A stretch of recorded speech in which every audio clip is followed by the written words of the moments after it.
Oh, so soon. Hello. Yeah. Well, yes, we all know. Nothing ever changed. It's my fault, by the way, that that we're so late because I kept dying. Yeah, you made it out of your basement containment, right? Well, it's because I keep making it out of my basement that I go out and just get killed. Yeah, you still have your Santa hat on. Oh, I do? Oh, fuck. Hold on, let me change that, yeah.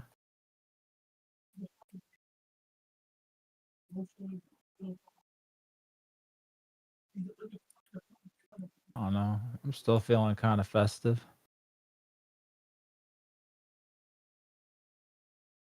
Well, you just can't see it back there.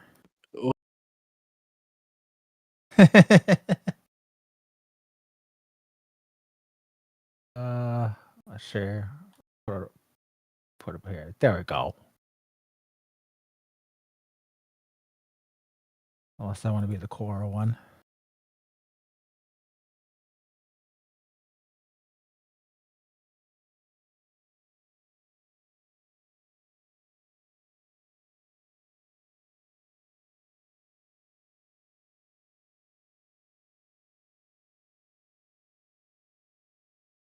Or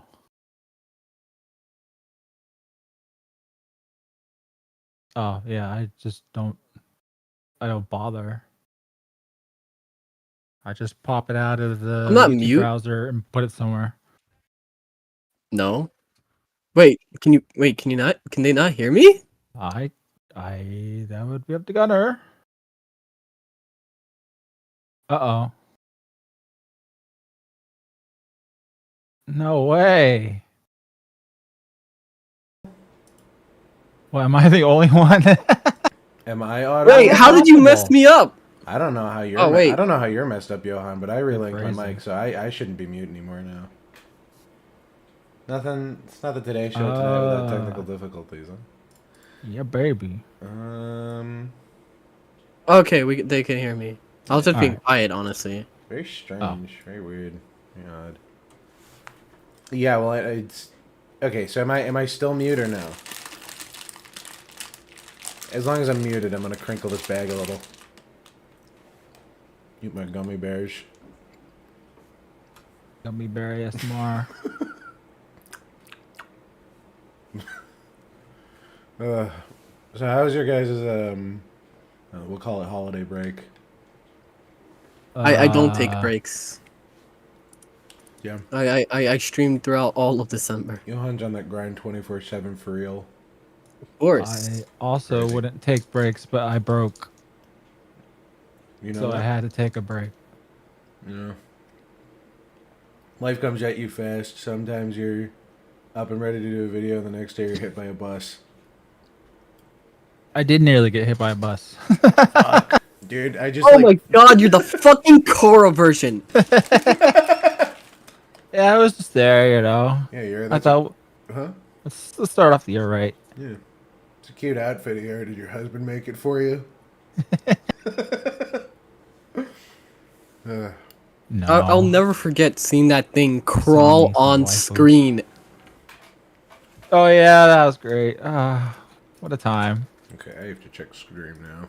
Because now I No don't know idea. who's mute and who's not.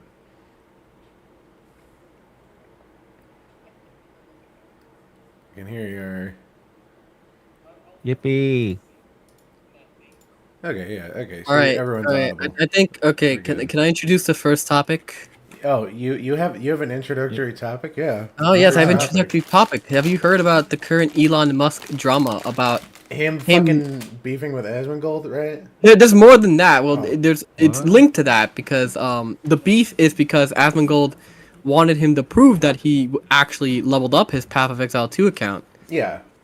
Because people are suspecting that he paid somebody to play on his account and max it out. Yeah. What is it? I heard about that recently. You know, all of my audio filters disappeared. That's cool. I have absolutely no idea what any of this is. Yeah. So there's like a Diablo-like, which is called Path of Exile 2 that Yeah. just came out. It's like an early access. I've heard of that one. Yeah. Yes, and apparently, so Elon streamed on Twitter, because he likes to stream on Twitter and like show off how cool Twitter streaming is, so people will do it even though Twitter streaming sucks. But other than that, he was like playing and he sucked ass, and people could tell compared to like his Diablo 4 account that he was garbage and he didn't know how to play, because Diablo 4 is like supposedly piss easy compared to Path of Exile 2, and he just kept getting like fucking bodied, and it was very clear that he probably paid someone to level his account, and then he got it at max level. Yeah. Okay. I mean, that doesn't shock me. I want to be. Yeah. I mean, guy must be busy. And now everyone was calling him out. They were like making videos about him, and so Admin Gold chimed in. He said if Elon could prove that he played that account, he would stream on Twitter. Like he would stream on Twitter. Like he would finally stream on Twitter and promote the Twitter streaming or whatever. Yeah.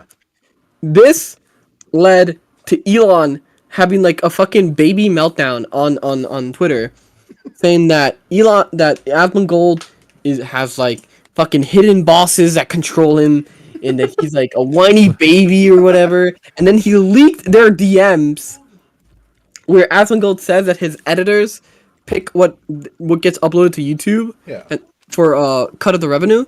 Yeah. And Elon interpreted this in his head as like news editors, as in like people who are in charge of him, and not video editors that get his stream and just edit the videos for him and then trim it down and get paid for it. And they said, and basically he's like accusing Asmongold of having like hidden bosses that tell him what to do and say. And then he unfollowed Asmongold, took away Asmongold's gaming tag and blue check mark, and gave it back his blue check mark, then took it away again. Huh? Like, he basically, like... So he's just throwing, like, a tantrum. Yeah, he's throwing a tantrum. What a retarded fucking timeline we're still stuck in. World's richest man, by the way. And now he has his blue checkmark back, but he's missing the gaming tag, which is the company that he's associated with. Dude. Okay. Here's the thing. It's like... World's richest man. I can totally understand fucking paying someone to level your account or botting or whatever, right? Like, you're fucking rich. You can do that. So, you might as well. I wouldn't have so much of a problem with that if he didn't try to pass himself off as some sort of elite gamer who's played, like, dozens of games, and he's, like, the world's best gamer. It's egregious. It's very, like, ego stroking, How much did he pay for fucking Twitter? Well, again? Like 40 billion? Yeah, billions. Like, just like to show off like that some he's an elite gamer. He offered some stupid high amount, basically to just prove how rich he was, and Twitter locked in the offer, and they're like, "That's the best offer we're ever gonna get, so we're taking it, and we're taking you on your word, so you have to follow up." Yeah, he tried to get a lower. He tried to get back. At first, he tried to back out. No, I think he tried to lower the price, and he tried to back out because he was like, "Oh, Twitter is full of bots. You're not giving me the latest. You're not giving me the real numbers. I don't think it's worth this much. I'm gonna back out." And then everyone on the Twitter board was like, the Twitter exec sued him and basically said, "No. We have your signature right here that says you're gonna buy it. You signed half of these documents already. Yeah, and you're going to pay for this." Yeah. And here we are. And then he was basically forced to do it, and now he pretends that he was happy to actually buy Twitter. Yeah. He was like so happy. It was actually a genius move to way overpay guys. He's such a giant. Here's the thing. It's like, I have a theory that stupid people have way better luck just because they're dumb enough to like make decisions smart people would never make. So they take insane risks, right? Yeah, you know what? Yeah. I can buy it. Here's the thing. Because you can be smart, but you can also be really fucking stupid. Elon's proved that at this point, right? Like, it's not like he's dumb. It's not like he's a dumb guy, but he's really fucking stupid. I mean, he has his own quote where he said there's a difference between intelligence and education. Yeah. So you can have a master's degree but still be a fucking retard. True. Yeah. He himself proves that. I mean, you guys know where the whole like X thing came from, right? Like why he renamed Twitter X. Because it's like his dream, right? Yeah. So, like when he originally founded PayPal, he started it with his brother, and a company came and bought them out. And they wanted to do a rebranding, and Elon really wanted the service to be named X. And this was kind of early on in the internet or whatever. So the investment firm goes, we're not going to call it X because people are going to think it's a porn website. And here we are. That was literally what happened with Twitter, and they were right. They were right. 20 years later, and fucking he changed it to X because he was a crybaby. Here's the thing: he has such an ego about like being a revisionist. He didn't even found Tesla. Tesla was founded by 2 other guys, and he basically Wozniak twinned him out of it. Oh wow! I mean, if you get like outsmarted by Elon Musk, you kind of deserve it. I mean, yeah. Like, look at him now. Here's the thing. It's the intelligence ranking now. There's like monkey, brick, sub-brick, Asmongold, and then Elon Musk. And even then, I think Asmongold has moved up to maybe sub-chimp, right? Get going, bro. We're somewhere around there. I have yet to attain that status. And here's the thing. Elon has too much money to fail, right? There's a certain threshold you reach where you have so much money and so many assets that you're just too big to fail. Except that video games. Yeah, it's true. The one Equalizer, I suppose. He's completely fucking destroyed his reputation, and all because he wanted internet points. They destroyed their reputation because of the whole H-1B visa drama. Oh yeah, with fucking where he backed that one guy with like his like thoughts about it. Yeah. And then everyone was like, "That's not That's not what we were promised." Yeah, here's the thing. It's an actual literal conspiracy, but it's true. It's insane. They have these universities overseas. CoffeeZilla did a documentary on it like 4 years ago, where it's like India and Middle East or whatever, and you can go, and within like 3 months you'll have graduated university. Yeah. And it's like, here's the thing. Our future is going to be dominated by people who got their degree in 3 months, and the other half of people who got their degree over 10 years, but they used ChatGPT the entire time. We're fucked. Medicine of the future will end up using ChatGPT. Yeah. Soon we'll just be run by ChatGPT. You know what's insane? ChatGPT is just one Indian guy typing for everybody. Just one like immortal Indian man hooked up to, like the fucking golden throne in 40K. Yeah. You can't say that. You can't say that. Ooh, $10. By the way, it came up, and you know what I just realized? It didn't quite fall on the anniversary, I don't think, because no, we were pretty close. The 26th of this month will have officially been the 1-year anniversary of the Today Show Tonight. Isn't that crazy? What? We've been doing this for like, oh wow. Yeah, we've been doing it a full year.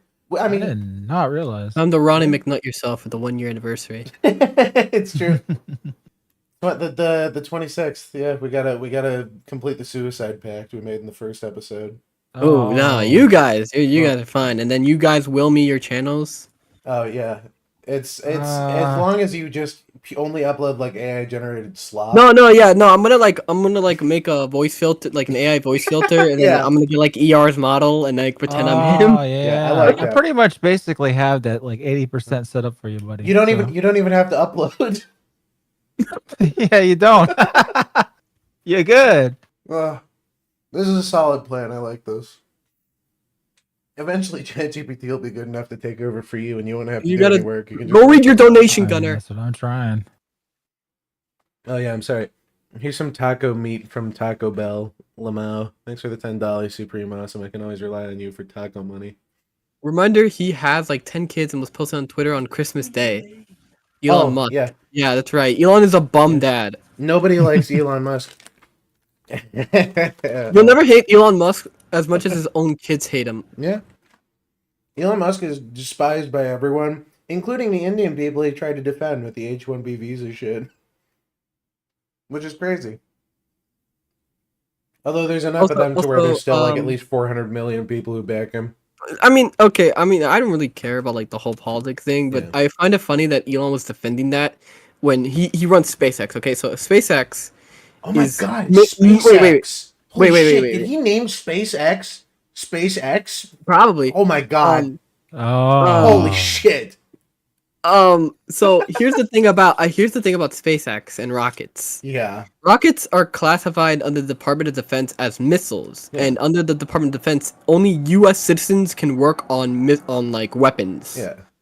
Because so rockets are classified as weapons.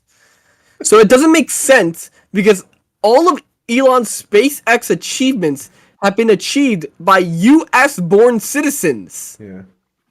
So it doesn't make sense that he's just defending the H-1B1 like visa program so hard when everyone he works with at SpaceX is probably like a nerdy white dude from MIT.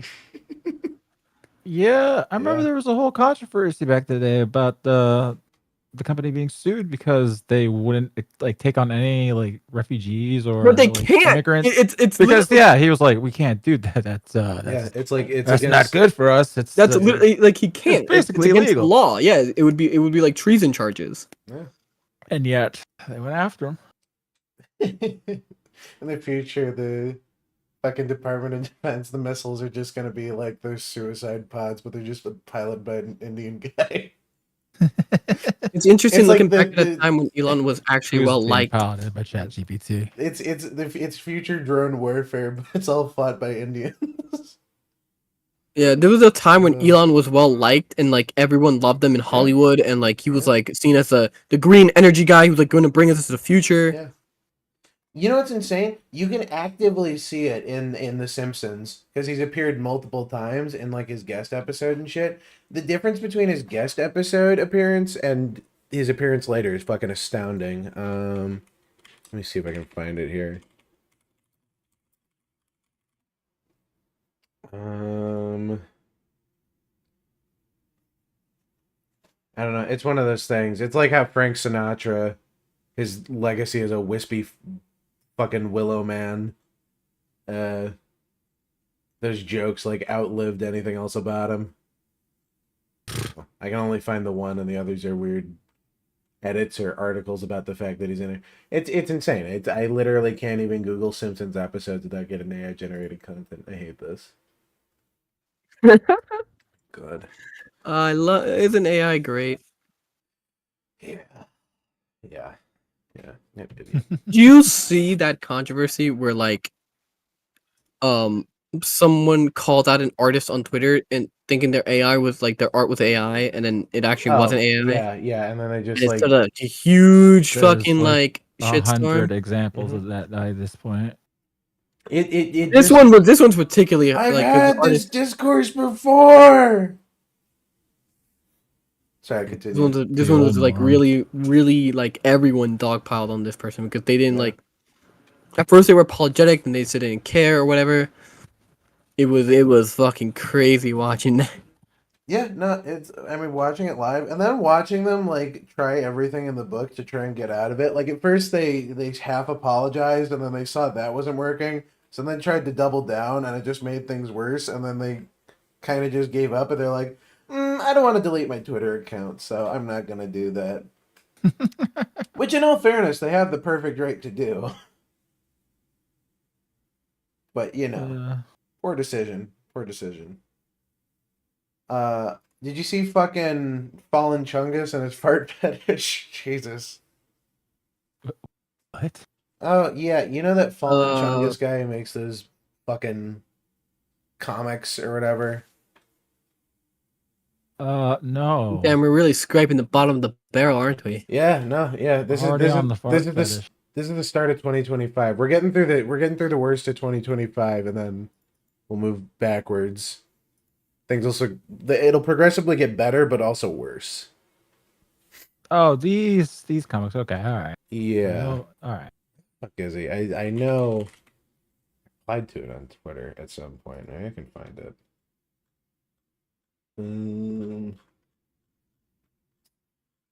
Scroll down a wee bit. So wait, is that an artist on Twitter is a fucking degenerate? Yeah, basically. Yeah, this doesn't seem like news. Whoa! No surprise, All right, but like they went on a whole rant. That's it. Okay, here's something you might actually like have fun with. Yes, please.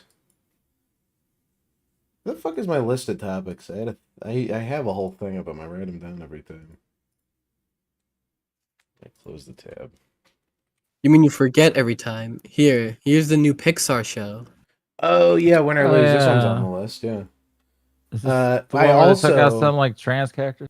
yeah. That's I have both of those on the list. This is sort of all within the last month. Pixar's making a series, and I have the link to the fucking cut scene. We can watch that too. Let me get the big screen up and running.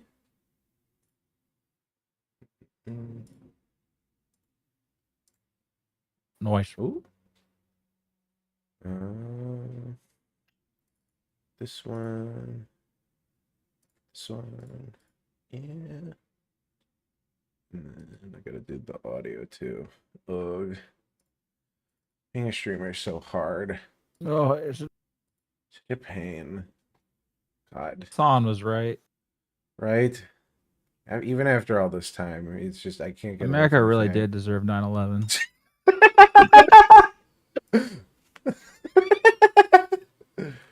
he's you're not wrong. You're not wrong. Thank you, ER, for that with nugget of wisdom. Yeah.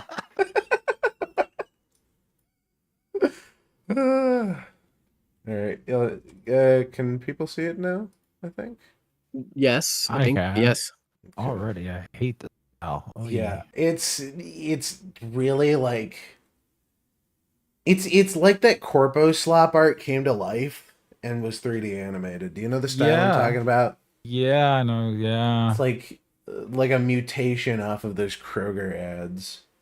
I hate the fact that the barista has no nose. That's what's bothering me here. I don't like that. I really don't like that. Kind of a logical progression with, I guess, Pixar. They always have the giant nosed males and the little teeny tiny nosed women, and now it's no nose. Yeah, no nose, and maybe the nose shrunk a little bit for this guy, but I don't know. It's still 30% of his face.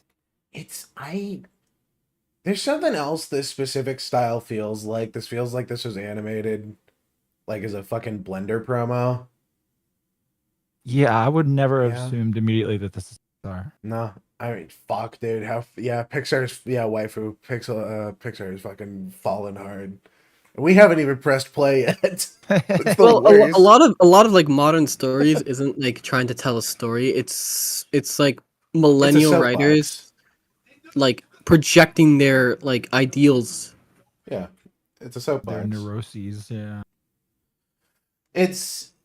I mean, maybe we'll get into it later because I don't know if there's been any developments on it, but Adventure Time is getting like a full fucking extended universe worth of series and comics and movies and shit. So by everyone's favorite writer and ER's favorite writer, Rebecca Sugar. Yeah! So ER, you should be happy. You can make content again. Oh boy, I love everything she's ever done. Woo. It's a happy day. It's a very happy day to be Rebecca Sugar stan. Yeah.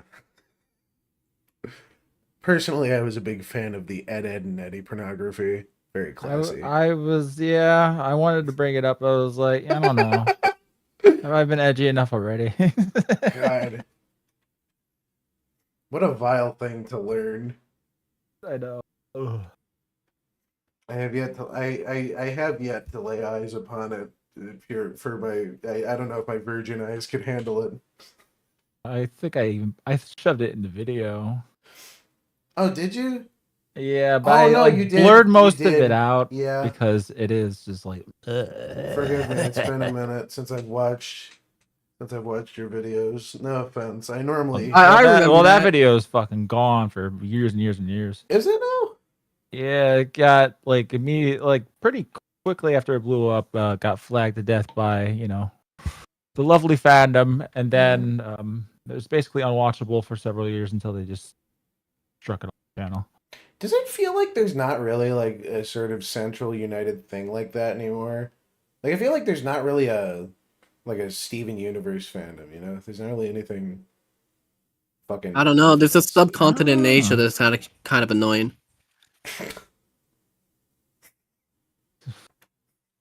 Wait, what? I'm not breaking it down here, Jesus. You're taking a second. Johann starting the race war. I said there's a subcontinent in Asia that's about as annoying. Don't. My brain. Remember your geography. Yours having trouble thinking. When will you unlock push-ups on stream, Johann? Never. They're there to taunt you. His weak baby twig arms would snap, and you'll all hear it on stream. Are we gonna play the video? Oh yeah. Oh yeah. Your single soy latte. Of course, a soy latte. Extra hot. Wow. Thanks, Lena. See you tomorrow, hopefully. Do you want to have coffee with?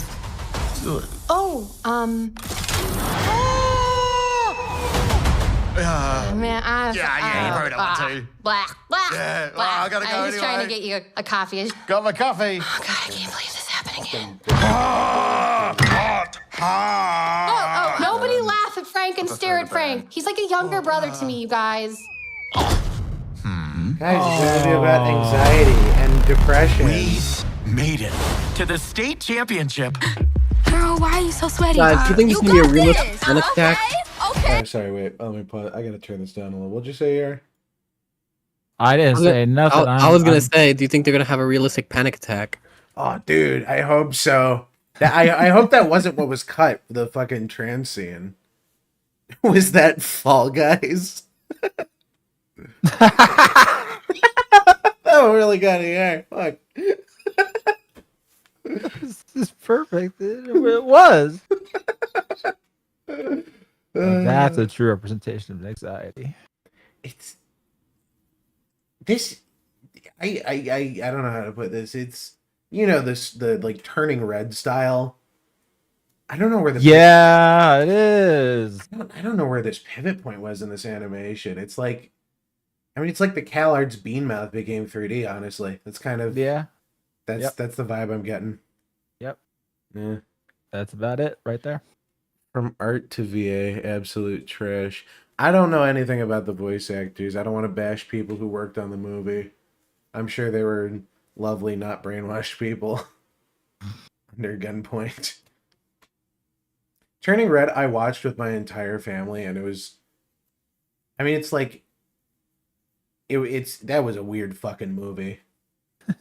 Such a strange, surreal fucking experience to have any of that subject matter tackled in a Pixar movie in like a blunt manner like that. Yeah, it's one of the most. It's very unsophisticated, unsubtle way possible. Yeah, I mean that's women's literature for you, honestly.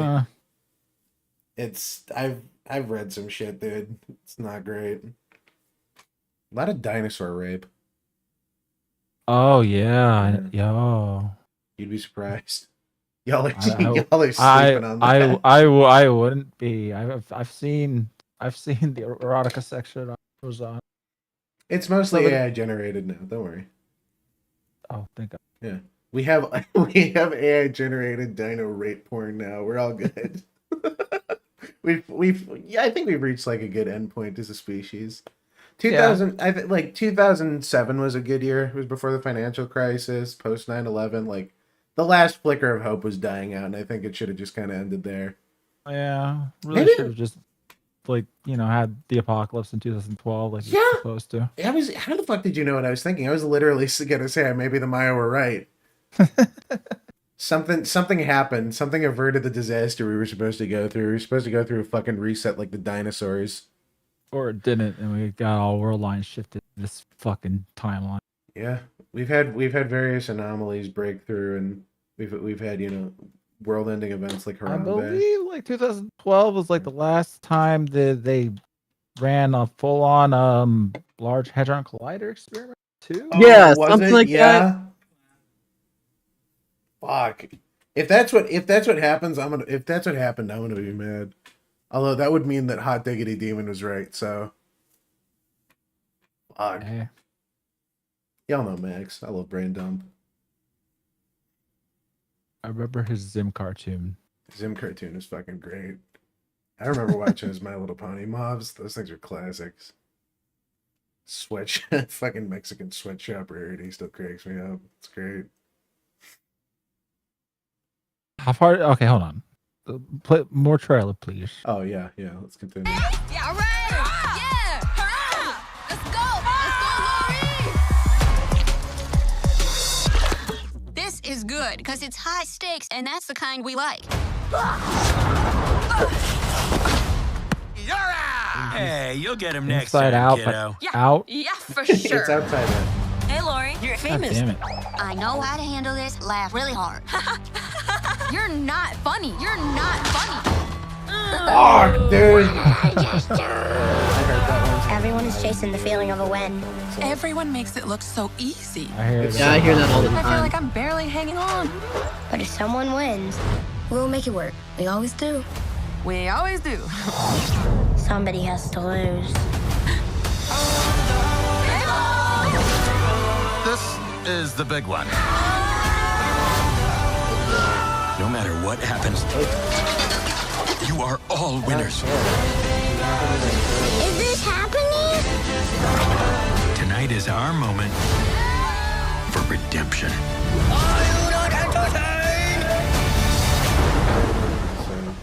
Yeah. Better not blow it. You know what movie kind of pulled off this specific style well? Is The Bad Guys. I think that's the only movie I've seen making this like 3D emulating 2D like kids movie in theaters or whatever, animated movie. I did not see it.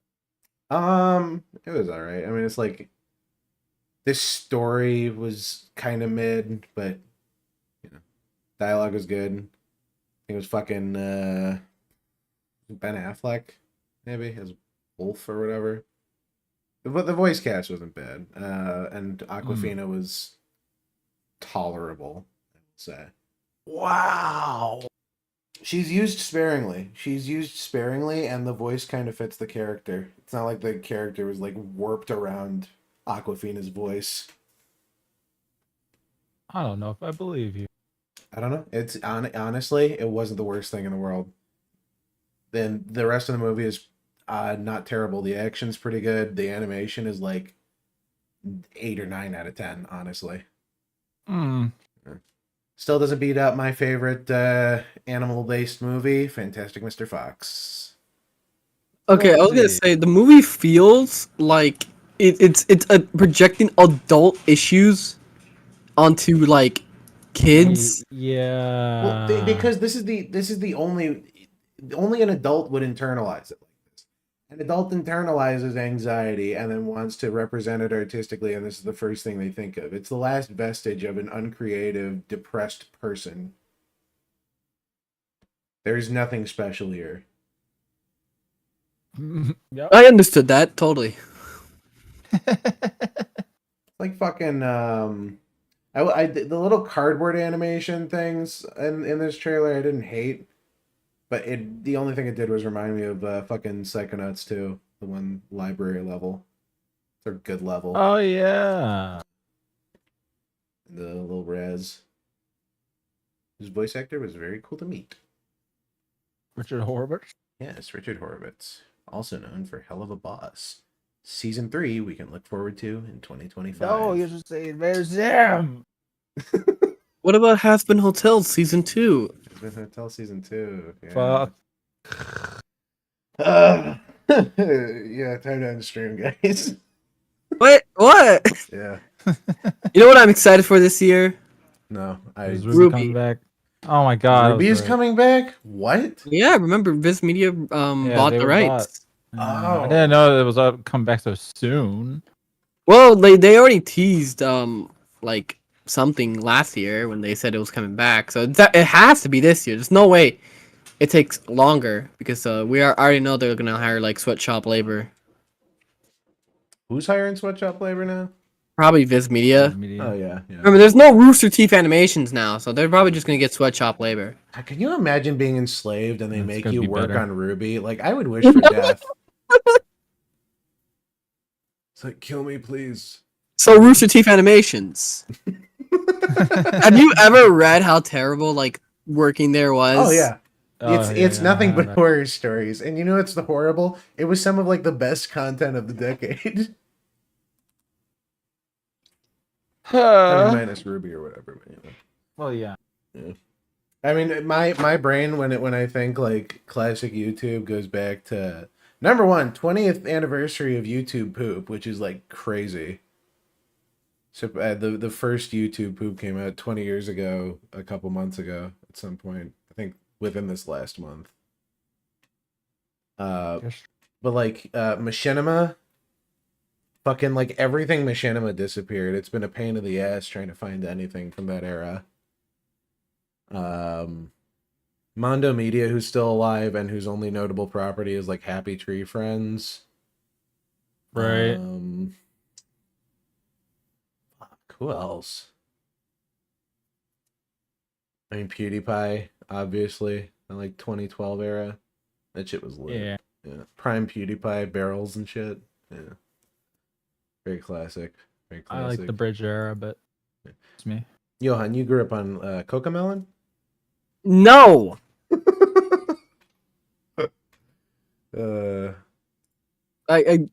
If I'm gonna make ER feel old. I'm gonna make him feel old. No, I'm not gonna say it. Oh, you don't have to say it every time. And you didn't At grow least- up on me. You weren't in diapers watching me, all right? He was in mental diapers, ER. Blew his mind. Unless you did wear diapers to high school or whatever. No shame. No shame, Johann. Fallen Chungus has a fart fetish. Why don't you? You could admit to something. No, thank you. We all know you're into hags, aka women born between 1998 and 2001.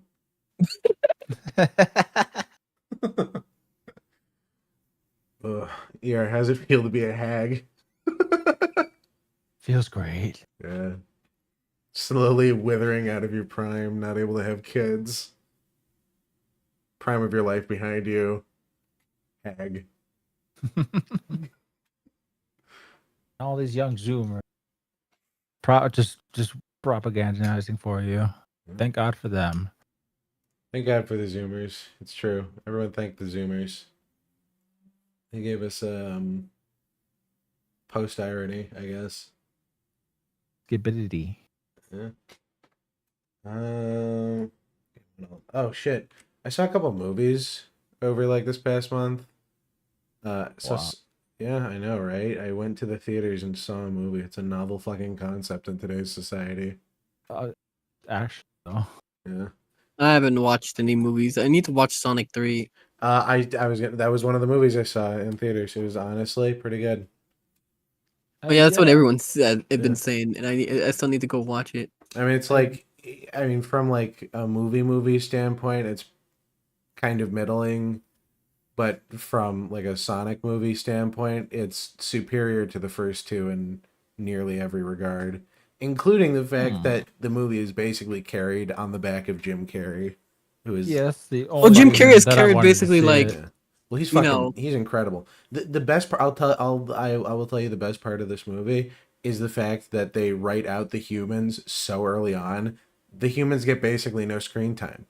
Fuck yes. Yeah, like that's all I ever wanted. Literally, it solves 90% of my criticisms of the movie. I'm like, I don't give a shit about these characters. Sonic or their 1 weddings. didn't have too much of like the human screen time. Sonic 2 for Sonic some 1 reason was like half the screen. Yeah, it was time. it was like. I mean, That no, was I feel like early Sonic 2 was 2000s. worse in that regard. Sonic 2 was worse it because it was was, like yeah. more of a primary plot, I think. The humans were more... Here's the thing. For Sonic 1, it makes sense that the humans take up a lot of the screen time. I can accept that because they're trying to trickle in the characters or whatever, and you can't just have like a Sonic movie with Sonic or whatever because that's the angle they had to go through to fucking market it or whatever. I guess. Because, you know, it's the only original idea someone can have is the fucking Alvin and the Chipmunks idea. But according to one of my friends who's more of a Sonic nerd than I am, thank God, it's you're what? You're happy someone's a Sonic fan? well, yeah, it means that there's That's someone what more. just It means him. there's someone more autistic than I am. It's The just worst nice to be light you could reminded that ever I'm not the like worst wish person. upon a human. No, but no. Apparently, it's like half a comic plot line or something. It's like an amalgamation of a bunch of the fucking Sonic property or whatever. And I'm like, I don't believe any of this. But supposedly the next arc is the Sonic CD arc, which is, I don't know. You made that up. I promise you, none of this No, information is made up. It's I mean, yeah. I'm spitballing off the top of my head with this, just making it up as I go. I wish I honestly don't know enough about Sonic to say whether or not that's true, so fucking make your mind up for yourself. I also saw Nosferatu, the fourth banger in a row by Robert Eggers. I still need to see it. It's pretty good. The moral of the story is body count matters. Fuck that. Wow. Honestly, it's like I don't understand why the movie is getting like lower reviews than his other stuff. I think it's just because the normies can't handle his vibe of weird. It's a fucking it's a superb film. Excellent cinematography, great dialogue. The acting is so fucking good. Like it's so great. I'm excited for his next one. He said he was gonna he finished the script for his next movie called The Night, and then he wants to make a Western movie after that, which is like I'm excited for that too. I can't think of a movie like a genre I don't want this guy to touch. Yeah, that'd be cool. Yeah. No, I mean you've seen it. Have you seen his other movies? Because yes, I have. yeah. I like, yeah, all of them. Yeah, he did the Vivitch, Lighthouse, and fuck, what was the other one? The Northman? Yeah, Northman. Fuck, Northman was so good though. That fight scene with the Draugr or whatever in the boat, the fucking cave or whatever, crazy. I watched that with my entire family, and I mean, their reactions were sort of astounded. Thinking back, I can sort of understand maybe those criticisms people have. Not necessarily that they're correct, but that normies can't understand crazy ass films. Del Toro's doing a Frankenstein movie? That'll be cool. He already did a Frankenstein movie, though. He did that movie where the sex doll comes to life. Pinocchio. oh, okay. Good joke is good joke. Fuck. You should try making Blood Meridian. Fuck, a Robert Eggers directed Blood Meridian would go insane. It'd either be that or I feel like you'd have to... I don't know. What director would you use for Blood Meridian? I thought that was unadaptable. Blood Meridian? I mean, it's unadaptable based on the content, I think. It's not necessarily that it's like unfilmable, it's just the fact that the content is disturbing. I never read it, although I have an idea of what it's like the Berserk of Westerns. Okay. Yeah. That's how I'd put that. Then if it has the curse that Berserk. The Curse of Berserk? Curse of Berserk. What's the Curse of Berserk? The Curse of Berserk? That can't get a halfway decent adaptation. Oh, yeah. I mean, I don't think there's been an adaptation of it. Not that I know of, at least. Never mind. I found a comment that apparently, according to Variety, John Logan tapped to write film adaptation of Cormac McCarthy's Blood Meridian. What has John Logan done? I don't know who John Logan is. What did you write? Oh, he wrote Rango. And he also did Sweeney Todd, Skyfall, The Aviator. This is a weird range of movies. I don't know about this. I mean, it's like Westerns. I feel like I'd trust him. He also did Gladiator. He did the screenplay for Gladiator. Oh. That's a pretty knockout script. He did Sweeney Todd. Well, I think Sweeney Todd existed before that, so that's not maybe. He also did a movie called They Them in 2022. Oh fuck, I remember this.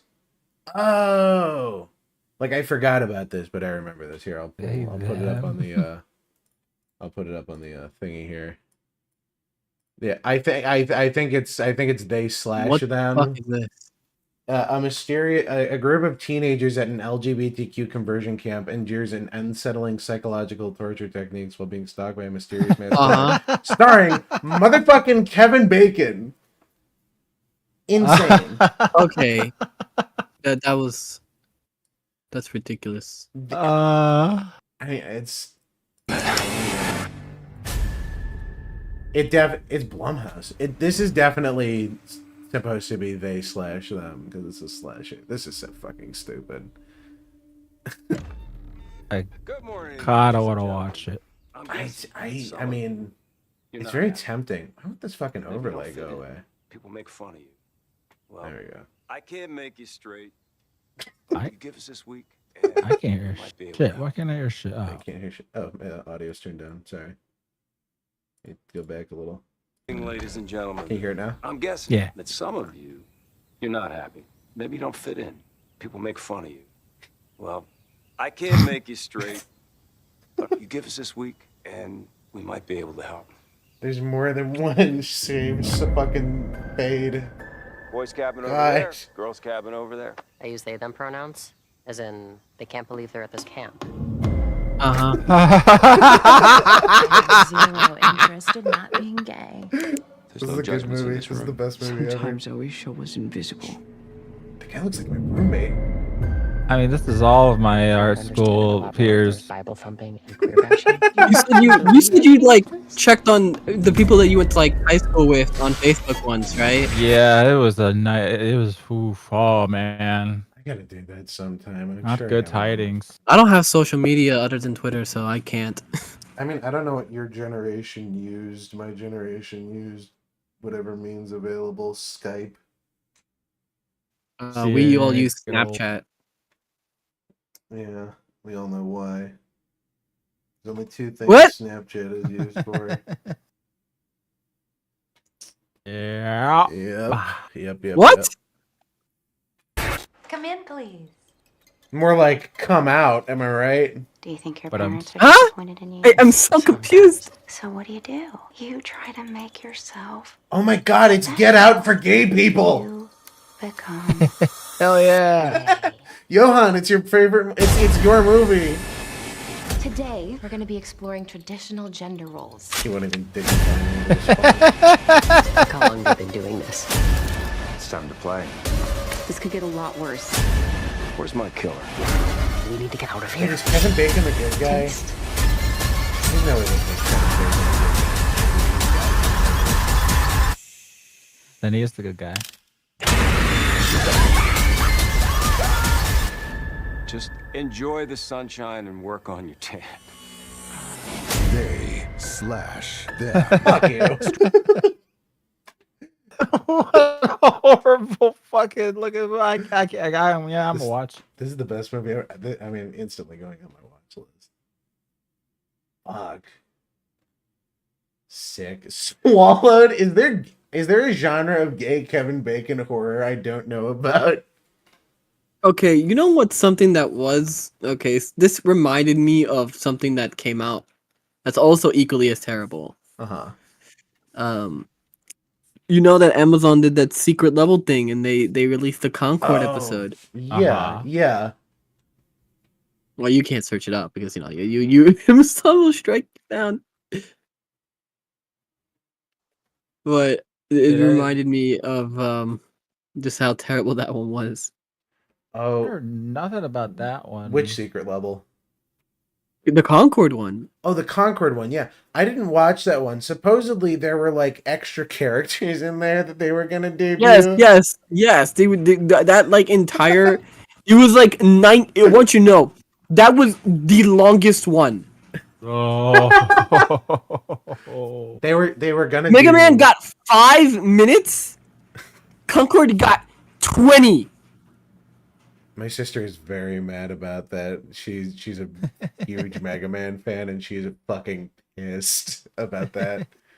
I mean, shit, you're not wrong. They were gonna do. There was something else stupid about that series. What was it? Oh yeah, fucking. They were supposed to do an episode for Doom and an episode for Halo, but Microsoft wouldn't let them. Because Microsoft just apparently won't let Master Chief have a good fucking show ever. Well, to be fair, if you saw how they handled PlayStation's properties. I did not. I gotta be honest with you. I really didn't watch much of the Secret Level. Okay, so it was an episode. It was the final episode. And it was basically a PlayStation chill episode, and they had Helldivers and like I did watch this episode. I know the one you're talking about. Yeah. Like and Kratos shows up for like 2 seconds to job to like get juked out by this like black girl on a motorcycle, and he like just doesn't chase her. And Kratos like, defeats all these gods, but like a black girl with it's too much to overcome. That Black Queen, I can't. He like falls. Black girl magic. Kratos, you will forever wear the ashes of this black woman, this black face. True torment. That's why Johann has a VTuber model behind it all. He's actually doing blackface every single stream. Not me though. I'm actually black behind it all. It's true. It's true. He's a shadowy. Notice how Johann didn't deny it either. ER is like actually a big. Well, I'm not. Mass in real life. I've seen him. He's an unknowable void if you stare at him. Sorry, Johann. What did you say? I'm not. I don't want to. I'm not. I'm trying not to say. I'm trying not that there's anything bad with it, ER.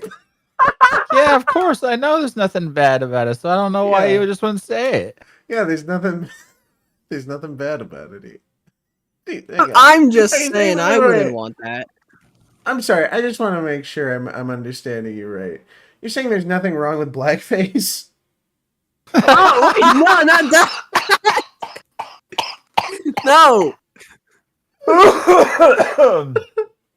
I thought you were calling me black.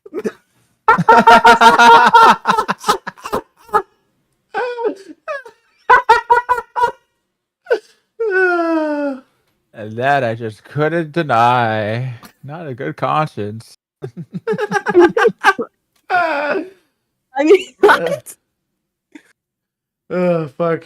I don't care about that blackface, but you calling me black is a little too far. Holy shit. Holy fuck, that one killed me. That one did it in. Holy shit. There's a nail in that coffin. Fuck me. That was a killer. I had never called your escaped farm equipment.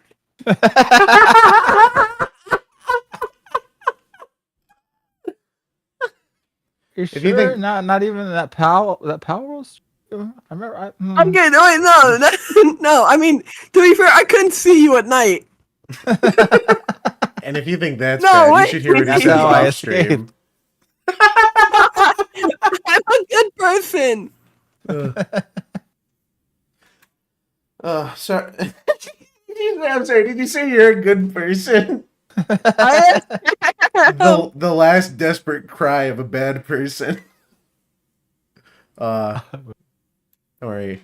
You're here at the bottom of the barrel with us, Johann. You're here for a reason. You're like paying off karmic debt. Nowhere to go but up. You know what this is reminding me of, actually? So I worked today, and I just work at like my college's fucking coffee house or whatever. And one of my coworkers came in today, and he was talking with one of my other coworkers, and he was like, I don't know how to describe him. It's like if Reddit was a person. Yeah. He wore one of those newspaper guy hats, you know, like in fucking Newsies or whatever. Yeah. Yeah. And he was like, he was very loudly, and this is like at like 8 or 9 in the morning. He was very loudly like making jokes like the Joker and laughing like the Joker and quoting things at me, and I was like, man, is this how I sound? It's a joke. It literally, he was like, I think it was because I brought up Mark Hamill. I don't remember what the context was, but we were talking about something else, and I brought up Mark Hamill, and he's like, oh, I know Mark Hamill from regular show, and then he just starts loudly doing like the worst Skips impression you've ever heard, and then just very loudly does like a Joker laugh. It was, I don't know how, it was like third-hand embarrassment. It was crazy. Like it was it was an out-of-body experience. That would be me, but just quoting a Firelord Ozai. How can you quote Firelord Ozai? You're not wearing any pants. Pants are an illusion. Wait, are you not wearing pants? Who would wear pants while they're streaming? Why wouldn't you? Why would you ask about that, Johann? It's a very weird question to ask your two male why would friends, you? Johann. Yeah, why would you ask? What? I just saw Johann likes Manas in the chat. Oh fuck! You know what we forgot to talk about earlier when we were talking about fucking Asmongold? Do either of you know that reminded you of something? Yeah. Yeah. Perfect segue, I'm sure. Yeah, perfect. Coming up. I'm perfect. I'm great at segues. We were talking about fucking Asmongold and Elon Musk and fucking annoying rich people earlier.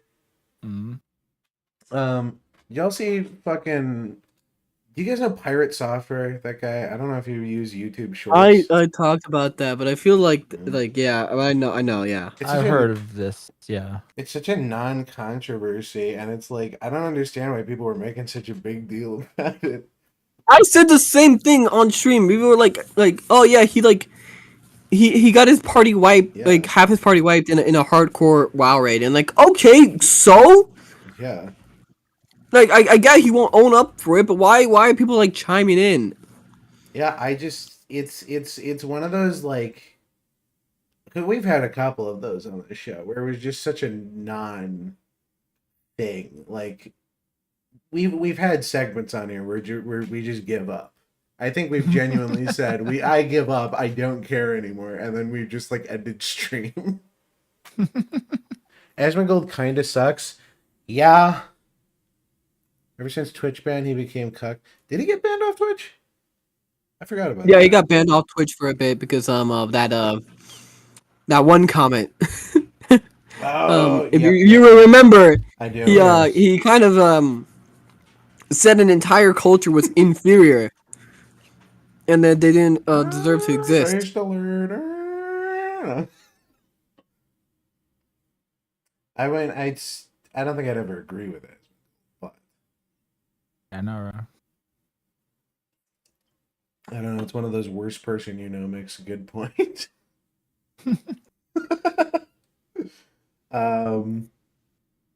No, it's. I mean, every controversy with Asmongold just feels like some poor home, like just some poor homebody got dragged into it, and it's. I don't understand why anyone listens to his fucking opinion. He streams covered in cockroaches. But then he cleaned his room. He cleaned his room, Apparently. and then he evicted the spider out of his sink, and then there was no other following update, I don't think. Because I assume he cleaned those 2 rooms, got the likes, and then he basically only needs to live in those 2 rooms. I could be proven wrong. And when I am proven wrong, I'm sure Asmongold will come and like rip my spine out Mortal Kombat style. Until that day. Bowling Elon. Yeah. The constant Elon comments are probably why I'm shadow banned on Twitter. I have to pay for Twitter Blue at some point. Get my status up, become one of the bourgeoisie. Yeah, it's not good because then like your most throwaway comment gets like viral. Like when I said that I think Demon Slayer animation isn't that good and it's all just bright colors and like I think there are still people arguing about that. I mean it's not like you're calling the animation bad. I think the animation. Well, I said that because people were like, "Oh, Sakamoto Days should have better animation," and they showed like Fate. I saw that. I like, what the fuck more do you want? It looks great. Like this is And then I was like, I hate that Demon Slayer started this like weird trend of like big bright color means good animation. Got convention. And then I had like there were like 1,000+ comments and replies and quotes, and they were all like seething, and then people were mad at me. And then for some reason some Indian guy went into my DMs and insulted me. I don't know what I did to piss him off. You existed. You existed and are. I had an opinion again. Yeah, you had an opinion. That was the #1 rule on the internet for the longest time, was don't have an opinion on the internet. Just don't do it. And you know Apparently what? Honestly, apparently it's bad when I have an opinion. Yeah, only you specifically. It's a big conspiracy. It's like the Truman Show. So everybody on Twitter is there just to fuck with you, Johann. Shit. Speaking of fucking with people, did y'all see the Robbie Williams biopic? No. Exactly. Oh, the monkey. Yeah. Oh, that one. Yeah. Yeah, the Robbie Williams biopic, which I kind of want to pull up the trailer for now. Let's see here. Just because it's ridiculous. Animated in Lego. Yeah, right. I mean, their reasoning too. Their reasoning too is fucking crazy because they're like, well, you guys aren't gonna care if it's about a human, and it's like, hasn't that been disproven by every other biopic about a person? Like, isn't there a Bob Dylan biopic out right now? I hope there's none of his music in here. I'm gonna get copywritten. There is Johann. You'll have to sing over it. No, you're gonna handle this one. Oh, I don't know no music. You don't know no music? You know the Avatar theme song. You just gotta do like the. All right. Chugga. Yeah. Okay, I'm ready. I'm Robbie Williams. I'm one of the biggest pop stars in the world. By the way, still no fucking. No one knows. No one. I have no. I don't even know what he looks like. I specifically looked up this guy's like music. A monkey. Yeah, it's true. You're about to see what he looks like. I looked up this guy's music. I don't know any of his songs. I've never heard one of his songs. I listened to him too, just to make sure. Nothing. But I'm not going to tell it in an ordinary way, because I don't see myself how others see me. Spend the next yours! Your ass is mine! To be honest, I've always been a little less evolved. I don't wanna ride, so let's take it from the top, shall we? I sit and wait. My dad was well enamored by the stars of the day. You can't learn. Do you think they were banking on like there being some controversy or? Maybe because it's this. Oh, you filthy monkey! I'll make a person of you yet. This is actually a childhood photo of ER. Oh, hey! It's true. ER is a little chimp boy raised by white people. Did they get? It's. I mean, here's the thing. I'm wondering if it's like that. Like, were they? Do you think they were hoping they would bank on some controversy? Like, people were going to be like, guys, he's a monkey. That's racist. Either or something like that. Or just like what we're doing now, which is this, what a fucking weird thing to do. Yeah, just like they were just banking on the novelty of the fact that it's a biopic about some guy that nobody knows, but he's a monkey. You can't even, I mean, you can't even sell the movie in China anymore thanks to the premise alone. Channel the power monkey. You guys are doing something different. We made him a monkey. Exactly. Now you're thinking like a Hollywood director.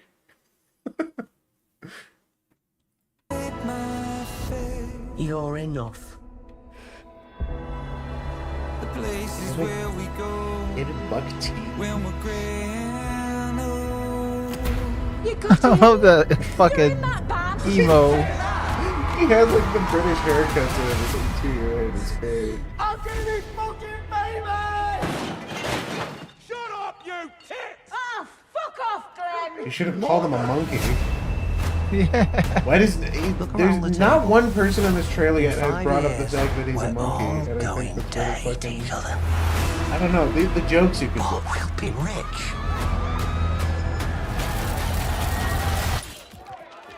Do I look like a pop star to you?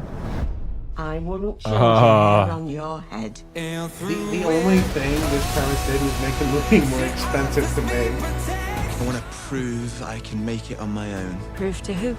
Everyone. This dance scene is reminding me, by the way, of a problem I've had with animated music stuff lately. Did either of you guys see the Bob's Burgers movie? No. Okay. There's a scene. I do not care. No, it's or like Bob's Burgers. No, I mean, no, you're completely valid in that opinion. Now, in this film, there is like it's a musical, right? And there's like several sequences. They're like synchronized choreography dance sequences. And I can't help but think to myself that I've never been impressed by any of those sequences ever. Because it's just inherently less impressive in animation. Yeah? And it's just like, I don't I guess what we mean. Yeah, but it's just, I don't understand why it's such a trope. Like, it's just, I feel like if you're doing animated shit, there's way more creative ways of visually storytelling than just basically having it be a live action movie set. And I don't know if that was the intention to make it grounded or whatever, but you know. No, Mari, you're right. Bob's Burgers is like, it's not bad. It's like it's maintained a middling like 7 out of 10 since its inception. Even actually, no, the first couple seasons are alright. I dropped off because the series got frustrating. It was like just Bob continuously creating his own misery. No fucking character progression whatsoever. I gave up on the series, and I don't think I was wrong on that. No evolution, didn't turn into a monkey. Yeah. Yeah, exactly. Usually when I get mad at games, since I don't want to like say bad things on stream, I just call them monkeys. That's a good habit. You should keep that up. Mm-hmm, yeah. I can't see it going wrong. Yeah, not once. Don't definitely nobody clip every instance of. I'm certain that will definitely not hit the wrong target at some point.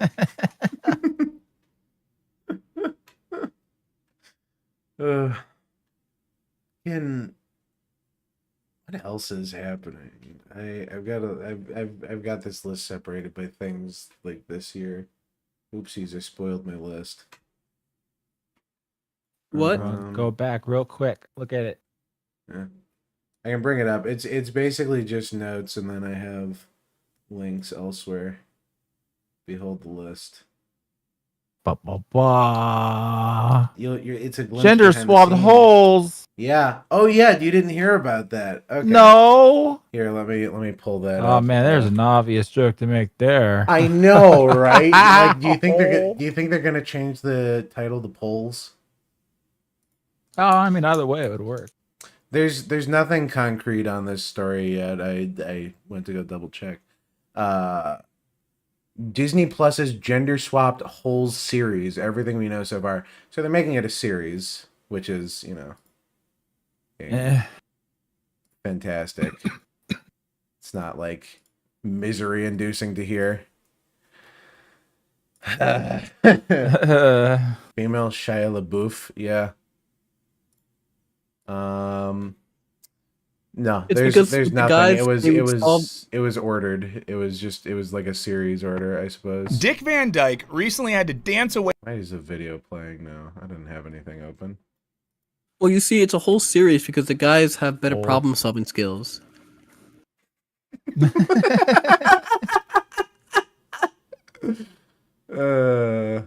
know, Johann, you're all right.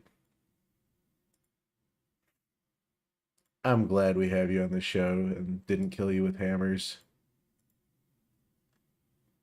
What else? Yeah.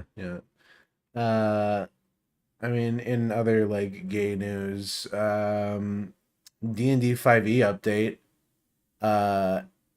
There are now male dryads and succubi are genderless. Which doesn't make sense! It makes no fucking sense in the world. Because there were already male equivalents of dryads. Yeah. And there were already male equivalents of succubi. Yep. So that doesn't make sense at all. You know, if you want to play a good fantasy game, just go play like Ellen. Pathfinder is even alright. Yeah, Pathfinder. Pathfinder is great. They keep the fantasy racism, at least in the games. I don't know about the tabletop. Don't play tabletop. Don't be scammed like Gunnar. Chat, if you guys are interested in a tabletop game, wait until a video game version of that game is made. Just wait until the fucking Gundam tabletop game comes out. I think, did you see that? They announced that. That makes sense. Yeah, I'm honestly surprised it didn't happen earlier. Let me see if I can pull up the trailer here. Gundam Assemble? Is this it? It's a fairly short trailer. Yeah, Gundam Assemble, which I'm very excited for because I can finally get into Gunpla without having to do Gunpla. Also, this means Battletech is just fucking dead. Because why would you ever play Battletech again? Actually, that's a lie. I like the lore for Battletech. But, I mean, this is Gundam. Just instantly beats it out. The model looks so good, too. I don't know if they show the sprue in this trailer, but there's, like, no wasted plastic. There's no wasted space. And these are going to be cheaper. This is going to be so much cheaper to play. Like, it's, you know... Cool. Yeah, literally all they have to do is just keep fucking pumping out models like they've been doing for Gunpla for the last, you know, fucking 8 million years. I'm excited. I'm very excited. Maybe I can do more hobby stuff. Let's see.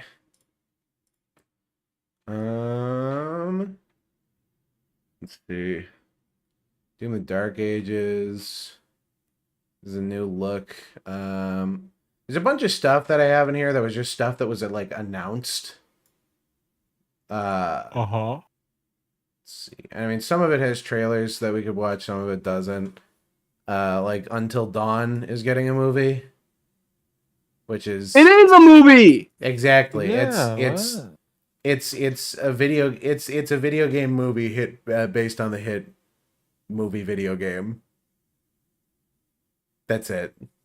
Does it like have the same actors?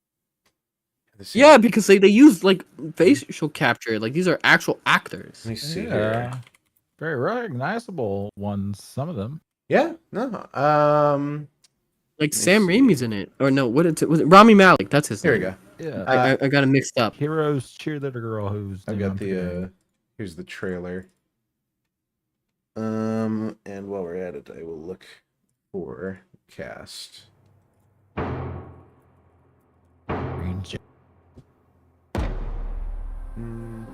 I'm looking for my sister. Well, Does she look familiar to you? So none of them. All right. She's gone missing. Okay, he was in the Do a lot of game. people go missing around here? I'd have to look. Now he's a gas station attendant. Up the road. That's what people get. The actors are way too old now. That's a good point. Those were the first people here in years. This house is weirdly fair. modern. Weird. This doesn't feel like a scary cabin. This isn't following the story of the game at all. Signature. Oh shit! Guys, check it out. This What is a theater. happened to these people? Where's my car? Where's Megan? Dude, where's my car? Okay,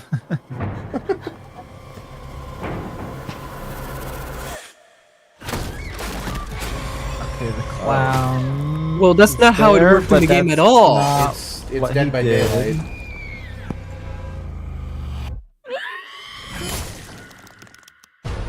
What? A time loop? What the fuck just happened? That's stupid. We all Because got that's fucking not. murdered. And now we're here. Okay, again. well. So Yeah. light is just gonna repeat itself. Wait, they're aware of the I don't loop? remember that happening. This is a garbage concept. This is. I would. Actually, this is a worst Happy Death Day. Oh my god, you're right. Happy Death Day wasn't even that bad. Yeah, I like it's a kind of a guilty pleasure movie. Yeah. Holy I didn't. shit. I gotta be honest. Of the two, I prefer the second one. It's just I think I haven't seen it actually. Yeah, I do want to. they embrace a little more. I of the hear they go goofiness in crazy second with the one. time travel. They do. It's pretty. It's honestly, it's pretty good. I'm not excited for the Heart Eyes Killer. We'll watch that trailer as well. It's continuing in the vein of everything needing to be a horror movie. Now we have a Valentine's Day horror movie. Yes. So soon enough, we'll get the Easter movie, the Easter horror movie, the Feaster Bunny, I assume, and I don't know, some sort of Arbor Day movie where trees come to life. My personal favorite holiday-related horror movie is The Ginger Dead Man, starring Gary Busey as a 6-inch tall gingerbread man who kills like 6 people. And there's like 5 movies. What? It's honestly some of like the worst horror ever, but it's worth it just to see Gary Busey in like the strangest fucking role ever. Let's see here. Let's continue this trailer. There's not much left. And is this like actually supposed to? Is this supposed to be related to the game at all, or is this just has the same name? Because I think aside it's from related to the one game. actor, none of this seems at all related to the game. I mean, they're spending the weekend in a ski lodge. Are they? Yeah, here it is. In the middle of the summer? Yeah, here I just found it. Until Dawn is an upcoming American horror film directed by David F. Sandberg from a screenplay by Blair Butler and Gary Doberman. Deriving from the 2015 video game of the same name, it is set in the same universe and features an original standalone story that expands upon the game's mythology. So it's I see. Okay. Less stupid with the same knowledge that's, universe. David Lynch died. Yeah, I saw that. I forgot to bring that up at the start of this, which is rip. Yeah, rest in peace, real one. I will forever remember him as my favorite character on the Cleveland show. Huh. And didn't he direct Eraserhead, if I'm remembering right? Really? He directed it or produced it or something. He was involved somehow. No, I'm pretty sure it was all him. Oh, Monster. Very It Follows. It's giving It Follows Tall Boy. Johann killed David Lynch. I'd believe it. No. That he denies instantly. Now we know where his priorities are. Well, that's good. I'm glad to hear it, buddy. First exposure to David Lynch was the Cleveland show. Exactly. See. The original, if I'm remembering right, because it's been a minute since I've played Until Dawn. I think I played it. It's PlayStation, right? Yeah. That was the one with the fucking Wendigo, right? Yes. Yeah. Okay. Yeah. I just wanted to make sure I remember. Something new is trying to kill us. Oh, there's it. What is that? How many more deaths do you have in you? Nobody's made it past 13 nights. Oh, it's 13 Nights at Freddy's. If we want to survive, we have to make it until dawn. Oh, I get it. Oh, okay, I see. You said it. It didn't make sense before.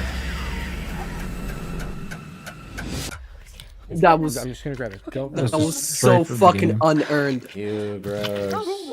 What? Is it gone? Yeah, it's gone. What? It's still in my face! Can I say, by the way, this specific style of like,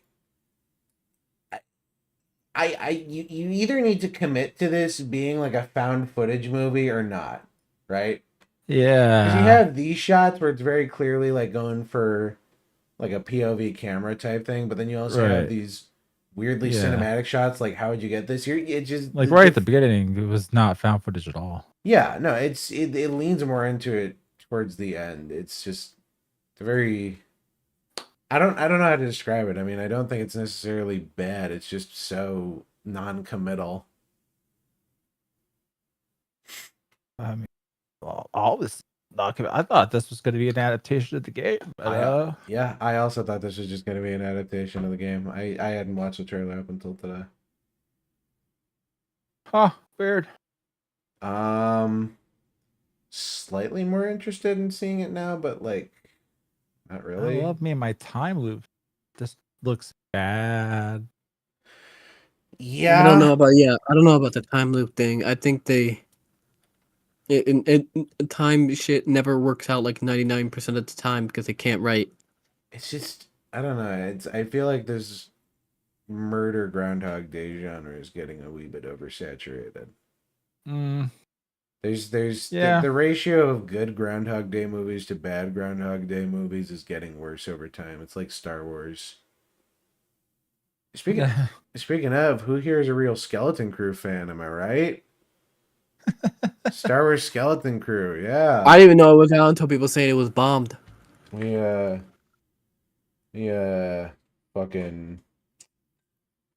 Yeah, I gotta pull it up on my other one because I'm fucking logged into the wrong account, apparently. Am I? No, I'm not logged into the wrong account. I don't know what's going on here. What the fuck was I just gonna look up? That completely threw off my train of thought. Skeleton Crew? Yeah, that's true. Yeah. Sorry, that's how forgettable it is. It immediately left my brain. Yeah. If that doesn't tell you everything you need to know about it, then, I don't know it does. Is there like a trailer? I'm only seeing like videos on how bad this is. Trailer, maybe? Probably. I've seen ads for it on TV. Ah, here we are. I've found it. Just looks like an advertisement for their parks. I know nothing about this, but this does look like the lobby of the fucking cafeteria. You'll see what I mean then. Just what the fuck? Wait, where the fuck is it? Futureland, Future World, the World of Tomorrow. Tomorrowland? Yeah, Tomorrowland. It's giving Tomorrowland. What are you in for? Oh, it stars children. Yes. What My are you in favorite. I found something buried in the woods. Dad. This is unacceptable. Do you understand? Whoa, wait. Is this the third black guy black in all of guy Star has Wars? a dad? Two totally different directions.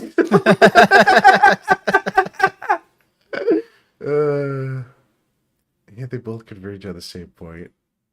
Brilliant minds.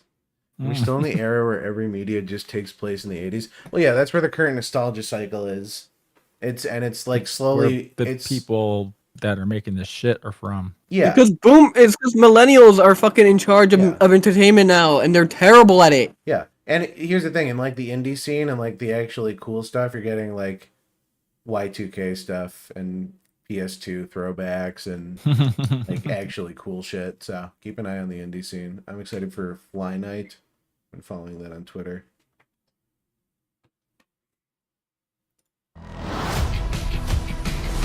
Oh, all of my favorite movies. Look at this.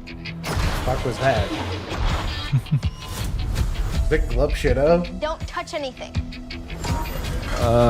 It's like it kind of looked like Max Rebo. Fucking Heffalump. Okay. I immediately have a problem with how easy it is to fly a fucking spaceship, number one. Well, I mean, didn't you see Ray jump into the I was Falcon gonna say, and fly it right through a Star Destroyer? Guys, you wouldn't believe how easy it is. You just need to bypass the hyperdrive. Bypass the compressor. Bypass the compressor, you're right. Ray, how did you know that? You lived on a rock your entire life. Yeah, but she lived inside Because I a big dismantled spaceship. ships and stuff for a living or something. Yeah. Except for that one. I trust the local meth head stripping copper from my house to fix my car.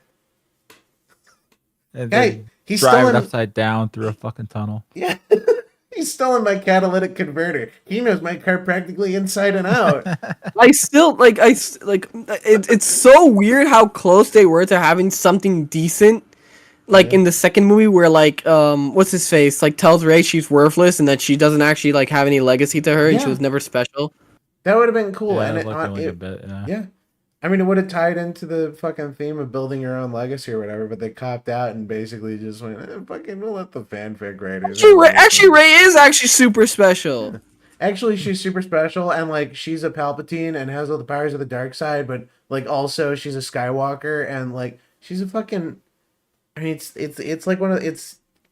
What is it? The most retarded gray Jedi shit ever. When I at my fucking community college, my writing professor called it a character. What was it? Something like a run-on sentence of a character. Yeah. Which I think perfectly summates it. It's a list of things. Other than calling her a character. Disney retconned or like. Yeah, remember Disney retconned all of the extended universe and all its media, and reintroduced Grey Jedi through Rey in the gayest way possible. Yep, they just sounds about right. They were like, we have all of this beautiful, gorgeous storytelling we could pull of. Like all they had to do was hire like 4 or 5 guys to sort through and pick out the best Star Wars stuff, and they'd have enough content for like the next fucking 20, 30 years. Like, they'd just be set for Star Wars, but instead they're just, fuck it. I think supposedly George Lucas left his, Unabomber manifesto with them on how to continue the series. Yeah. But, they didn't touch any of that. Probably for the best, too, but... I don't know. I mean, at this if point... you've seen his stuff about the wills or whatever... Oh, yeah, the fucking Star Wars for girls! Fuck! I totally forgot about that movie.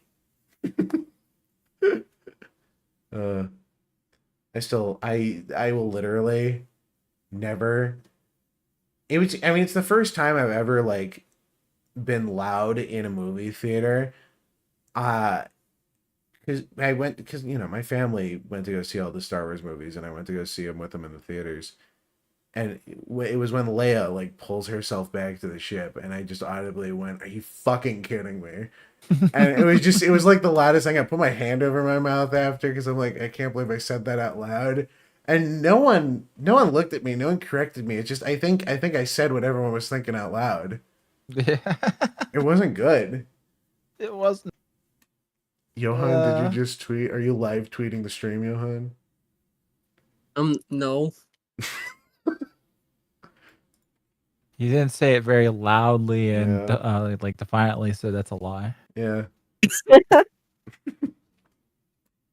It was also, I mean, it's either that or he just won't deny it at all. That's how you know it's the truth. Yeah. Yeah. Anyway. Continuing the Back to Star Wars. Yeah, back to Star Wars. Best series ever. We're lost. Really lost. Okay.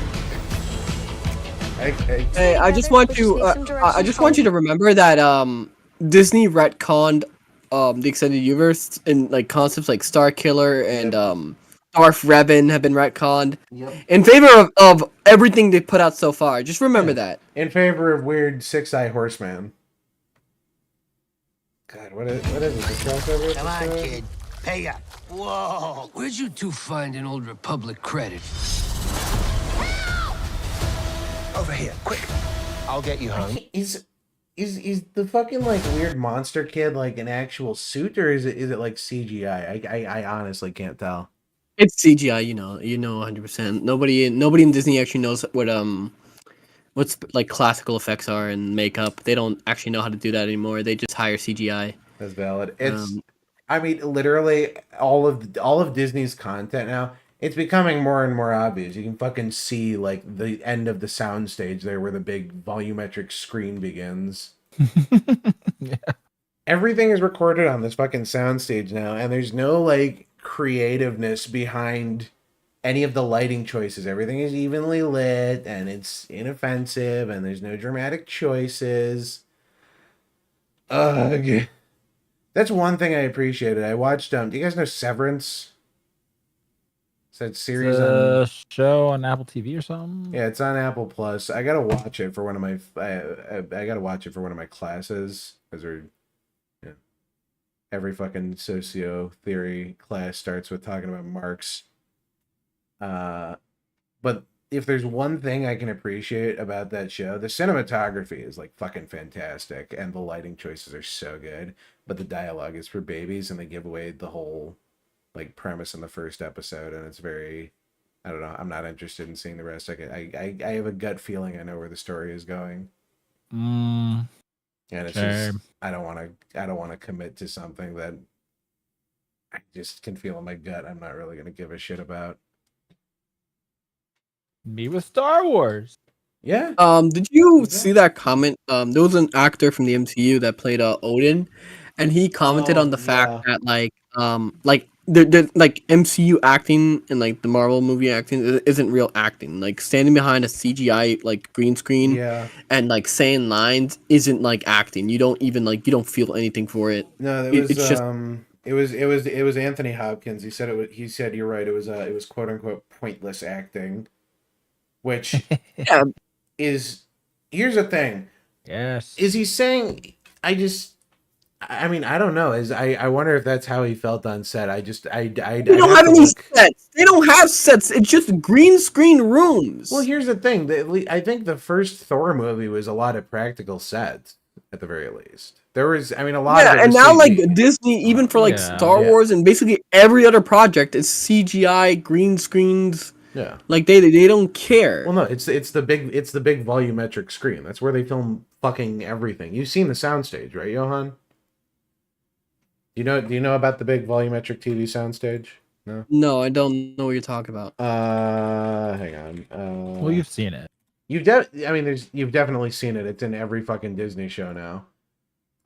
It is this. This is where they film everything. They put sets inside of this big room, and it's basically just it's just a big TV. This is where they film. Everything. Okay, this is terrible. Yeah, this is why everything looks terrible, because it's all just one big evenly lit screen with no dramatic color choices. And you can even see, literally, you can see the end of the soundstage. Yeah. It is fucking incredible. Like, I know people have said this before. Is this the death of Star Wars?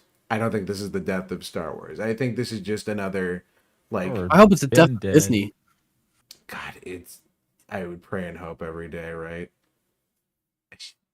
I mean, it's just like another buckshot into the fucking dead horse corpse. Mm-hmm. There's just nothing. We'll make a partnership. But we have to move fast!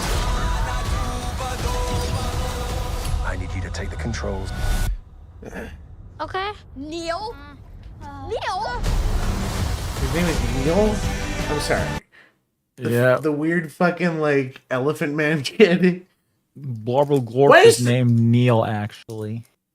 Yeah, why the fuck is Glarp Narp Narp named fucking Neil? Why is Neil a name in space? Why the fuck is there a guy named Obi-Wan and a guy named Neil? This is... They don't give a shit anymore. They don't care! They don't care! That's the death of Star Wars. Neil is the death of Star Wars. Neil to the end. There's been some dumb name characters in Star Wars, like fucking I don't know, Chris.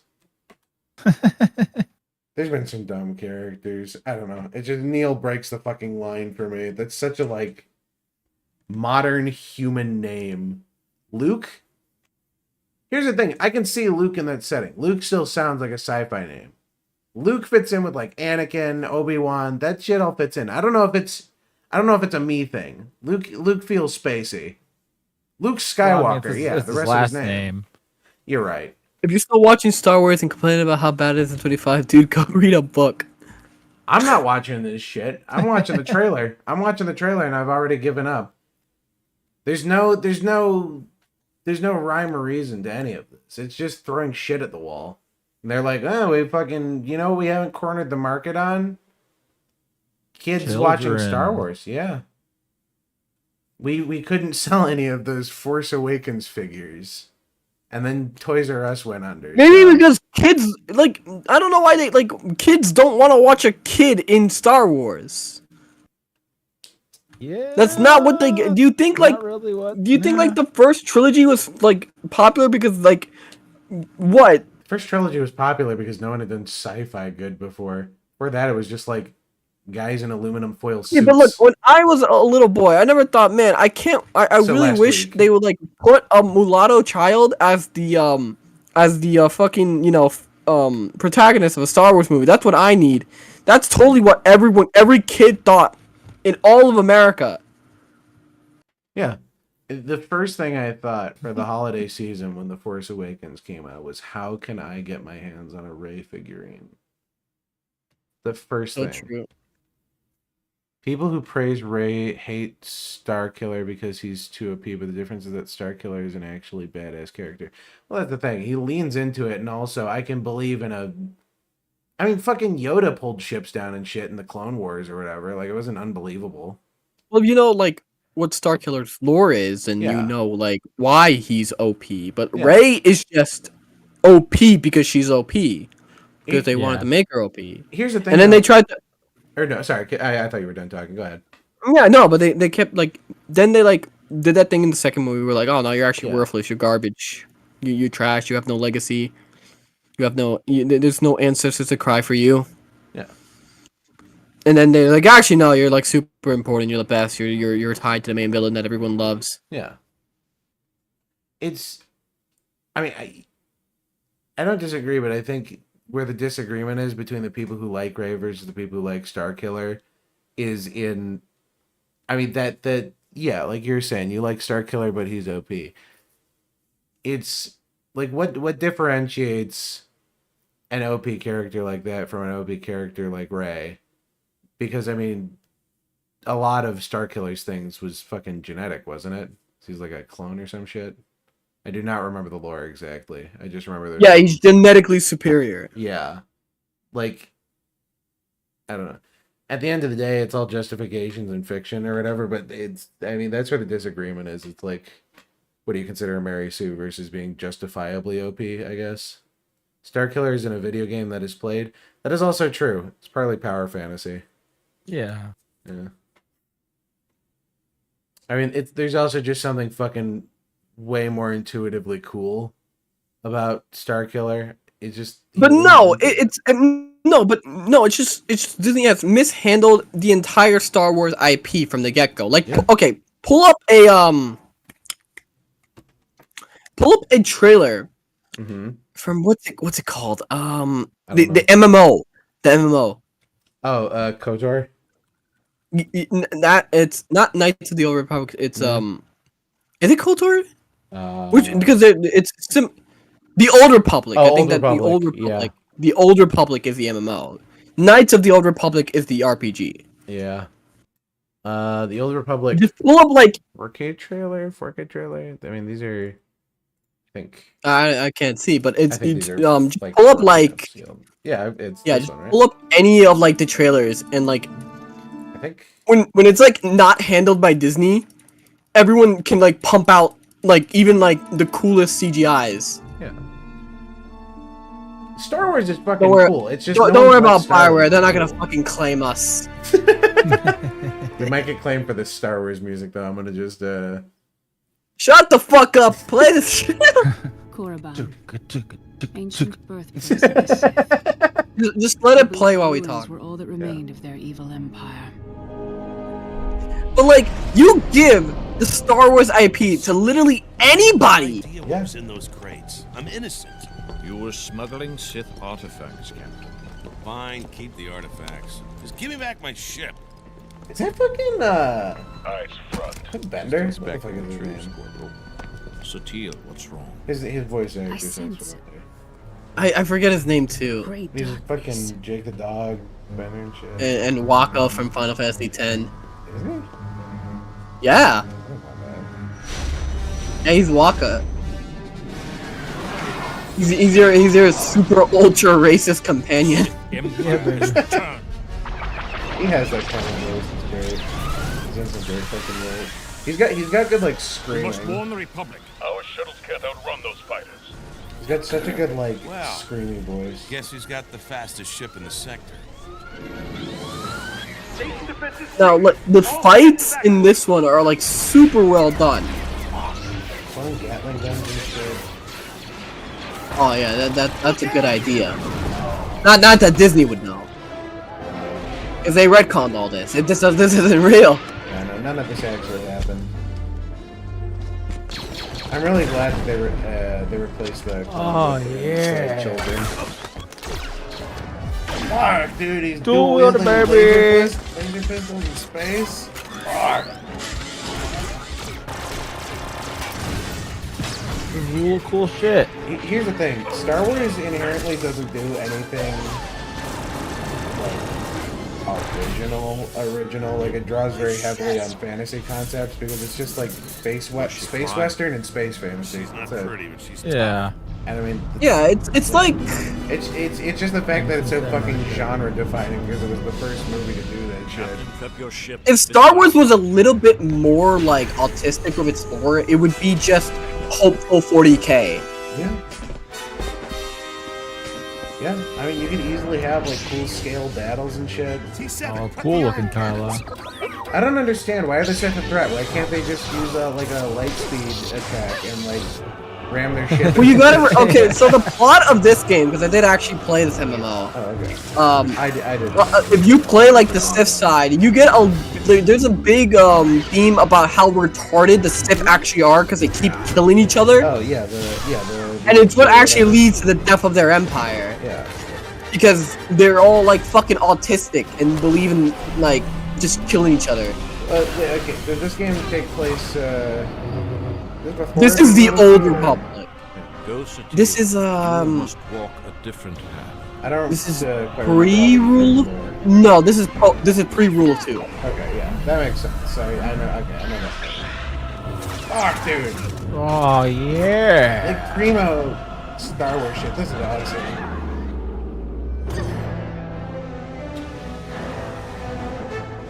And the game is actually like, once you know, this MMO is just a single player game that just happens to have people within it. Because that's how Bioware designed it. Is it still playable? Yeah. Some stories are clearly better than others though. Oh, dude. Red. Oh, so he's evil. Okay, I got it. Well, that's what a pure blood Sith looks like. Oh, he's just red. I thought like in the EU canon, there's some goofy shit in the EU canon. There's like an ancient race of Sith aliens or whatever, and they're like fucking bug people. Which what were they trying to say with that one? That's what the Sith look like. They're all red people. Holy shit! It's what's his name from Destiny? Did you play Destiny, Johann? Yes, of course I played Destiny. I'm a Zoomer. My assumptions are correct.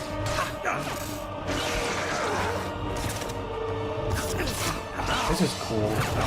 I had the PS4 like login. I had like the PS4 background screen for Destiny. Here's another thing, by the way, that this fight is reminding me of. So the old fights in Star Wars went fucking crazy, right? Like prequel fights. And they went crazy. Yeah. You can kind of tell the techniques based on the film. So in the original Star Wars, because they were like spinning light tubes, they couldn't afford to go too hard with them. So that's why they do like the little poking and prodding stuff, and it was partially inspired by samurai movies that George Lucas had watched. And then in the prequels, when they have more of a budget and stuff, and because all the effects are digital, all of those fights with the lightsabers and stuff, outside of essentially the fully digital ones with like Yoda versus Palpatine or whatever, they were done with just metal rods. They were just done with like fucking okay, so after this you need to pull up, like finish this video, but after this you have to pull up the full concept of Anakin versus Obi-Wan. I will do that because it sounds interesting. But there's in the new movies they use just like LED tubes. Which are kind of expensive, so they don't go as hard, which is why the choreography feels kind of light. But also, they use those for key lighting. So, they're really dim. If you look at the new lightsabers, like, do you see how the core of this is all white? Lightsabers, like, this is the weird thing that the new Star Wars movies don't seem to quite understand. Like lightsabers are fucking like white and then just have like a glow to them essentially. And you look at 90% of lightsabers and they're like that. It's like the most well-studied effect in history or whatever. And okay, but very easily you got to remember that you're a nerd and nobody actually cares about lore. Why do you care about lore so much, nerd? This is filmmaking, bastard. No. Did you never see that quote where like I forgot who where they're like, why do you nerds care so much about the lore? I have not seen that quote. But I forgot who said it. It was like somebody from like a Disney who was like, why do you idiots care so much about the lore? It's like that's how you make a setting. That's literally that's how you make any story and like children. That is the most instantly infuriating thing you could ever say to a fan of anything.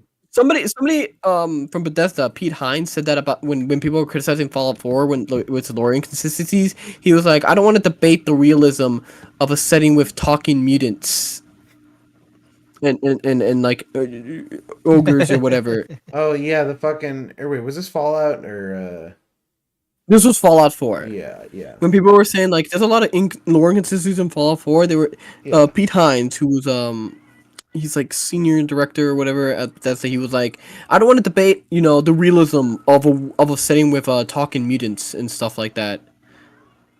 Which wasn't the conversation that people were bringing up. It was, why is there a lore inconsistency? Why are there multiple lore inconsistencies, and why did you not have a lore master double check all the quest lines? It's because Bethesda doesn't care about old Fallout. Old Okay, Fallout. you can continue the video. But you cracking open that beer. Yeah, tall boy. The whole crux of what I was going to say was essentially just the fact that they can't make any dramatic lighting decisions anymore. That's basically it, just because they use LED light tubes that are really dim. A lot of movies don't want to use like lighting at all. Like look at a modern a lot of modern movies just like volumetric soundstage. It's the exact problem of the thing we looked at earlier, because it's all screen, so it's all evenly fucking lit. So they're continuing the cool Star Wars. Where's my plus size Jedi woman? Why isn't she in a wheelchair struggling to get into the ship?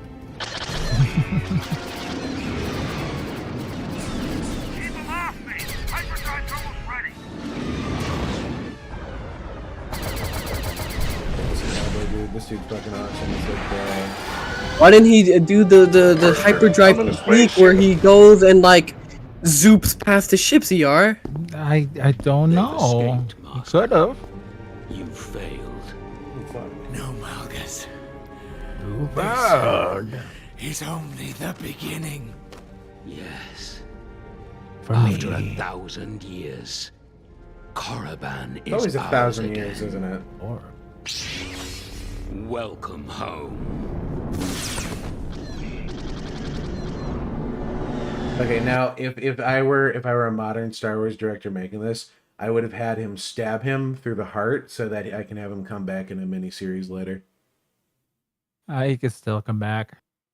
Yeah, it's true. It was. If Darth Maul could get chopped in half and thrown down a fucking... I mean, even Palpatine... To be fair, they did explain why he survived, and it was because somehow he's like so fueled with hate that because Sith power runs off hate. They have to. They just could have said somehow. At least he returned. Yeah. Yeah, you're right. They should have just said somehow. Fucking at least Darth Maul's comeback was kind of cool. He got fucking robot legs and got to fight Obi-Wan. That was neat. He had a lot of like preparation to come back, unlike Palpatine, who just kind of was just so powerful he came back. No one scars their characters anymore. You know? It's like fucking Tin Shinhan getting his. And then, you know what the worst thing is? Once again, if they didn't decanonize the extended universe, there's a lot of lore from the MMO they could have pulled, because there's I forgot what his name, Darth. I forgot. There's a CGI trailer with him again. I know the one. I know the. Are you talking about the guy with like the big ass like Bane face mask? He doesn't have a Bane face mask. That's his. I think that's supposed to be like his son, but that's his son, and he like draws, like force power from a planet and sucks it dry, and he's like the immortal emperor. Oh, Darth Revan.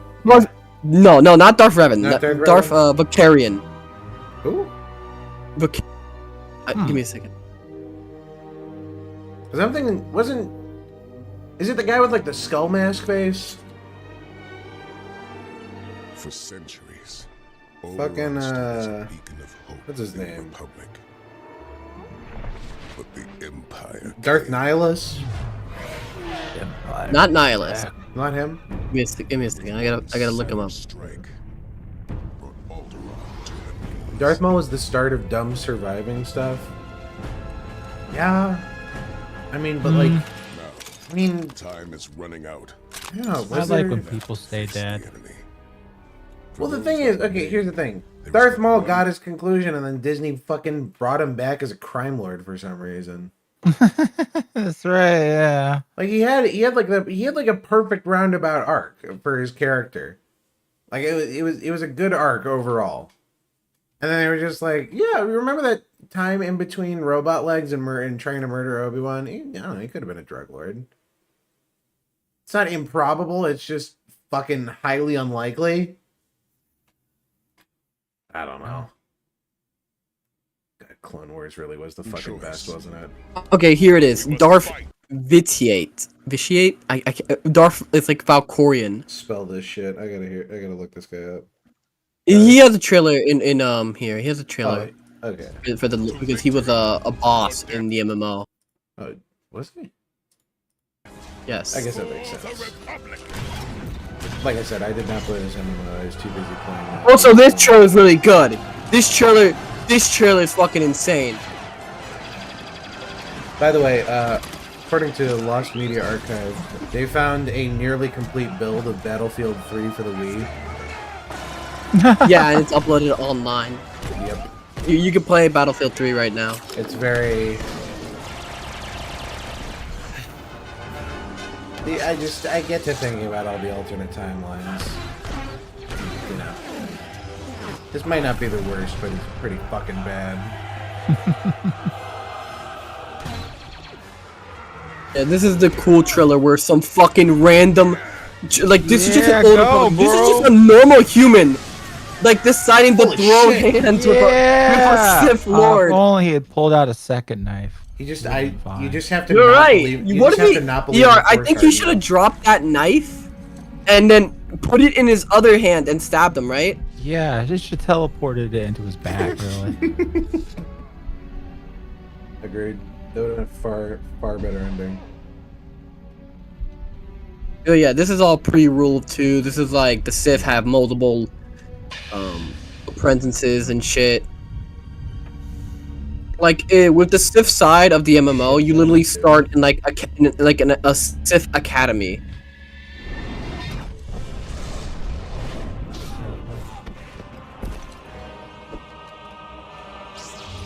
You know what else? In the new movies, the Force just felt fucking lame. I feel like the Force didn't do shit.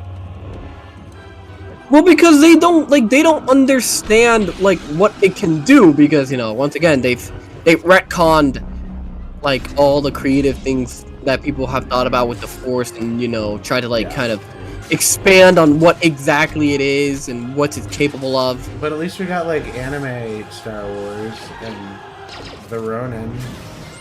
Like to Hollywood execs and writers that just, you know, see this as an avenue to tell their shitty stories that nobody cares about. It's just that thing that moves rocks. Pretty much. It's. I mean, the thing is, it feels like a lot of the time. Just. Oh. Ooh. Oh. I thought. Oh. Very close. She force blocking it with her hand. Oh shit. Yeah, bro. Just line back. Yeah, here it is. Yeah. Good night. Holy shit! Plasma grenade to the face is crazy. Yeah, like I said, give literally anyone else a Star Wars like IP, and they think of crazy shit. Now you also gotta remember this entire MMO was made by still like prime BioWare. Oh yeah, BioWare when they were still making. When they were still BioWare, not which Mass Effect was out at this time? This was this. You gotta see the date of the trailer since it's the original trailer. You know what's fucking crazy to me? Now that I'm thinking about it, how was there never? This was like I think post. What? I think it's post ME2. Post ME2. Which one's ME2? Mass Effect 2. Oh yeah, post Mass Effect 2. Oh yeah. How the fuck was there never any Avatar: The Last Airbender MMO? Like a fucking even like a Flash MMO or whatever. Because everyone knew. Are they? Because I mean, do you want ER to not have a social life? Fuck, you're right. No, it's an action RPG. Never mind. Well, that's disappointing. But no, it's like even like a fucking. I mean, I don't know. Do you guys remember Fusion Fall at all? The like Cartoon Network. Yeah, I did. Oh, you remember Fusion Fall? Fusion Fall was lit. No, but yeah, like there's never any kind of like Avatar browser MMO, which is surprising to me because I feel like that's kind of an easy leap to make, and it was it made around that MMO? Okay, boom? but It like feels like it, right? 2000. Well, like you gotta know what else is ER gonna complain about, dude? That's true. You gotta remember that the Avatar IP has been like completely like mismanaged since its like inception. Name one IP that hasn't been mismanaged since its inception. I don't know. Yakuza's doing pretty well. You know what? That's true. That's true. It's fucking insane to me that you know. I think what was the studio behind it? Series can run for like a decade and not be like completely destroyed from the inside. Dude, Ubisoft spent $850 million on Skull and Bones, and they made fucking Yakuza Pirate Adventure in 2 years with like $12 million. And you know what's insane? It's gonna sell a gajillion copies. It's just what everyone wanted. Hey, can you guys please make Black Flag's pirate gameplay, but it's its own game? You know what's insane? When you make things people want to buy, they buy them. I know. It's a novel fucking concept. Well, we really gotta like get on this. Yeah. It's just like, what do people want to buy? I think here's my pitch. We remake Star Wars: The Old Republic. but it's all fat gay lesbians.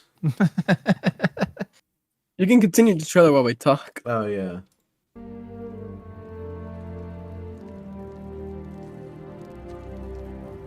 No video game ad campaign will ever beat Halo's Believe campaign for me. Easily the best fucking campaign of all time. Oh yeah, by the way, since this is a BioWare game, this game also has like romance since you get companions. Damn, can I romance? Can I be a clone and romance a clone? Well, this is pre-clone. Oh, is this pre-clone? Oh, right. A single spark of That bothered me the most when I saw the new Star Wars movies was when they said that cloning was a dark secret only the Sith would know, and I'm like, that's bullshit though. Wasn't there like a whole fucking Clone Wars, like not that long ago? I mean, you could argue that fucking those I forgot what they're called, that they knew the secret, which is like the Camino likely people? like the Camino people, yeah. Okay, play the one I sent you. I'll play the one. That's the one with the Valkyrian. Oh, it's this and he's so his power was like he was like literally the eternal emperor. He would like go on this like giant massive spaceship and suck planets dry using his force powers, and that's how he remained immortal. Now guess what? You know, that would have been an easy explanation for Palpatine if you really wanted to explain, you know, and justify why he's alive. But no, he's just back. Yeah, he's back. Somehow. Cloning dark secrets only the Sith would know. Here's the thing: even the comics did the clone thing too, and nobody fucking liked it then. It's crazy that Disney learned no lessons from the EU. There was a whole storyline where Palpatine came back as a younger clone of himself because he hid a secret cloning facility in a mountain, and it raised the exact same fucking questions as the new one. Like, why wouldn't you just why wouldn't you clone an army of Snokes? That's like the first thing I would do. He did. Holy fuck! I forgot he about. He made Snoke. like six tube babies. Well, you forgot about Snoke. So did everyone else. J.J. Abrams definitely forgot about Snoke. I like these. I wrote what? What? J.J. Abrams being told in the writers' room the recap of the last two movies. Okay. Right. The losses you suffer. Dude, if I had the Force, I would be doing that shit all the time, just like knocking shit off of counters. Yeah. Just for no reason, I'd just be like, because I can, I don't know, I'd go to Star Wars and I'd go to Starbucks and fuck up with the barista. God, I just thought about a tweet I gotta make after this. Because there's a romance Shut up. There's a romance plot in the Sith Warrior like class where like cause your first companion is a Twi'lek slave that you can basically groom into being your wife. Oh yeah, baby. Oh yeah. And she even I want you to know, you start like the first time you get her, you're getting her off the slave master at the Sith Academy, and she has a shock collar on her, and there's options to shock her when she doesn't do what you say. Dude, sounds great. My kind of relationship.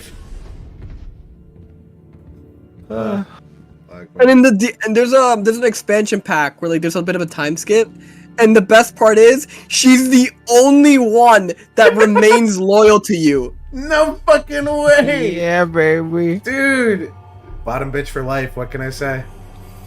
I gotta read them. I'm telling you, you have to at least play some of the MMO. It's so good. I'm gonna give it a try later. I really want to play it now. These trailers are pretty great. Ooh. Like you can play the other races, but like it costs money. There is special dialogue if you play like a different race. Like if you're a Sith and you play as a Sith, people will comment about how you're like pure blood. Yeah. But if you're like a human, they'll be like if you talk to like a Sith character, they'll be like, I can't believe we're letting these creatures into here. These black creatures. Oh, Twi'lek Sith, we really are going low. Twilight Sith. There have been a couple Twilight Siths in trailers and stuff. Alright, dude. So that is a cute little subversion. The guy in white turns out to be the power. Oh. Son. Yeah, this is a whole like expansion pack and everything. There's like a raid boss. A whole. Not even, because like everything you can do in this game, you can do solo. It's like it's so ridiculous because it's very clearly like BioWare didn't want to make an MMO. They would have done way better just making like a solo game. Well, yeah, but this because was during everything's the height been of... done solo and like this is the MMO. Yeah, this craze. was like yeah, look, it's 2011 right there. Yeah, it says. even fucking Lego had an MMO at this point. And everyone. I don't know if anyone knows Lego Universe. I think it was called Lego Universe something. Oh yeah, I think I remember that. That shit was classic. It was apparently if I recall correctly, one of the reasons it went down was because the moderation team was super expensive because they had like a 24/7 moderation team to make sure no one was building dicks. The exact same reason Tumblr went under. Fuck. Yeah, no, Star Wars has gone so far downhill. It's crazy. It's every fucking IP now. Personally, I just watch the Bollywood remakes, like the Bollywood remake of RoboCop. Where he looks like he's in a trash can. It's my favorite one. Can I find that? Let's see. I gotta organize these notes better. I know we were talking about Hell of a Boss earlier, but Vivian Madrano threatened to make new series. So, excited for that. Same cartoon topic. There's no more cartoons on any streaming platforms anywhere. I was literally I had like the TV in the living room was tuned into like Cartoon Network, which then turned into Adult Swim, of course, at like 5 p.m. and they were playing fucking Dexter's Laboratory. Yeah, it's crazy. They just it's. I mean, I can't believe Cartoon Network has to rely on Adult Swim like that, but Adult Swim is really knocking it out of the park with the blocks because, yeah, they start off the afternoon right with those classic '90s cartoons, Johnny Bravo and shit. Classic. Did I watch the newer D&D movie that was horrific? The one with Chris Pine? I didn't think it was too bad. I didn't hate it. Yeah, I can't find it, but there was this animation that they showed off, I think, like last year, which is the full CGI, like computer-generated concept of the Anakin and Obi-Wan fight, which was supposed to be like way longer than what the actual fight was. Oh, jeez. And it was like crazy anime bullshit that they were doing. It was insane. They were like throwing shit around and rebuilding it with the Force. Fuck. Oh man. Was it just one of those things where it was like too ambitious for the time? I think it was too ambitious for the time, or it would cost. I think it was like costing money that dollars. And also, you know, Hollywood, basic Hollywood. That scene is too long. Yeah. I wish Hollywood would let people make fucking movies again. Speaking, since David Lynch was mentioned earlier, have you ever seen the clip where he got like fucking mad at someone on like set because it was like an exec saying like, I think that scene's too long. Oh yeah, and he's like, too long with these scenes with you. Like, how long is this scene supposed to be? Like, what do you want from me? Let me make my fucking movie. I've seen that clip is great. We miss you already. We miss you already, Dave. What else? Oh shit, they're making another fucking Blade Runner. With Ken. I heard something about Yeah, Blade Runner 2099. It apparently just finished filming recently. What'd you say? Supposed to be a series, right? Yeah, with K. Which again, yeah, I think so. With fucking why can't I think of his name? Jesus, he was in Drive. Ryan Gosling. Yeah, Ryan Gosling. Yeah. It's not this, is he? In what, the new Blade Runner? Yeah. 2099? No, it's like a totally different cast. And is it a different cast? It's 50 years later and all that. Oh, you know what? You're right. I'm sorry. I was as misinterpreting. I have the tweet pulled up here. It's they used a photo from Blade Runner with Ryan Gosling, which is what confused me. I see. Let's see. There's a bunch of shit here. Next week, starting next stream, we'll be streaming on Red Note. Yeah, but look, look, waifu. I see your comment. I don't know what you want me to say about the Harley Quinn fart porn comic. Someone brought that up. Yeah, to I me got nothing. I got nothing there. That's all you. That's all you. Everything what the fuck? Everything that can be said about that has been said. The fact that it's officially published by I think the less said about it, the better. Agreed. We should leave it be silent but deadly. Oh, you. Okay, I think we need to kill Gunnar. I'm such a stinker. Oh, okay, you. Joe. Have they asked Fallen Chungus' opinion on this? We should. I was honestly, I don't know. I've been contemplating what the funniest thing to DM him would be, and I mean, I'm slowly settling on the Bowser fart gif.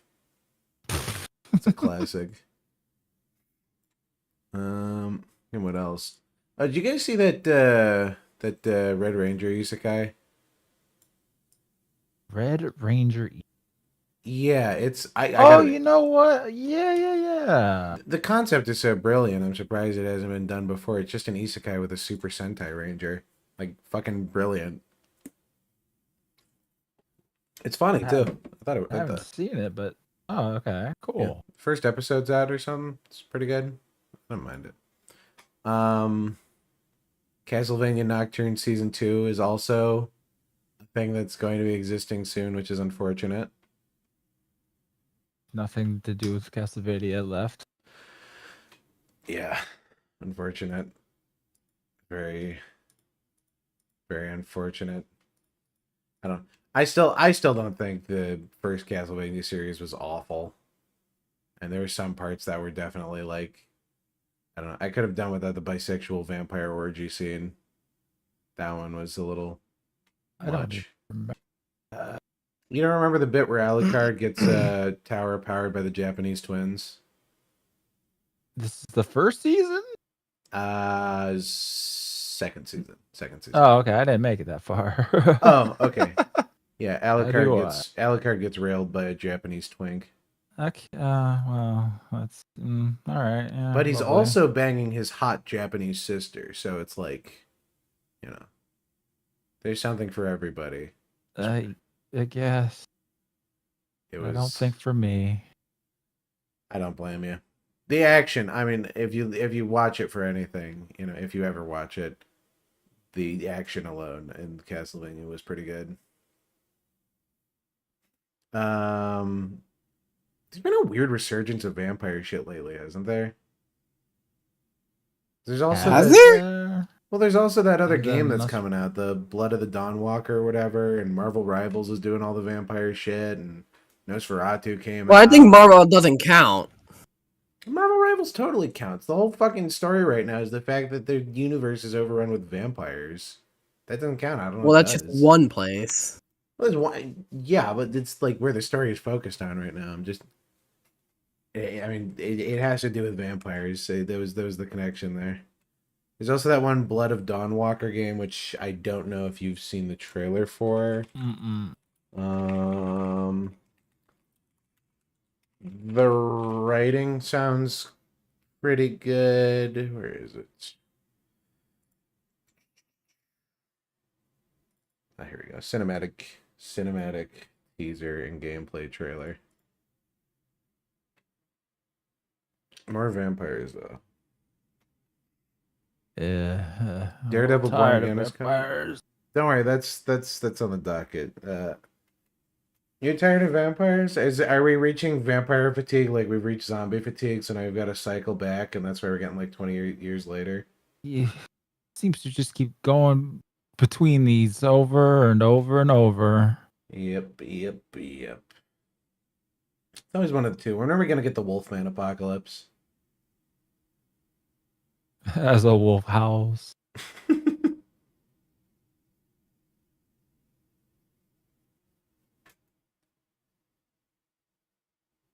I watched. Although I think there's a movie coming out that is just called Wolfman.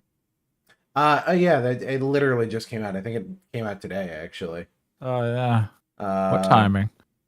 Yeah, it's one of the like Universal monster movies they've been doing, like Invisible Man or whatever. Oh. No, I just want to point out this game was apparently made by ex-Witcher devs from CD Projekt Red. Yes, which so is why I'm kind of excited. I wanted to point out that Witcher 4 is going to come out, and then this is going to come out. Now, we'll be able to see side by side which devs were the good ones and which devs were the bad ones. Well, the like owner of CDP Project or fucking CD Projekt Red or whatever was saying on Twitter that they haven't shed any quote unquote good meat or whatever. But you're right, seeing this. Yeah, I mean, you gotta. Whoa, bro. You gotta like.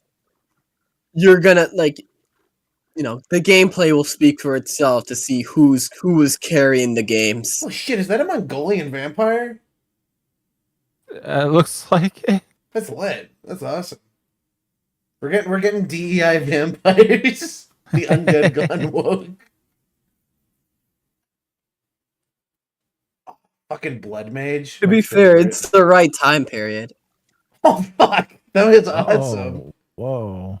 You know, it's kind of crazy to think that at some point in like European history, like everyone was united on the fact that some fucking like. Oh yeah, there's just bloodsuckers out there. Asian people on horses will come and just raid your town, and like no army has ever like could stand against them for like the longest time. Yeah. People just had to contend with the fact that he called himself the Scourge of God.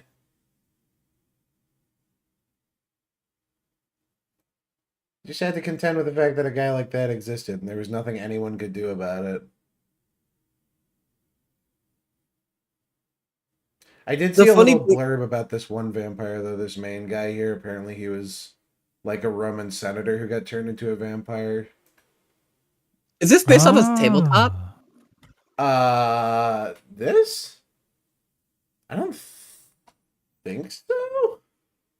Because then my earlier comment is still true. If you like a tabletop game, just wait until you get its video game adaptation. I don't think it's based on. Then you can.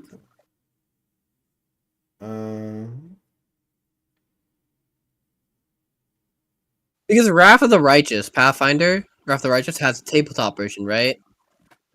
Yeah, Pathfinder like the exact campaign. Version. And like because the game is made by Russians, they made their own like creative liberties on certain topics that were required of them to touch up on. Oh, shit. I haven't seen any of the gameplay or anything for this yet, so. I haven't seen anything either. I mean, it's very like, is it Dark Souls gameplay?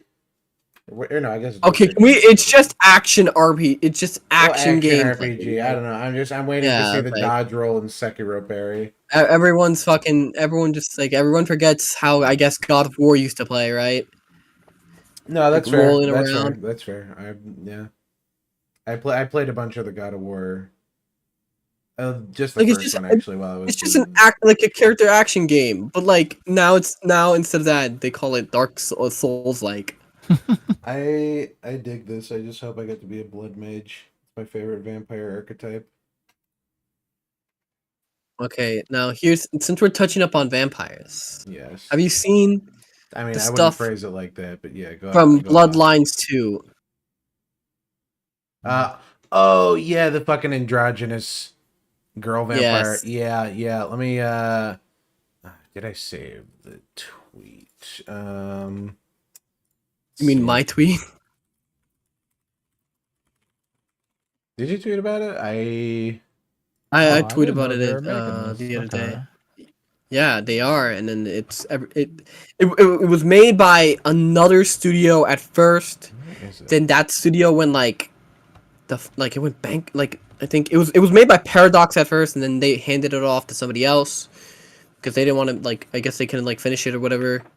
Like then they redid the entire concept of the game, and now whoever fucking has it right now is garbage. Here we go. I found it. Yeah, here's the Bloodlines 2 character customization. Okay, Guy and Guy. Yeah, that's the one I tweeted. Or Twink and Twink, I guess. The character customization in the old one. What the fuck? Yeah, I tweeted about this the other day. It's just the fucking like it's not even like it's just literally the same body. By the way, with like they might have shaved an inch off. A little bit, like a slight, but it's so unnoticeable. You can see it like right here, like the shape is. I want you to know they have the same legs. They do. They have the same waistline. The arms are practically the same. Jarvis enhance image. Yeah, those are maybe slightly. Like, are we playing as fucking David Bowie? That's it. David Bowie. These are very like Armenian looking vampires. They're not Armenian. What race am I thinking of? Goodness, look at me. The owners of Vampire the Masquerade, White Wolf are really gay, by the way. Yes, I've seen they had a concept of this is the one everyone likes to post about all the time. Every time I see like stuff about Vampire Bloodlines and like the current tabletop state of the tabletop is this gay black Muslim vampire. That's the leader of one of the Anarch factions. In the original, I'm not joking. I'm not joking. Let me look it up right now. In the original Bloodlines or in this new one? All right. Shoujo anime gender differences. Not wrong. True. Oh, by the way, I know we were talking about Concord and shit earlier, but I read a news article the other day that said Concord players were not happy about Marvel Rivals' success, and I'm just curious, like, who are they talking about? All three of them? Wow. How did they find them all to get that opinion? There wasn't anyone playing it. I'm really curious. I guess it was that journalist and his two friends or something, whoever wrote that.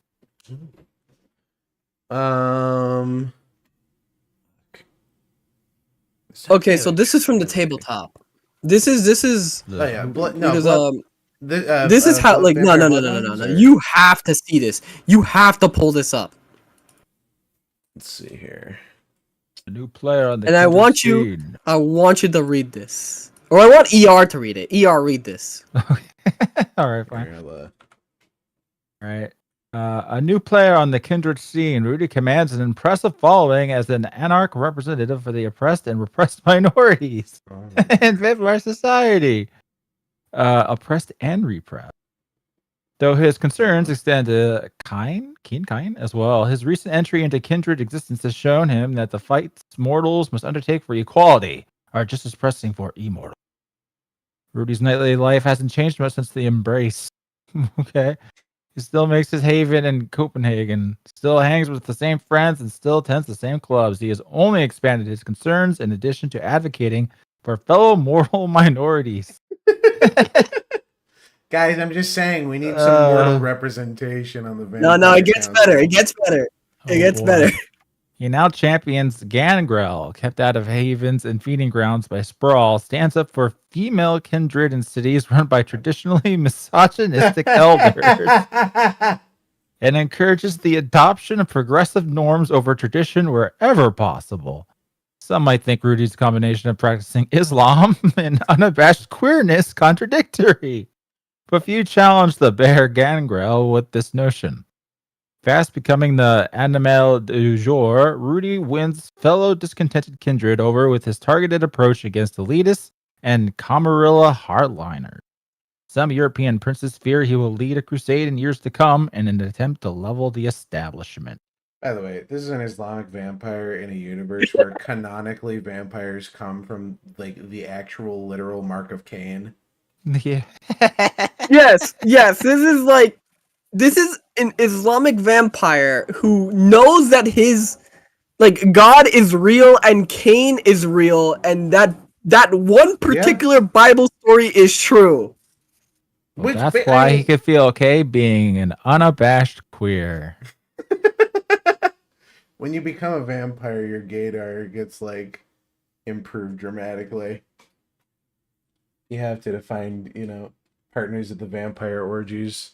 And this is so like, if you played the game, like there's nothing that comes close to this. No, this is nothing. Because the game was made by like by Russians, of course, and this is made by some fucking misogynistic elder. Yes. And it's him standing up for kindred women, female kindred in cities run by traditionally misogynistic elders. I don't understand the mortal advocacy. This is such a dumb fucking position for him.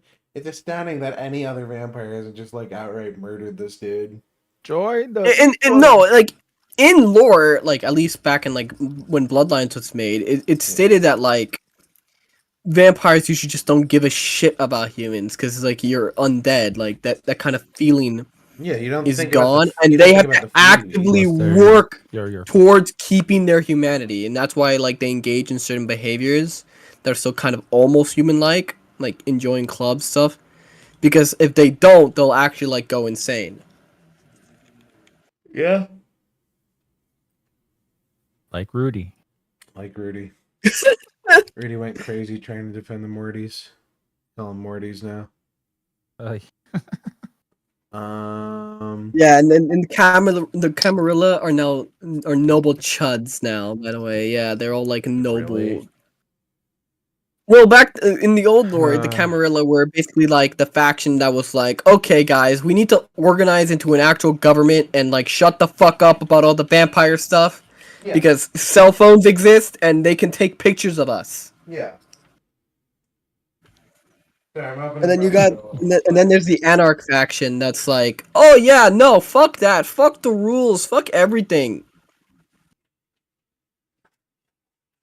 God. Yeah, I mean, it sounds like they've pretty thoroughly demolished the, pre-existing Bloodlines lore. Well, it's it's bad. I mean, I don't know how much more like irreparably fucked it can get, because Bloodlines wasn't a bad game originally either. And it's actually a really good game. It's a really solid RPG. It's not that long. I mean, when did it come out? Because it was, post 2000. It was on back PC. in 2001. It's a 1. Yes, it was made in the Source engine. It was gonna release. No, actually, 2000. When was it released? By the way, can I say Source 2 is a fucking outstanding engine, and it's a shame. Oh, sorry, 2004. It released alongside. It was released the same year as Half-Life 2. It was actually it was actually like done, like ready and ship out before Half-Life 2, but Valve told them, "Hey, can you wait? Because we want to debut Source with Half-Life 2." Yeah, that tracks. I mean, I wouldn't want fucking, I'm sure Nintendo wants Mario to be the first game to release on the Switch 2, which, by the way, I'm shocked we didn't get to that sooner. The Switch 2 got announced, but also it's like the most leaked console in existence at this fucking point, so. Yeah, I'd already thought it had been. We have... I mean, to be fair, they did an announcement like last year that like we already knew it was in production. They already did an announcement. I don't know why like everyone was like we knew that like the thing was in production, and we already knew that it would be like backwards compatible with Nintendo Switch games. Yeah, but I think and everyone's like, oh, but why didn't they make anything new? It's like, why the fuck would they? Well, there's no point in improving it. Here's the thing: if you just look back at the history of Nintendo, it's very like clear linear progression from one console to the next. Like you can see the train of thought, going from portable handheld consoles to home consoles, like the Wii and then the Wii U, and then basically just expanding on the tablet idea because Nintendo was forward thinking enough to realize that mobile games are going to be a big market and people want to play games on the go, considering how fucking well the Game Boy sold. Yeah, people want like some kind of like the hybrid idea worked. Like people people want to play games on their screen, but they're also like, hey, what if I could like pick this up and take it with me? The hybrid idea worked with the Wii U. Here's the thing: people want to say the Wii U was a failure of a console, but you know, it sold not as well as the Wii. But you're also comparing. Well, to be Wii fair, U to like the most it didn't successful sell fucking well because console of all time. there was also like a marketing disaster because people couldn't tell if it was like a new console or not, Well, it or was like to the average normie. Well, And then yeah, Nintendo and just also- figured out finally that if you just put a fucking number next to it, people will people get the message. Yeah, because people are dumb. I mean, that's Maybe something special won't like get them to forget, like won't get them to think that it's a new console. Just put a number next to it. I mean, shit. That's what we used to do. Nintendo 64. You should just name shit after the fucking amount of, you know, computing it could do. That was a brag. No, but Seth made a video on it saying it's amazing. on Vampire Bloodlines, it's a good video. Yes. That video is what inspired me to play it, and he was not wrong. Any account, it's a very good game. We have to play it, but I entirely intend to. I gotta play more games Seth recommends. Star Sector I played. Star Sector is fucking great. Especially because I played I mean, it's not like a dumbed down version of Star Sector. It's called Endless Sky. That's it. It's like the most indie game I could think of. And it's like the perfect time killer space game. You just fucking jump between planets and sell shit. It's great. Star Sector is just the more advanced version of that because you can do advanced level piracy and shit. Pretty wild. It's pretty wild, I'm not gonna lie.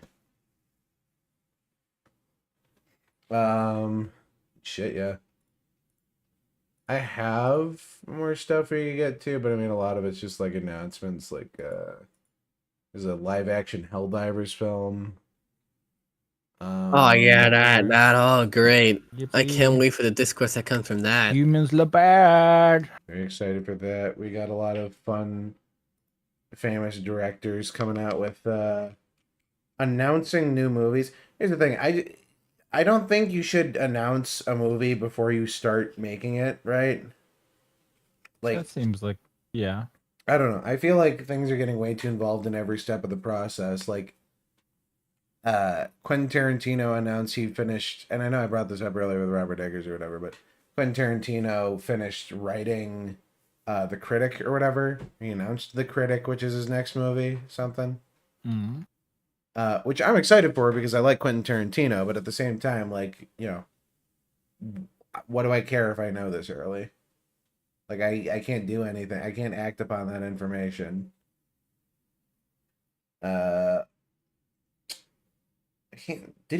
else has he come out with recently? Because I think the last thing I saw in theaters from him was Once Upon a Time in Hollywood. I don't think anything else has come out in the meantime, right? No, I don't think so. I think that's partly because didn't he stop making The Critic? Did he? I believe, yes. I remember reading something about how it was dropped. For some reason, I forget why. Oh, yeah. No, I just looked it up, yeah. Quentin Tarantino no longer making the movie Critic his final film. What is he doing instead? I mean, is he doing something instead? I don't know. I mean, I think the last thing he would have made was Once Upon a Time in Hollywood, which I gotta be honest, not a bad note to end on. It's very much like a culmination of his career.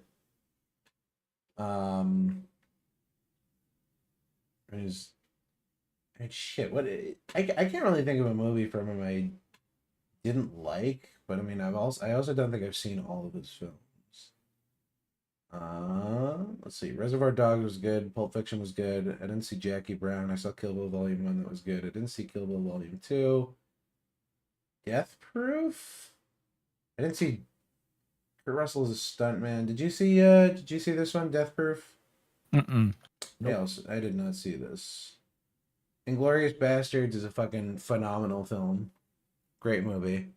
Although a little one-sided. I'll say a little one-sided. Django Unchained Also great film, also one-sided.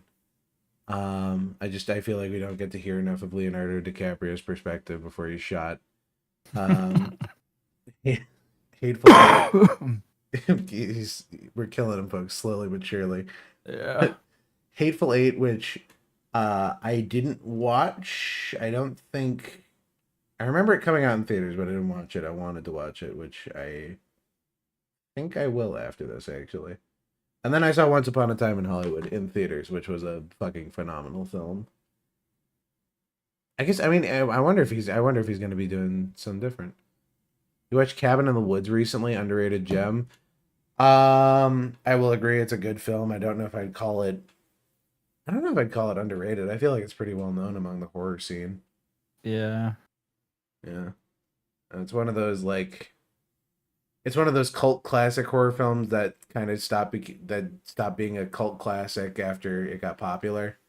To the point where I think they were considering a Cabin in the Woods sequel, which I don't quite understand how that would work.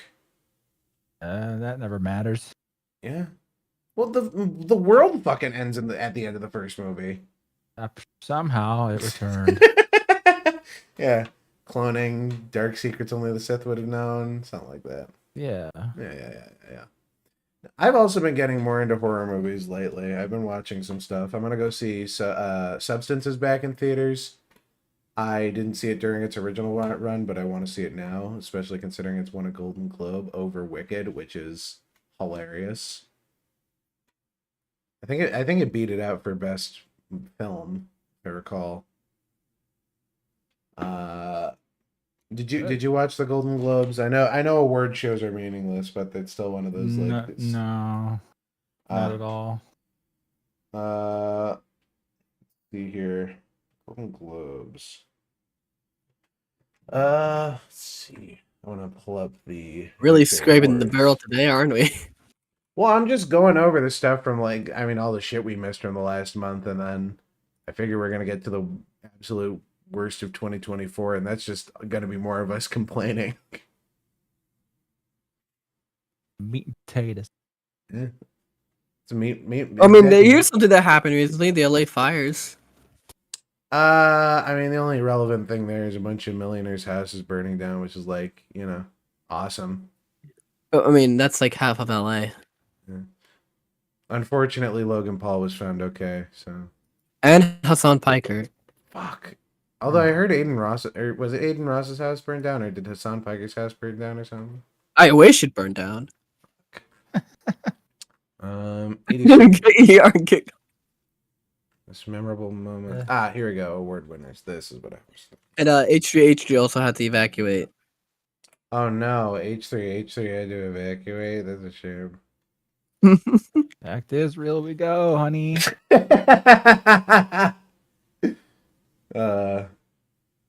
Funny. Golden Globe winners. This is a really weird format for this. Best Motion Picture Drama, The Brutalist, A24. I want to go see that. I don't know what it's about, but I mean, I saw I think I saw a snippet of the trailer when I got to see Nosferatu. It's pretty good. Nosferatu, I can't talk today. Adrian Brody. This isn't actually showing me all of the This isn't showing me all of the people who could have won, unfortunately. None of these. I don't watch no movies. I don't know half of these, and this is killing me that this is all the same font.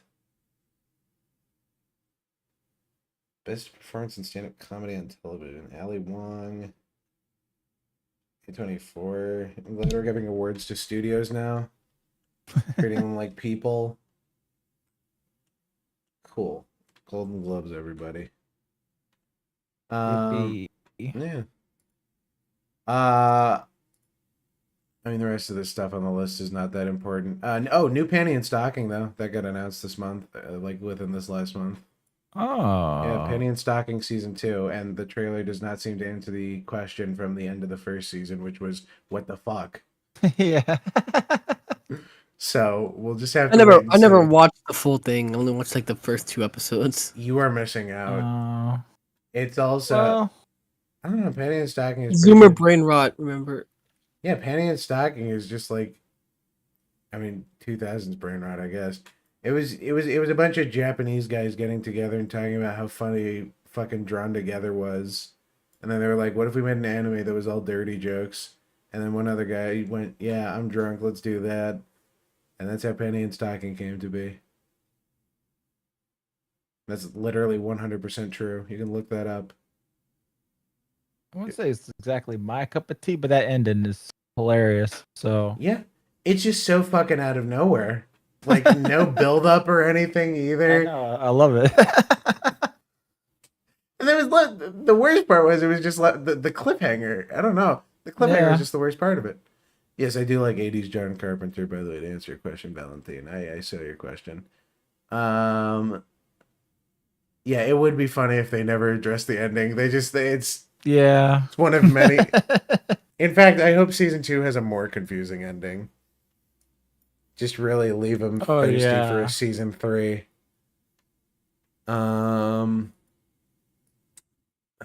Fucking. Oh yeah, there's I think I messaged you about this at some point. The fucking Grand Theft Auto Hamlet.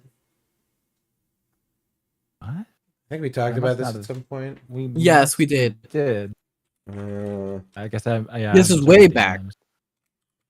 This was a minute ago when they announced it, but I don't think we ended up watching the trailer. We did. Did we watch the trailer? Yeah, we did. I feel like I'm being gaslit here because I do not remember watching the trailer. We did. You showed us the trailer in GTA. Huh. Well. Right? ER? I don't remember. I also don't Are you see? There's no way. We saw it.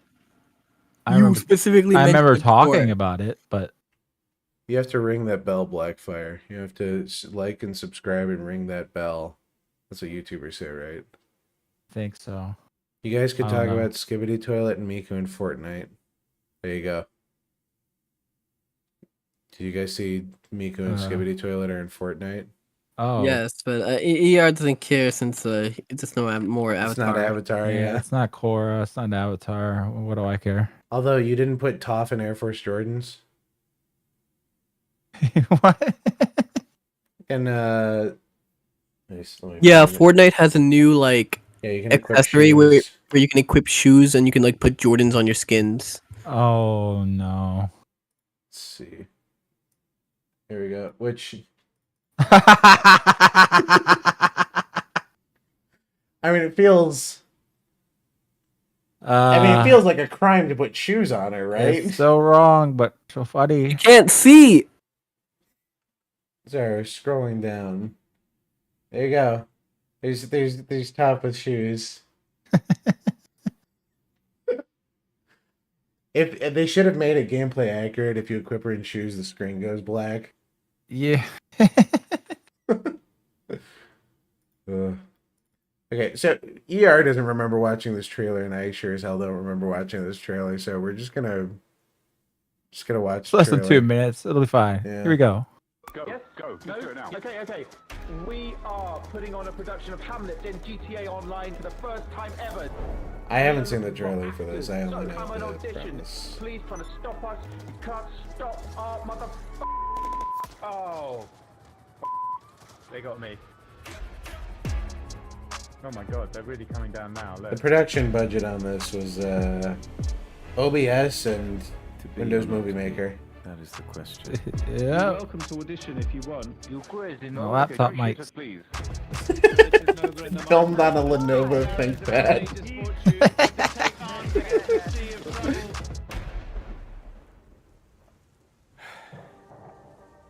No one's gonna come. No one cares. It's not a real thing. It's real to me. Oh, hang on. Someone's here. Whoa. That's I think the premise is more interesting than the execution because there's only so long I can watch someone roleplay. While you're doing your dance, we've tried Yeah. to be or not to be. That is the question. Look, my lord, it comes. It's like Shakespeare on a $1 billion budget. Yeah, the premise of this film is not so much the fact that they're doing Hamlet in Grand Theft Auto. It's a documentary about the process of trying to film a documentary in Grand Theft Auto. Or, I'm sorry, a documentary about trying to make Hamlet in Grand Theft Auto. Yeah. Not one monkey. Not one monkey. So disappointing. It's true. We could have had Hamlet or fucking Apelet? Hamlape? Well, yeah, points for trying. It's I don't know. I had to run through the possibilities there, and I'm like, man, none of that's working, is it? Romlet? Chimp? Something chimp maybe? If anyone has a better portmanteau, please submit it to Johann's Twitter inbox, which is directly below. A better what? A better portmanteau. What's that mean? You don't know what portmanteau is? You don't have a literacy degree? Yeah, I forgot you're an English major. Okay. I don't know. I'm curious as to if he'll look it up, and two, if he'll spell it right. Portmanteau is an interesting word. Not gonna bother. Toe. What? A poor man's toe? Yeah, poor man. Yeah, poor. Yeah, poor man's toe. I was imagining him typing into Google. I'm not. No, now I feel stupid. I'm not gonna do it. No, it's all right. It's okay, Johann. It just means it's like a silly contraction of two or more words into a single thing. Think like batarang.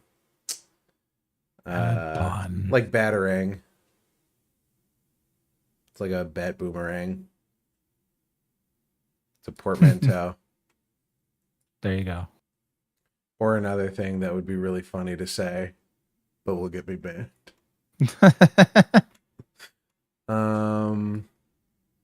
The only thing I think, there's a couple things. Is Utopia 2 is taking place in China because Disney is officially running out of money and ideas.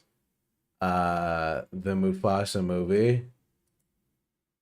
And it's terrible lyrics. Yes. Oh yeah, I did hear that brother song. It's the lyrics in Disney movies are getting like progressively worse. It started off with Awkwafina as fucking Scuttle in The Little Mermaid. I don't know how you get worse than that.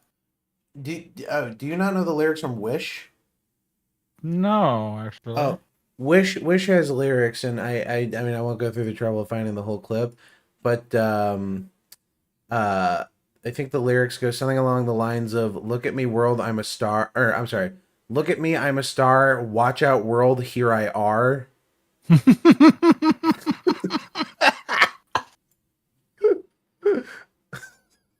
With, even if you don't make music, and then and now we're at rhyming brother with brother. So, brother, welcome to hell, me, brother. Brother, help me.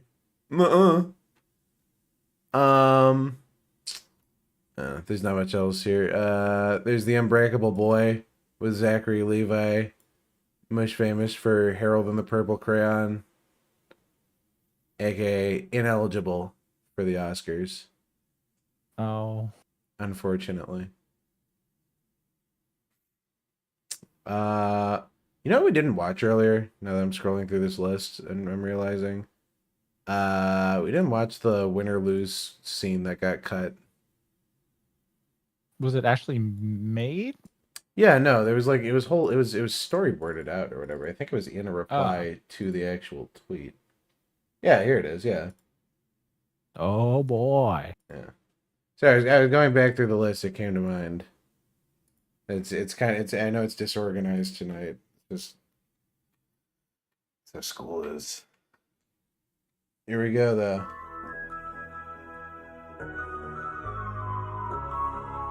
Is there a trash can in between them? Oh, I think I meant between frames. No, like in between the doors while she's trying to decide which one to go in. Yeah. Okay. I just thought that was okay. Just a little visual storytelling, you think? Yeah. I see. Very clever. Pixar on top of their game.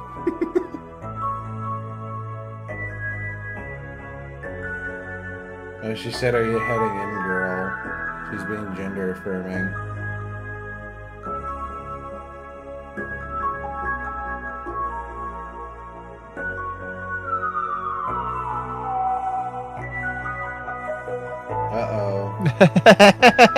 Adam's apple. Ah!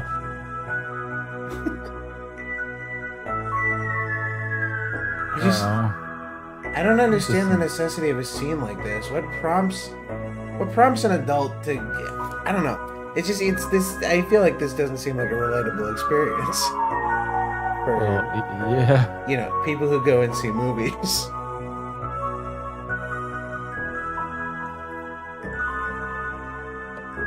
Trans people always pick weird names like Kai, never like, regular gay names like Johann.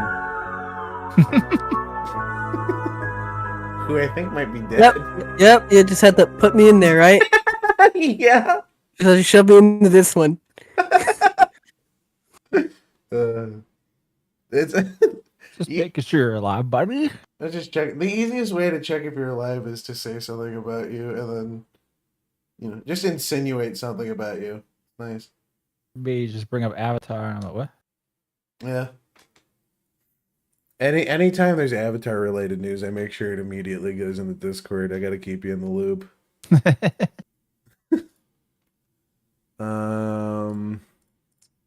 We did that. Oh yeah, did you see the I know no one cares for Marvel anymore, but again, one of those staying in the loop things, and it's like going to the zoo. You get to laugh at how bad it is, right? You get to laugh at the smoking monkey. But no, did you see any of the trailers for Captain America: Brave New World? Excited? I don't care about the MCU. No. Oh boy. I don't think there's a man alive that still cares. Oh man. You'd better get excited because boy, does it get bad. However bad you think it gets with this trailer, it honestly gets worse. And if this is the trailer I'm thinking of. I've been no fan of heroes. Oh, by the way, they finally got Harrison Ford after all this time. They finally any movie it seems now. Well, they offered him enough money finally. I guess so. Yeah. He was very adamant for a long time about not wanting to be in this franchise. Work with me, Sam. The country needs Captain America.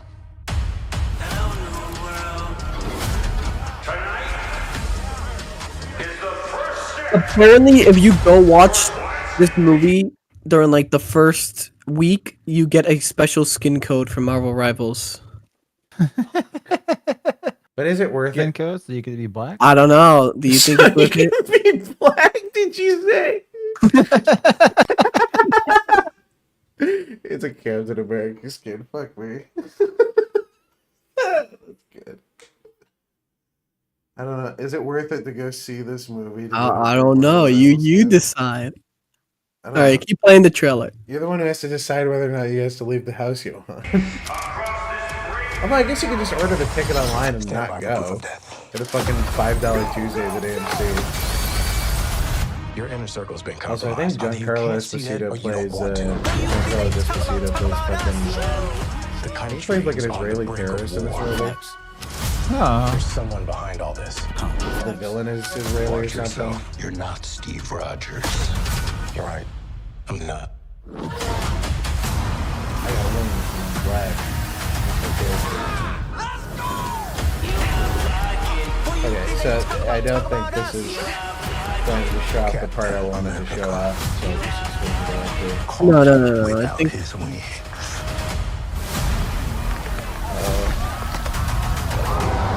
He's red now. Okay, wait. Can we go back to that one exact scene with? Okay, right there, right here. Like, okay, skip. Like, let it play, and then I'll tell you the pause. Pause right here. Oh yeah. What, like the fake ass CGI wings with no weight behind them? No. I'm talking about the coloring.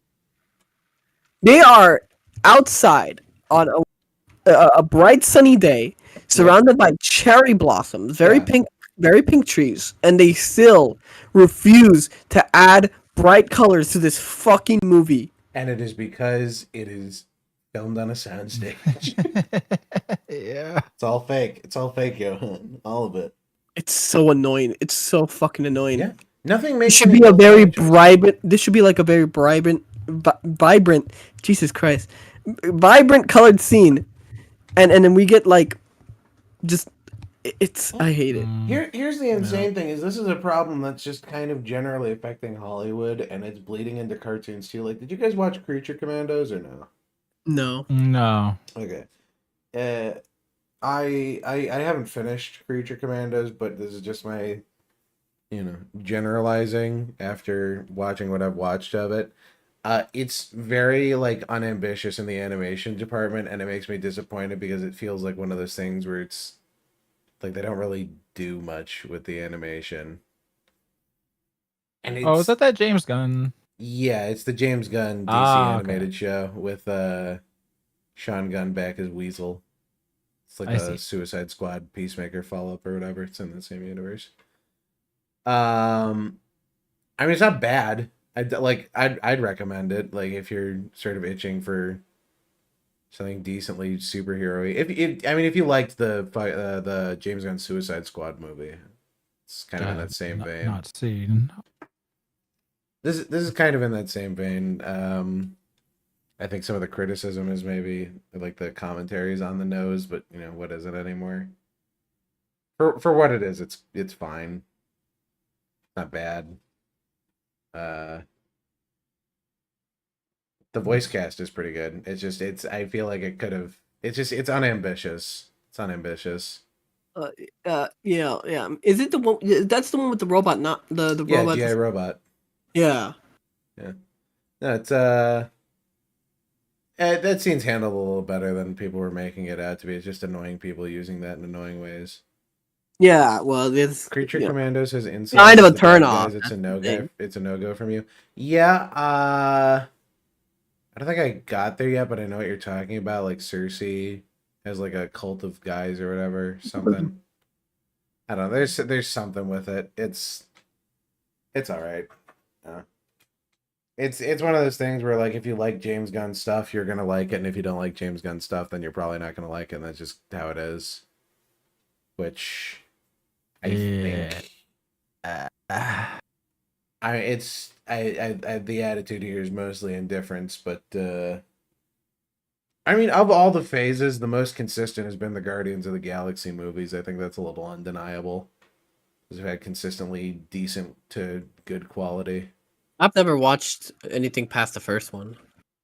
I mean, what'd you think of the first one? I thought the first. I mean, I'm a sucker for family stuff. So. I thought the first one was pretty good. Yeah, the first one was good. I haven't seen it in like a decade since it's like first came out. Hang on, I'm genuinely curious because I didn't think you outright like hated the film. What's Well, okay, maybe not like hated it, but I was incredibly let down by it. Really? The first Guardians of the Galaxy? Yeah, I thought it was. I think it's actually one of the core progenitors of a lot of the Marvel humor, like trash that just plagues this franchise. Well, I mean, was that James Gunn's first Marvel movie? I think so. I believe so. Yeah. If I think you could. Yeah. No, yeah. It's not like all on him. No, but I get what you're saying. Like you're talking about like the Marvel dialogue stuff, or? Yeah, like a lot of that, a lot of the same humor beats. I mean, cutting scenes. I mean, to be fair, little shit. At that point, I think I don't know if superhero fatigue was setting in, but we were like five. No, when would that have come out? First Guardians of the Galaxy was like 2014, 2015. Sounds about right. So we were already. We were already like 5, 6, 7, 8 years in to the Marvel Cinematic Universe or whatever. So I was already kind of like sick of it by then, and it just didn't help. That's fair. I like Drax. I'll say I like Drax. There we go. I just think they should have ended it after like Endgame. Yeah, no, here's the thing. The movies didn't learn any of the lessons that they should have learned from how comics work, because the MCU is falling prey to the exact same problems that comics faced, especially in regards to casting and trying to make money instead of actually writing a decent story that'll sell. That's the whole reason they brought RDJ back. It's fucking nostalgia pandering. Which, that's a fucking decision to make, isn't it? Especially having him come back and playing as fucking Doom. Like, when there's so many other good casting choices you could make. They're bringing back I forget his name, Chris, whatever's face, who played Captain America. Oh, Chris. Too, right? Robert Downey Jr. No, not Robert Downey Jr., the guy who played Captain America as well. Chris Evans, yeah. Yeah, they're bringing him back. Are they bringing him back? What for? I believe I have no idea, but because I know they had to do the hard pivot because fucking King had to conquer those women. Yeah, Chris Turner is a bad sign for Captain. Chris Evans. He's expected to play an unspecified role in the next Avengers movie in 2026, Avengers Doomsday. Huh. He will not reprise his role, though, which is interesting. Oh, yeah, he had to go over to that black man and be like, where's my fucking shield? Give me my shield. And give me those fucking wings, too. I'm curious how they're gonna reconcile Doom. Like, do you think they're gonna make Doom be a? It's gonna be multiverse garbage. If it's multiverse garbage, I'll be really disappointed. It's so disappointing because they went into the multiverse stuff way too fast. They didn't even get a chance to do anything fun with like the cosmic side of the MCU. It's where all the fun like pulpy stuff from the 60s through the 80s comes in. Because they don't really have a fucking plan. They have vague ideas. Yeah. Well, the MCU had one guy heading it the whole time, and then, fucking splits off into 18 different miniseries where nobody's talking to each other, so it's contradictory rules, and they just generally don't know what they want to do with it past Endgame. Like, this trailer is out, by the way, but they're still doing reshoots and rewrites. By the way, I want you to know, remember they threw away Ultron, which isn't a fucking Saturday morning villain when it in the comics. Yeah, no, Ultron is cool. Yeah. Here's the thing. I think Ultron, and I saw this discourse on Twitter. Ultron works better as an Iron Man villain, but I think that's just coming from a perspective of people who haven't read the comics. Because Ultron is very inherently an Ant-Man villain, and his egotism and stuff, and his sort of conquering persona, they're very much derivative of Ant-Man's character in the early comics, and it even carries into the other adaptations, Ultimate Avengers, I think, the animated series, which was that was easily the best, most definitive version of half of those characters. It was great. And it got canceled because of the MCU, I think, in sometime in the fucking mid-2000s, which is a shame. Nope. Yeah. I remember, do you guys know Superhero Squad show? Am I the only one who remembers this? I might be. Hero Squad show. The what? Yeah, it was basically Marvel Kids, essentially, but I remember some of the jokes being pretty funny. There's a scene where Wolverine does shish kebabs, but he's grilling. He's just making. Okay, you want to see something of the grill? I feel once again we're gonna pivot into Disney can't handle any IP, but if you want to see something Look up the old Marvel Ultimate Alliance intro. Oh, dude, I fucking love Ultimate Alliance. And you will see, once again, the contrast between Disney handling Marvel and literally anybody else. It's crazy. Well, here's the thing. It's because things used to be made by people who cared about the things they made. Yeah. I blame, you know what I blame? I don't know if you know this. I'm gonna let this play, then I'll talk. Oh, this is when Nick Fury was still white. Yeah. Yeah. Now he's black. Well, yeah, because Samuel L. Jackson played him, and then that became like the definitive version of the character. But for 90% of his history, Nick Fury's been a white guy. Now he'll never be white again, because Samuel L. Jackson played him once. I mean, Samuel L. Jackson played the fuck out of Nick Fury when he did I mean, he did a pretty good job, but it's still hypocritical. You don't, you can't just, the characters of, unless you made the character yourself, you shouldn't be, changing details about it. Yeah, I'd agree. I think it's fucking weird to change a comic character to look like an actor. I mean, it happened to Loki too, I think, right? Didn't they change him to look a little more like Tom Hiddleston? I mean, they've been doing that to all the Marvel characters. Like, they've been, trying to, get them to look like their, MCU counterparts. That is not shocking. Excuse me, is this the ferry to Staten Island? Ah, Quippy Spider-Man, we miss you. Now he's a little bitch boy that cries. People forget. And he's a thought on. Spider-Man could honestly... I mean, it depends on the version, obviously, but could very easily fight Hulk one-on-one, I think. Could use some help.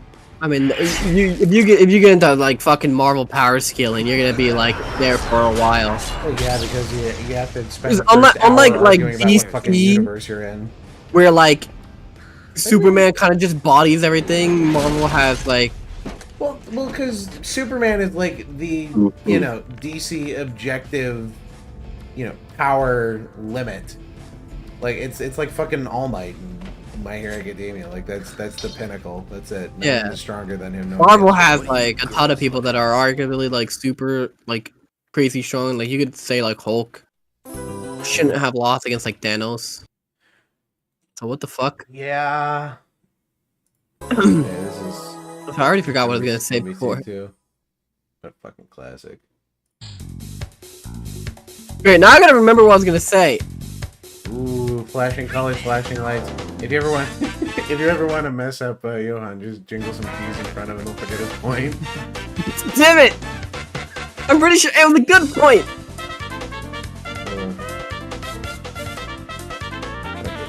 I can't remember. Alright, I think it's been long enough. We've been teasing long enough. Do you guys want to get into the worst of 2024? Sure, until I at least remember what the fuck I was gonna say. I'm so mad. Do it. Alright. Where do we want to start? There was a fuck ton of bad shit last year.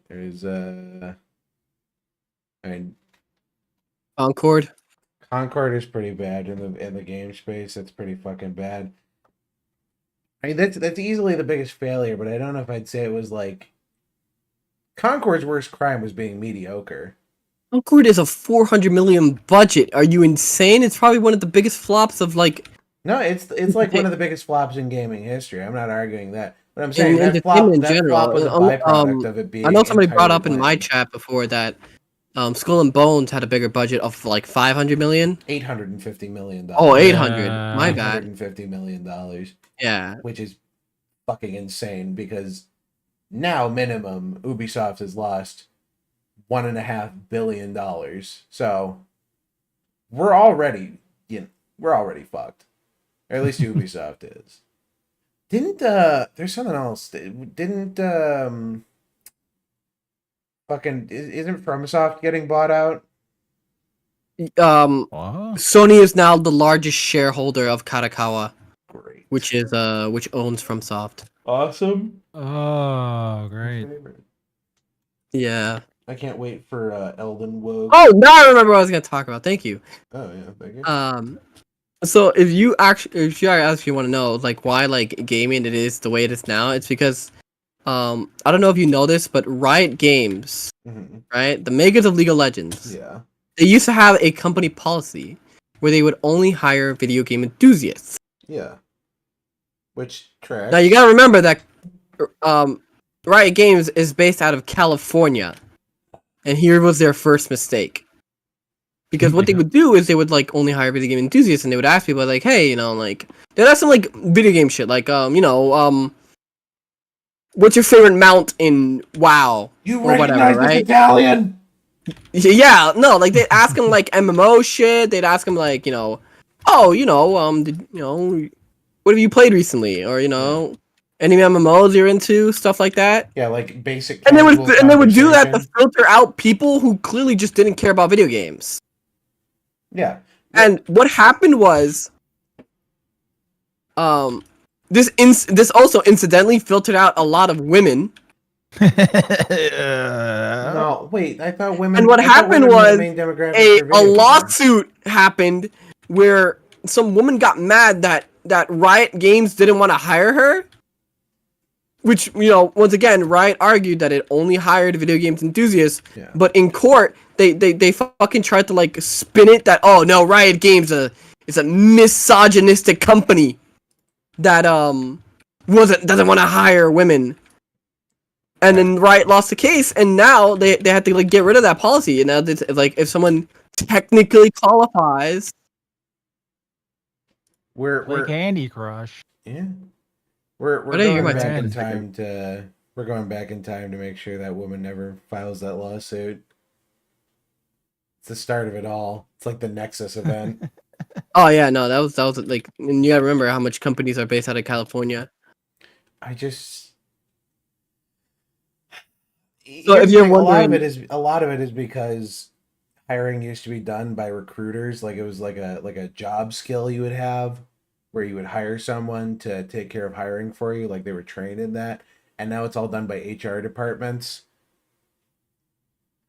Yeah, so like I said, like, which if you're ever wondering why, like, it seems like there's a lot of people that just don't care about video games, it's just because they literally cannot filter out the people that don't care about video games anymore. And if your company's in California at least, which is usually where like they kind of like base themselves out of. I mean, that's the main disconnect right now, isn't it? It's just the fact that the people making games aren't actually playing the games that they're making. Oh, yeah. Jeff Keighley, the guy that runs the Game Awards, right? Yeah. He's admitted, because I like to tune into his Q&A streams.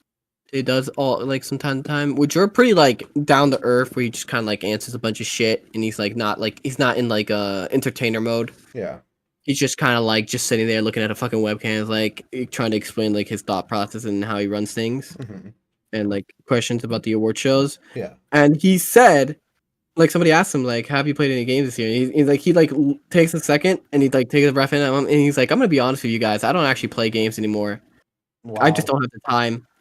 Like he's like, I watch walkthroughs of the games. Like I saw God of War. Like I.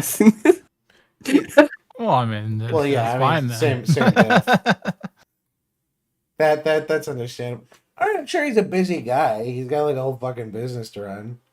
But yeah, because he used to play a lot of games, and like he used to like there's an old Fox News clip of him, because Fox News was once again slandering Mass Effect and saying that this game is about sex with aliens and it's indoctrinating the young and I like that Fox News. Yeah, isn't it? No, it's about more than that. Okay. Mass Effect is one of my favorite game series, and I will not have it slandered, and that's why I like Jeff Keighley, because at the very least, he defended Mass Effect from these fucking retards that are once again starting up their shit. So I want you to know, now that Trump is like president, and like there's now culture shift going on like right now on Twitter, like where people are arguing that like sexy video game characters are bad, but instead of leftists arguing this, it's now the right wing conservatives arguing this. It's really weird that I don't understand. It's so like contradictory being so fucking prudish and yet at the exact same time demanding women be sexy in video games.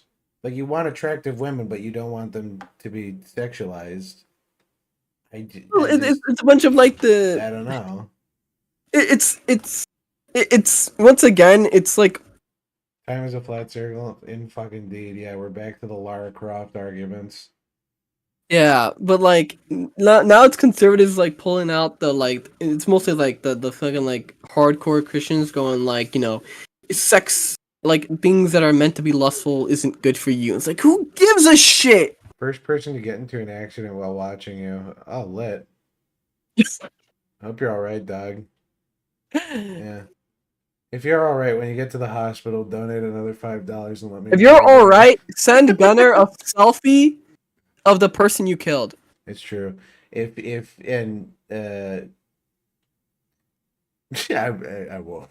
But yes, there's another Gunnar gate going on. Basically, where like these like they're like slowly like there's like a talking point going around saying like being pushed by like right wing people on Twitter and stuff, saying like, oh yeah, no, being a Gunnar about like video games and having all these sexy characters is bad, which is weird because we just like they just had like an entire campaign last year saying that they want attractive characters in video games and they don't want ugly like fucking man faces as protagonists, and now we have this weird Melanie Mac, that's who it is. Gamers don't actually fucking know what they want, all right? I don't think that there's a huge push. I mean, yeah, but I heard this from Melanie Mac. It's starting. And maybe a couple of like old fucking boomer types. But that's how it starts. It's starting, and then they get these talking points out. It's people who are like I don't know. It's people like who understand. People are rejecting her message. Yeah. Look, it's people that understand that like certain like the large portion of our population doesn't really care about politics. They just care for like common sense. Yeah. And one side was making more sense than the other at the time. And now since they think that most people are on their side and they're way more like traditionalist than everybody else, they're thinking, "Oh, now this is the perfect time. Now you guys agree with us, right?" And it's like, "No, we don't." It's just a woman being a woman to me. Yeah, they've won and now they turned on each other. Yeah, there's women being jealous of pretty women. What? Just let them eat each other alive. Can someone pull up how old Melanie Mac is? I need to see something.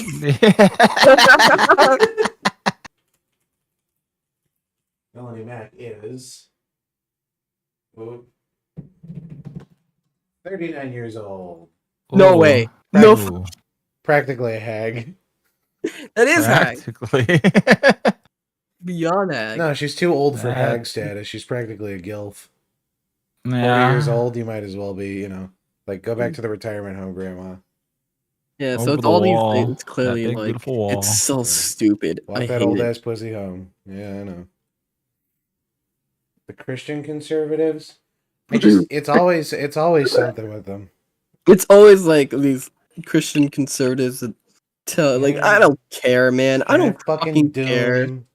Can't have fucking sexy characters in video games. Can't have, like it's always the fucking moral police. Like it's never anyone actually enjoying things, saying things need to be changed. It's always someone else having to have a fucking problem with it.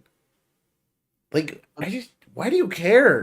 No, Gunnar. Gooning is bad. These people who fucking complain don't even fucking play games. Why do I care? If Jeff Keighley doesn't play these games, surely none of the other fucking people complaining are. I am not wrong in thinking. Also, Jeff Keighley not playing games what is like it's very telling because now you know why he gets so excited about every single thing because he just doesn't know what's good anymore. It's like here's this brand new world premiere game and it's fucking like Play-Doh for kids. Except I will say, Game Awards sparked me to download Balatro and I lost an entire weekend to it. It's really good. I also bought it, but I haven't played it yet. It's like I mean, make sure you have time to sit down and play it. Belatra won game of the year, right? Feeling. No, Belatra didn't. No. Belatra didn't win. It got nominated. This year. It got it was nominated, but who won? It was. I think it was Life is Strange Double Exposure. That sounds right. Oh, it was Astrobot. That's right. Yes, yeah, that's right. It was. The game nobody bought. I bought it. Yeah, you and the only 2 other people. People with the PS5. Yeah, the PS5 gets its first game, and suddenly it wins game of the year. This is the only game they could play. No, you've got a war. Speaking of Life is Strange Double Exposure, I forgot to bring this up, ER. But apparently, like, if you bought the game and like Square Enix, you bought it. Apparently you got it. Apparently, a lot of people that bought the game got an email from Square Enix asking what they could do better in the next game. I did get that email Because apparently Square Enix sent out an email to people saying like, "Hey, do you have any feedback about Life is Strange Double Exposure? Because I do. none of you bought it." People need to email me. Wait, are you like? Wait, do you see the email? No, I don't. Oh, they should email me. I have some very strong opinions. Why did you kill the best character? Yeah, number 1. Why did you write a very good character and cast a very good actor, and then kill him? Basically, immediately. Why were you building him up and giving him like massive aura farms? The Bravs game. Feedback is not to make another Life is Strange. Life is cringe. No, it should be. They got to continue the Max verse. Yeah, I'm kind of. Don't worry. I mean, didn't they? Don't worry, we're gonna continue this trend of us playing these games together when Don't Nod's new game comes out this year. Oh, but that's just a retread of the first one, but with uglier girls. Which it's gonna be great. Don't. It better have that French cringiness to it, or it's no good, or we're gonna be up for another double exposure. Yeah.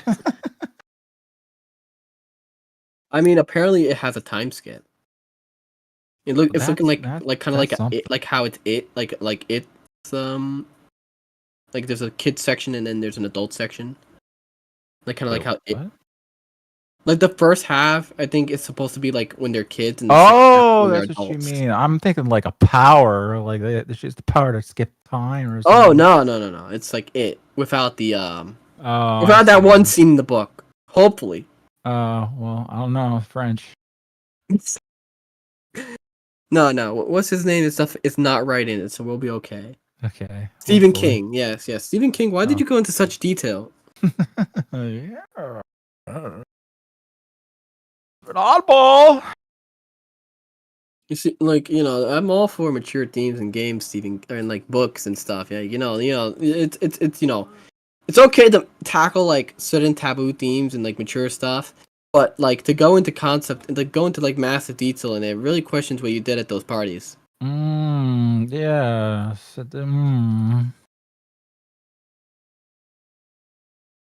I feel left out because I'm the only white guy there. Wait. What? Okay, with the. Wait, what? Let me see what Jess was talking about. Melanie is one of those Christians where she has to shove her beliefs down your throat. She would have been a prime target for atheist supers back in the day.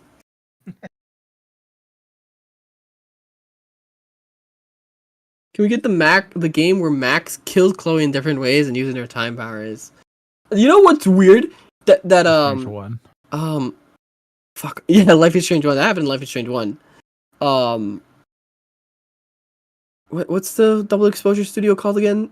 Deck 9 is supposed to be made up of Life is Strange fans, and they just kind of fucking wrote Chloe out the setting. Yeah, and gave the like Chloe route the worst ending. Like you just had a fight with Chloe and she cheats on Max, or not cheats on Max, basically just rebounds off of Max to Victoria. Did I already give my conspiracy theory about that's like some one of the. No, I don't think you did. The studio, I think I did on here. So some head of the studio was upset by reception Before the Storm, specifically from the Ashley Birch, I believe. Which is weird because Ashley Birch was a consultant for Beyond the Storm. Because she couldn't, she couldn't voice act the role of Chloe, not because she didn't choose to, but because it was a strike at the time and she wasn't allowed to. Right. Oh yeah, I forgot about the voice actor strike stuff. Yeah, that thing that you're gonna soon be supporting. Yeah. If you do get into the guild and every time they go on strike, I'm gonna mail you a picket fence. But I'm gonna choose what it says. You're gonna mail me a sign. I'll carry your sign on the picket on the picket line. I'll make sure of it. What's your protest sign gonna say? What am I carrying? I can't say it on stream. more like fag after. I didn't say that. Look, I should have said it. If GameStop ever sees this or any sponsor, I didn't say it. All right, I just want to put that one out there. That fucking killed me. My lawyer has advised me to say that I don't actually know Gunnar. There it is. Stream taken down. Career over. My brain, my mouth was too fast for my brain. I didn't quite register what I had said until after I said it. ER is solid. He's thinking about his monetization. Yeah. Even my brain can catch up with my mouth occasionally. Every time ER thinks about letting something out, he remembers how hard it was to get his monetization back, and he just shuts up. Months. I'll have to go back and bleep it out. Technically, most of your monetization isn't through YouTube anymore, right? Because of the AI. Wait, what now? Like your monetization isn't technically through YouTube since it's all AI. Isn't Chloe your breadwinner? Yeah, Chloe's your breadwinner now. She wears the pants in the house. Yeah, it's Evil Max. And, Evil Max. I mean, it's like the money comes through like super chats and then some Streamlabs. So Evil Max is paying those bills. Yeah, baby. I was gonna set up I wanted to ask you how to set up one of those things. It's not entirely a simple thing, but I can walk you through it. I know I'm not wholly evil because I can't bring myself to monetize things. I don't know. Even advertise things. I don't know. I don't do it either. Most of my YouTube career, I didn't have monetization. Lost out on. Yeah, you find out that you lost out on a lot because early YouTube during that period that you were making videos, monetization was fucking crazy good. Yeah. Before because YouTube was trying to encourage people to come to the platform and make high quality videos. Fuck my life. What are your backup plans if all three of you get shadow banned from all platforms? Well, I mean, I'm in college, so I this is it. I don't know. I think I'll join a fucking mercenary group in Africa, I guess. That'd be cool. I'd like to see you. Good. That's a good backup. Yeah. Johann's gonna become the first femboy African warlord. There you can't start just calling people monkeys. No, I think they'd respect me more.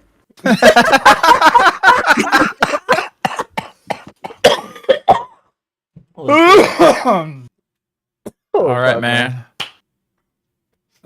We'll see. Run that experiment. Amish would be a good pick. What about you, ER? What'd you say your backup plan was? I mean, I do have a job. You also have a college degree. That puts you above most YouTubers. Well, I mean, it's a useless one, though. Well, it's still a degree is a degree. More than some people can say. Employers don't care about what your degree is. Employers care about the fact that you have a degree. It just shows that you can commit. And then you to have a job further experience. thing. You're literally above everybody else since you have a job you have job experience. Yeah, but people coming out of college can't find work because they need 25 years of experience. Which most of the jobs that I would be qualified for are easily something that ChatGPT can already take. So I'm on borrowed time there too. You got. It's not like you don't. I think you commented before, like you're surprised your job hasn't been taken by. Yeah, I really am. All right. Like, I mean, I could just do my job with ChatGPT. I don't because actually I'm faster. Johann, you're not Peter. They're not gonna like you for saying it. I mean, you can be like a teacher's assistant, right? Maybe I don't know. It's just about you gotta make sure you find the right school and not an inner city one. Yeah, I could see you teaching inner city youths. Yeah, how would you reach out to those kids? Call them monkeys. Apparently, that wins you respect. Clearly. Entry level job requires 1 billion years of job experience. Oh yeah, you could just do like AI work. He's right. You could just do AI work since you have experience in AI. And companies are looking for people that actually know how to make AI work. I gotta make up some. I mean, look, I'm in the same boat. My degree is mostly made up bullshit. So, I mean, it's more about the marketable skills that come with it. I don't know. Right. Yeah. I think I have in my resume interpreting qualitative. And I've never had a job in my life. That doesn't. So if this doesn't work out, oh man. That really it took him a second to process, and then all of the wind just left his sails. Yeah. There's no plan B or C, but there is a plan D. And it was OnlyFans. His last no, that would be plan OnlyFans. No, it's Plan Z. Fuck. I'm just saying, Luigi went out with a bang, and I can go out with a bang too. Yeah. Oh my goodness. Then I'm talking about the video game character, of course. It's the year I don't Luigi. remember Luigi going out. You think we'll get another Luigi's Mansion for the Switch 2? I hope so. Please include this part in the court clip. Luigi's. I was talking about Luigi's Mansion. Dude, the kill cam was crazy though. The angle, nuts. In Mario Kart. On those ghosts that he was sucking up. It's true. The camera in the new Mario Kart on the Switch 2 looks great. Johann male stripper arc when happening right now. Johann threw that fucking blue shell at that guy. He was in first place. Okay, that's good. Funny. Let's see. What the fuck were we on before I left? What were we doing? You guys were talking about Life is Strange. Yeah, as always. I think we were. Did we? I mean, we didn't. I mean, we kind of got distracted from the worst of 2024, but. Well, you stepped away, and me and Yar started yeah, just talking about our shitty interests that only we can possibly care about. Her obsession with the really terrible French game that got spun off of the more shit. It really is weird how me and ER grew up in the same places, moved to the same places, ended up liking the same types of media that are terrible. Have you considered the possibility it's a hive mind? Oh no. How do you feel being linked psychically to a black man, Johann? Does it make you feel powerful? It's like Kingdom Hearts, where everyone has. ER's your hollow, right? I'm his nobody. Is nobody. That's it. I don't know Kingdom Hearts lore too well. I don't either, because I can't get through that first game. Eeyore is behind it, all right. Yeah, I believe so. Yeah. What the fuck even happened last year? What came out last year? I feel like nothing happened, right? Well, I mean, nothing ever does, but Nothing ever happens. I really like 2000. I don't know. Are you talking about like in terms of like stuff that came out? Oh, Didn't fucking watch any movie. I mean, taking it from the top, because like I have the preliminary list here of things that happened through the year. Number one, Mickey Mouse is in the public domain. Who's died? Who's died? Who died? Yeah, who's died?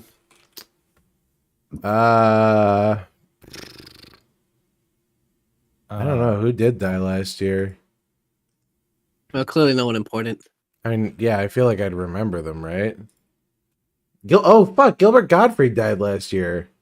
Oh yeah, there we go. I have his TTS on my stream here. I think it's my favorite TTS, and if I ever stream to like change to like 11 labs, I'll probably like make sure I keep him around. We gotta get Gilbert Gottfried as the fucking TTS on here. That'd be great. Did you say we have to get Gilbert Gottfried on the show? Yeah, we gotta do a Ouija board.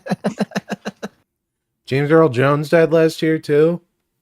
Oh fucking yeah, Darth Vader. Right, yeah. His last role was reprising being an old ass man in Lion King, I think, if I remember. That's probably correct. Which is fucking unfortunate. Uh, And who else died? Bob Newhart. He was kind of famous. Who? Oh. Yeah, exactly. Shelley Duvall died. Oh, okay, yeah, yeah. All Shelley right. Duvall. That's kind of sad. I looked up the list. I figured, oh fuck, OJ died last year. We're finally safe. What do you mean? He was innocent. What? Oh, I don't know. You thought that Glove way. didn't fit. I mean, he couldn't have done it. Yeah, the glove didn't fit. You're right. Why else would they let him go? They can't prove he done it. You know, the glove didn't fit. The justice system works. Would a guilty man flee the police in his Hummer? No, but a black man would never be found innocent in California. Are you insane? Yeah, well, he wasn't black. He was OJ. Yeah, you're right. What the fuck else died? Oh, did Norm Macdonald die last year or like a couple years ago? He died a couple years ago. It was years ago, yeah. That's weird at this point. It's weird to live in a world without Norm Macdonald. Yeah, imagine if OJ did a book saying that if he did it, that'd be crazy. That would be because crazy. like, you know, he did talk about like if he did it. Oh, shit. He would have done it better. Rest in peace, but he my didn't boy. do it. Rest in peace, my boy JC Jimmy Carter. Oh yeah, died at the age of 100. Literally like 2 days before 2025, which is nuts. Dude literally couldn't even make it to 2025. What a nerd. Oh, did you hear? Apparently, they're raising the flags to full mast for Trump's inauguration, which is gonna end the mourning period for Jimmy Carter, which is kind of fucked. I mean, the mourning period should have started at least 3 years ago. like pull up a photo of Jimmy Carter the last time he walked, and you're talking about a decade ago. He looks. I mean, Jimmy Carter at the during the end looked like the fake alien the Mexicans found. He's starting to shrivel up and wither away, like the chocolate grandma from SpongeBob. Good Lord. I remember when they invented peanut butter. He's returned to that great peanut farm in the sky. I think was last year the start of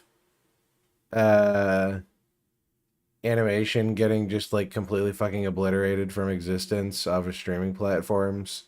I feel like everything got removed last year. Not the start, but definitely like finish. I mean, if you know where to look, everything's still online. Because well, yeah, I mean, I'm talking of a streaming service. I mean, here's the for normies, normies that don't know how to fucking pirate it, they like. I'm talking. Yeah, well, what do you know? People like consider like certain shows they can't find on streaming services lost media. people. Yeah, I mean that's kind of what I mean. That's kind of where I'm getting at, though, right? I mean, most people don't pirate media. Yeah, so the dumb, like, all of Steven Universe right now is lost media, you know. They can't find it. They can't find a full Steven Universe episode, all 5 minutes of it. God, I hope they don't. Balance has been restored. Don't worry, Rebecca Sugar's coming back to make sure she can ruin Adventure Time even more. Yeah. I don't understand how out of everything Adventure Time became a franchise. It's just such an odd pick. I thought you were gonna say, how did Rebecca Sugar get in charge of Adventure Time, which is the real question. That is, well, no, that's not a question. Pendleton Ward is like your best friend. Yeah, she was a big part of the like latter half of the show. She did a bunch of the music. She wrote a bunch of like the Marceline and Princess Bubblegum centric episodes. I think she was very much core to the whole pushing the PB Marceline lesbian thing. But I gotta be honest, I tolerate that one a lot more than the other ones, just because that was more foreshadowed through the series. Although I don't know how I feel about it, because I don't know if Princess Bubblegum deserved a happy ending. Well, yeah. I mean, that's in keeping with I'm happy that ER won't finish the Legend of Korra series. Wait, what? I'm happy to see that ER won't live to finish the Legend of Korra series. How is that next video? It's coming along, I swear. I gotta do that. It's like maybe you need to like ask like around if like people have like editors that help them with some aspects of their videos. I know they would interfere with his perfect vision. But he gets ish. I mean I don't want to pry, but I assume the process is just like you commune with ghosts. 100%. Yeah, you just let them control your in body my head when they do things all day. And they're very slow. Yeah. I get distracted easily, and I do 400 different things at the same time, so I don't get anything done. ER's favorite YouTuber is Lily Orchard. That's a statement. Didn't Lily Orchard rape her sister or something? I think something like that. Yeah, something like absolutely horrible. Yeah, I remember hearing some crazy shit. Something even worse, she didn't actually watch Steven Universe. Her criticism didn't matter. Wait, what? Yeah, Lily Orchard admitted that she didn't watch Steven Universe. I'm not gonna comment on this one. You're not gonna comment on this one? Nah, I'm gonna say nah. What's your opinion on Lily Orchard? Go ahead. No, I'm not saying anything. Nope. What? Not touching. No. You guys can touch this one. I don't want to touch this one. I'm already. Yeah. I'm not into this. I don't think a lot of people want to touch that one. Not like Lily Orchard. It's been touched. I mean, I'm sure they were touched at some point. Yeah. That was what the fuck else happened this year?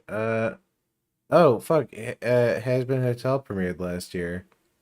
That easily makes the worst of 2024. ER saw most of that. I went back and finished it.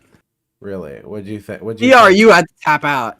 Yeah. Where did you watch up to? Because we're almost at season 3 now, where they're doing either an abortion or a cucking arc. So wait, no, Has-Been Hotel. You talk about Hell of a Boss?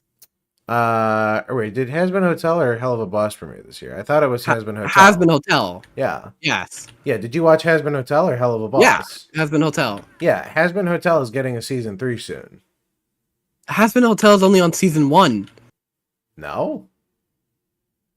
It's Hell of a Boss that's on season 3. Oh, no, you're right. I'm sorry. I am mixing up the two titles. I'm sorry. Well, please learn your liberal slop. You're right. I'm sorry. I'll remember my bread slop next time. Oopsies. Yeah, no. You know what premiered last year? What was that fucking? It's that one conservative show with the guy with the fucking mustache. That Yeah. That doesn't narrow it down. The conservative guy with the mustache. His name is. Yeah. Look, I get it, right? They're all the fucking same, but I forgot what it's called. I don't. Yeah, it was like some shitty slop show, like that the Daily Wire promoted. Oh, Mr. Bertram. Yes. Yeah, Mr. Bertram. It's queer media. Oh. It's pro queer media. I mean, it pales in comparison to, my favorite boomer show of this last year. I can't fucking no, don't you dare. The New Norm. Yeah, baby. Who's now promoting unicorn cryptocurrency. So that's been on my time. Yeah. New Norm, everybody. Gonna make us all rich. Yeah, invest in Normcoin. The old Norm. The new Norms was last year. We're in a new. It's a new year, new me, new Norm. Yeah, baby. And I just want a normal beer. I mean, I know it was towards the tail end of last year, but it was very weird to me that people started talking about forget about it, and then it just completely disappeared off everyone's radar. Wow, they forgot about it. Yeah. I'm forever burdened with that knowledge that it exists and that I've seen all the episodes, but I think you should kill me with hammers. Just please. I don't want it in my brain anymore. Take out the part of my brain that knows about forget about it. Make me forget about it, please. That's the final episode. Jimmy is on his hands and knees, and someone has a gun pointed to his head, and he goes, "Make me forget about it, please." And then it cuts to black like Sopranos.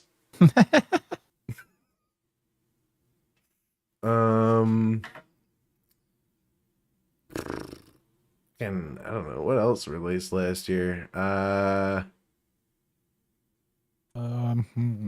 This is. I mean, it's. I feel like I didn't watch anything. Oh fuck! Clone High. I forgot about Clone High. Didn't they ruin it? Yep. It was like the most disappointing follow up of all time. I think it even got a season 3 if I recall. Because was it why season not? 3? Oh, you know what? I'm sorry. Season 2 was the year prior. It was season 3 in 2024.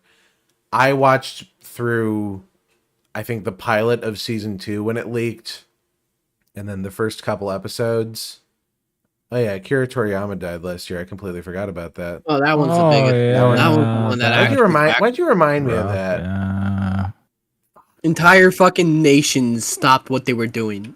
There was world peace for a day because everyone had to mourn. Oh, not in the Middle East. Those guys never stop fighting. Yeah, peace in Mexico at least. Just saying something.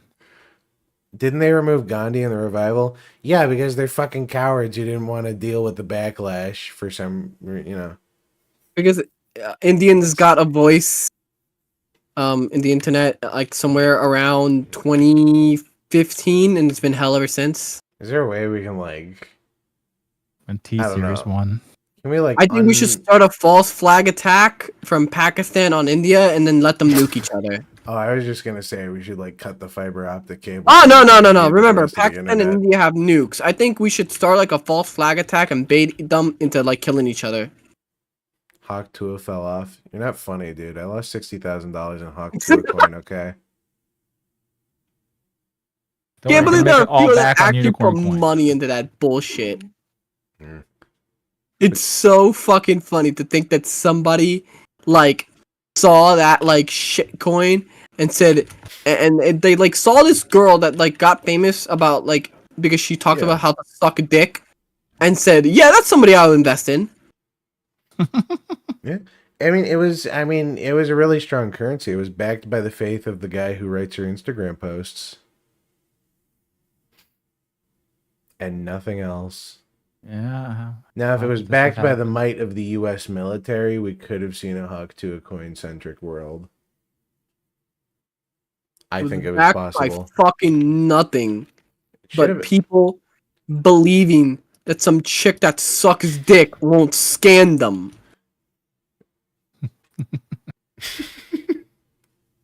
Her name is Haley. I think, isn't she being sued? I don't care what her name is.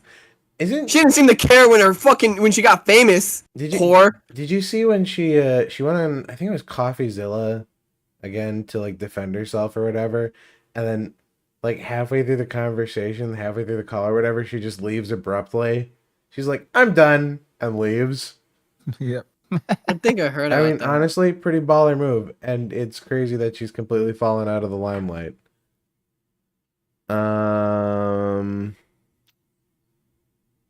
Let's see. I mean, I'm just looking at the different studios to see what came out last year. Rock Paper Scissors on Nickelodeon. Wow, this is this feels like this feels AI generated. I don't know how else to put this. No, I did not invest in Hawk Tuah coin. Aspiring fashion model Rock, inventor Paper, and desperate to be cool Scissors go on all sorts of wild adventures together. That's the plot. That's the whole plot summary. The characters are Rock, Paper, and Scissors, and they do things. There's nothing here. It's just like, this is the most nothing show. This feels fake. I can't believe this is a real thing. We reached that point in the stream where like ER can't relate to anything. Yeah. I don't know. It's just because ER spends a lot. Like he just like he doesn't spend you don't spend much time on like Twitter that you used to, right? No, I really don't. I mean, this isn't Twitter, so this is just shit that came I mean, out that's last how year. everyone gets like the latest fucking news. Yeah.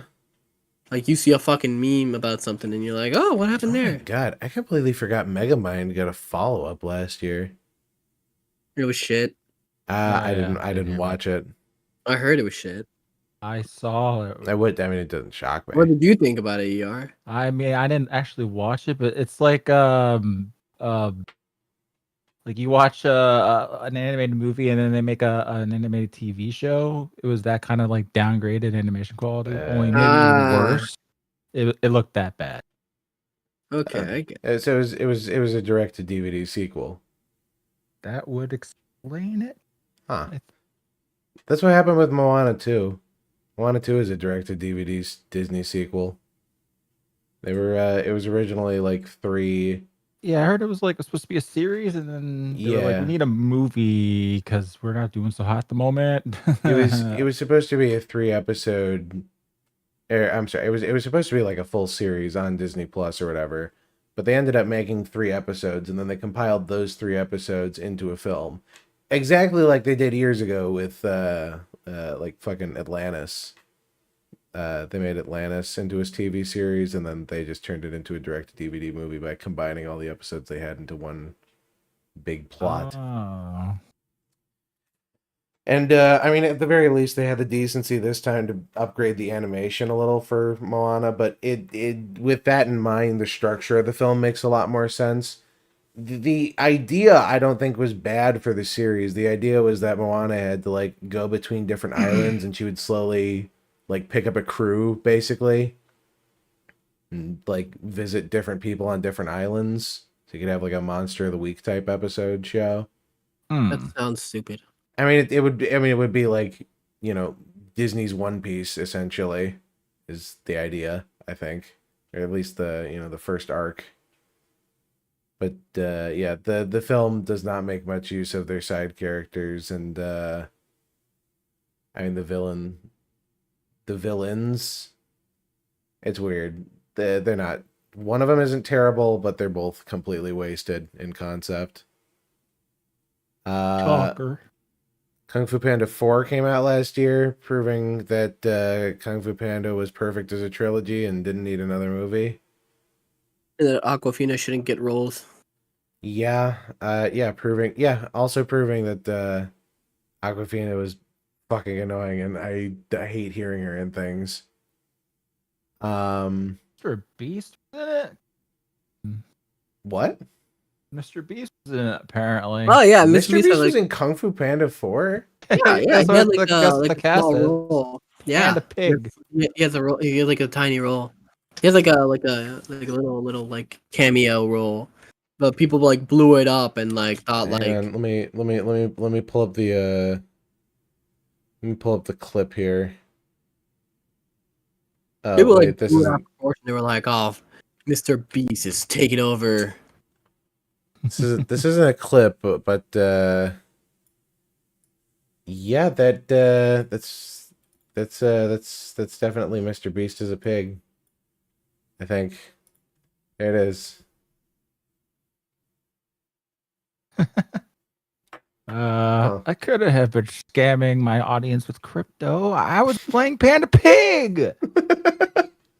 Why haven't you done a pump and dump scheme yet? I guess I just haven't learned how yet. Too busy with the AI. It's true. Learning how to take over the world with that. I'm not. OpenAI sucks. You're not gonna unleash Magamax onto the internet, and like as a virus. I'm already starting. Oh my God, it's like Black Mirror. Dude, this is gonna be hella bad for the internet. It's gonna be a hell improvement. There was that really bad Tiny Toons follow up. I think that was last year. I didn't watch it. Fuck else. Boy and the Heron. I watched it. It was yeah, pretty you good. watched that one? Did you end up watching that, ER? I don't know if you're much No, for not Ghibli. yet. I haven't. I'm generally kind of toward Ghibli. I did want to see it, but I haven't. I need to watch it in the subbed. I saw it dubbed in the theater, and the dub was pretty good, but They got Robert Pattinson for the dub. yeah, no, Robert Pattinson was great. I got to be honest though, the film is a lot of boy and not a lot of heron. It's very misleading. Well, I mean, I feel like the boy being the centerpiece is kind of obvious. Yeah, it's the boy and it's the boy and the heron, but like the trailers made it seem like Robert Pattinson was going to be in it more, and like Willem Dafoe was going to be in it more. And he really wasn't. He only had like the one scene. I think I don't know. I needed some context after that film. That film was fucking confusing. I do feel like there was a lot of like confusion in that one too. I watched another one where it was based off a book, and then he changed the book and fucked it all up. Okay, we get it. You don't like Howl's Moving Castle. Okay, here's the thing. I like Howl's Moving Castle, but I agree that it's a fucking terrible adaptation. Nothing bad gets me movie more. if you try to make sense of it. Nothing gets me more than the ending where fucking Pumpkinhead turns into a guy and he's just like, "Yep, it's me. I'm the missing prince. I'm gonna go stop the war. Bye, guys." And that's the end of the movie. And you're like, like, that wasn't set up at all. Where did that come from? The first time I watched that. Yeah, just straight pulled from his ass. He forgot he needed to do something with him and resolve the actual war going on in the background. Oh my God.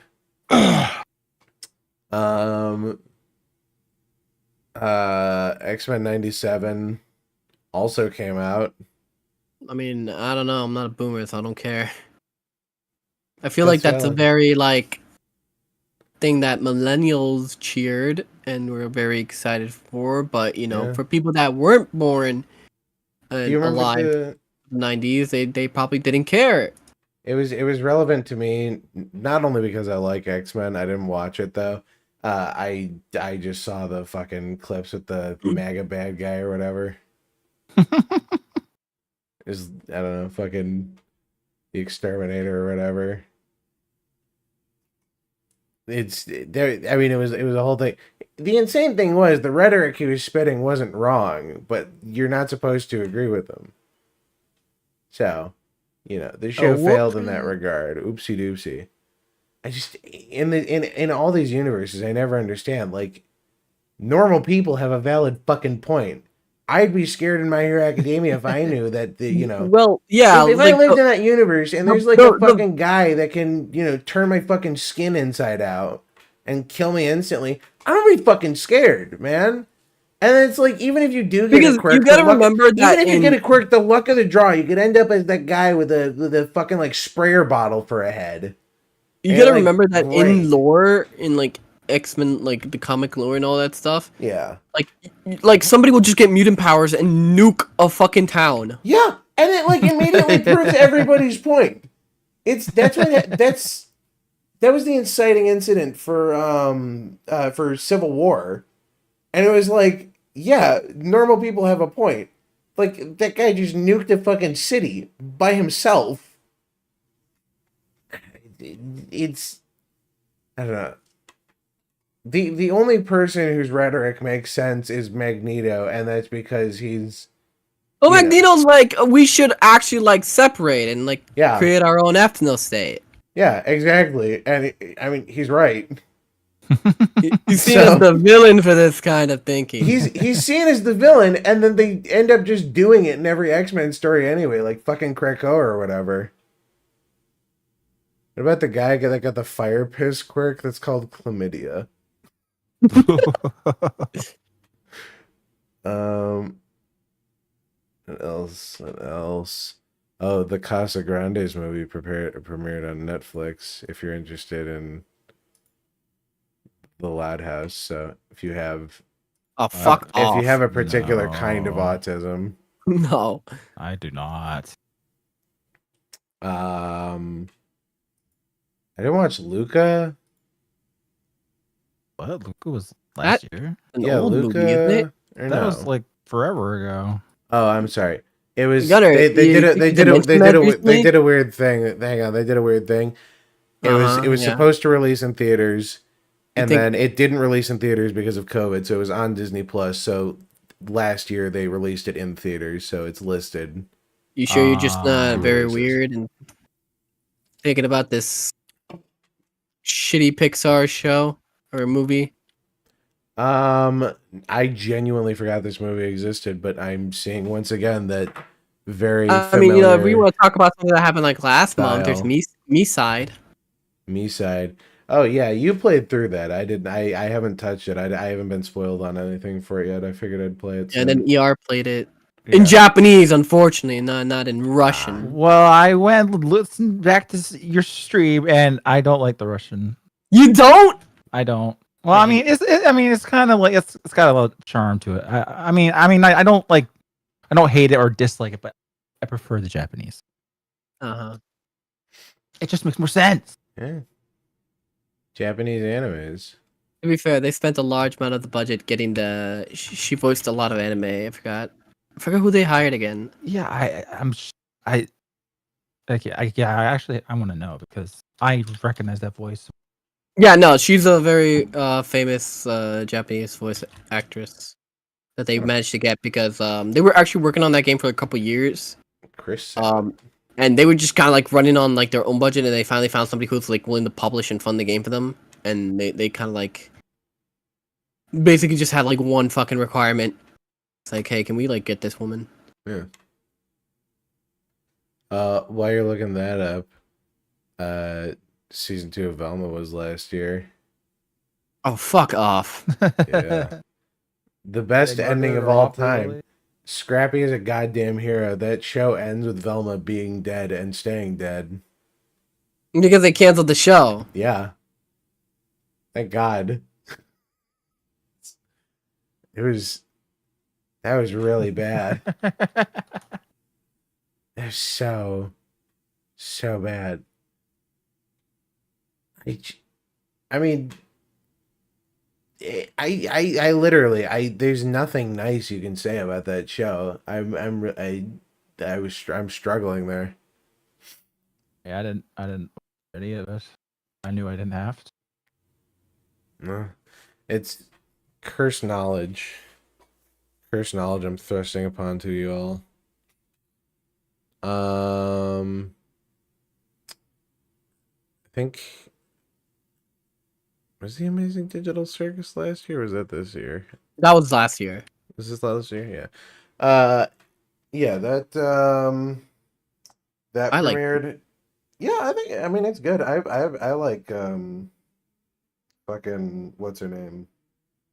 Omni? Yeah. No, the creator.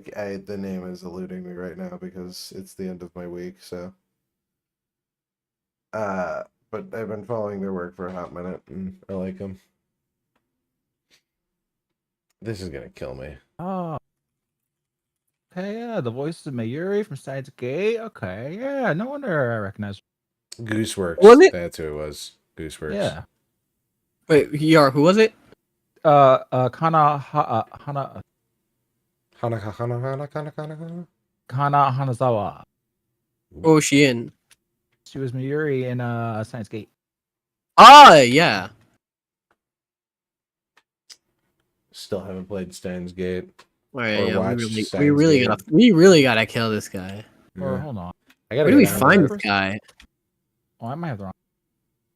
Hanazawa. Oh, hold on. Maybe not the right person. Oh, by the way, you know what I found out? Apparently, there's a bunch of people getting together and like remaking the ending of Attack on Titan. They're reanimating. Oh yeah, the new Attack ending. on Titan Requiem. Yeah, that's kind of fucked up to me.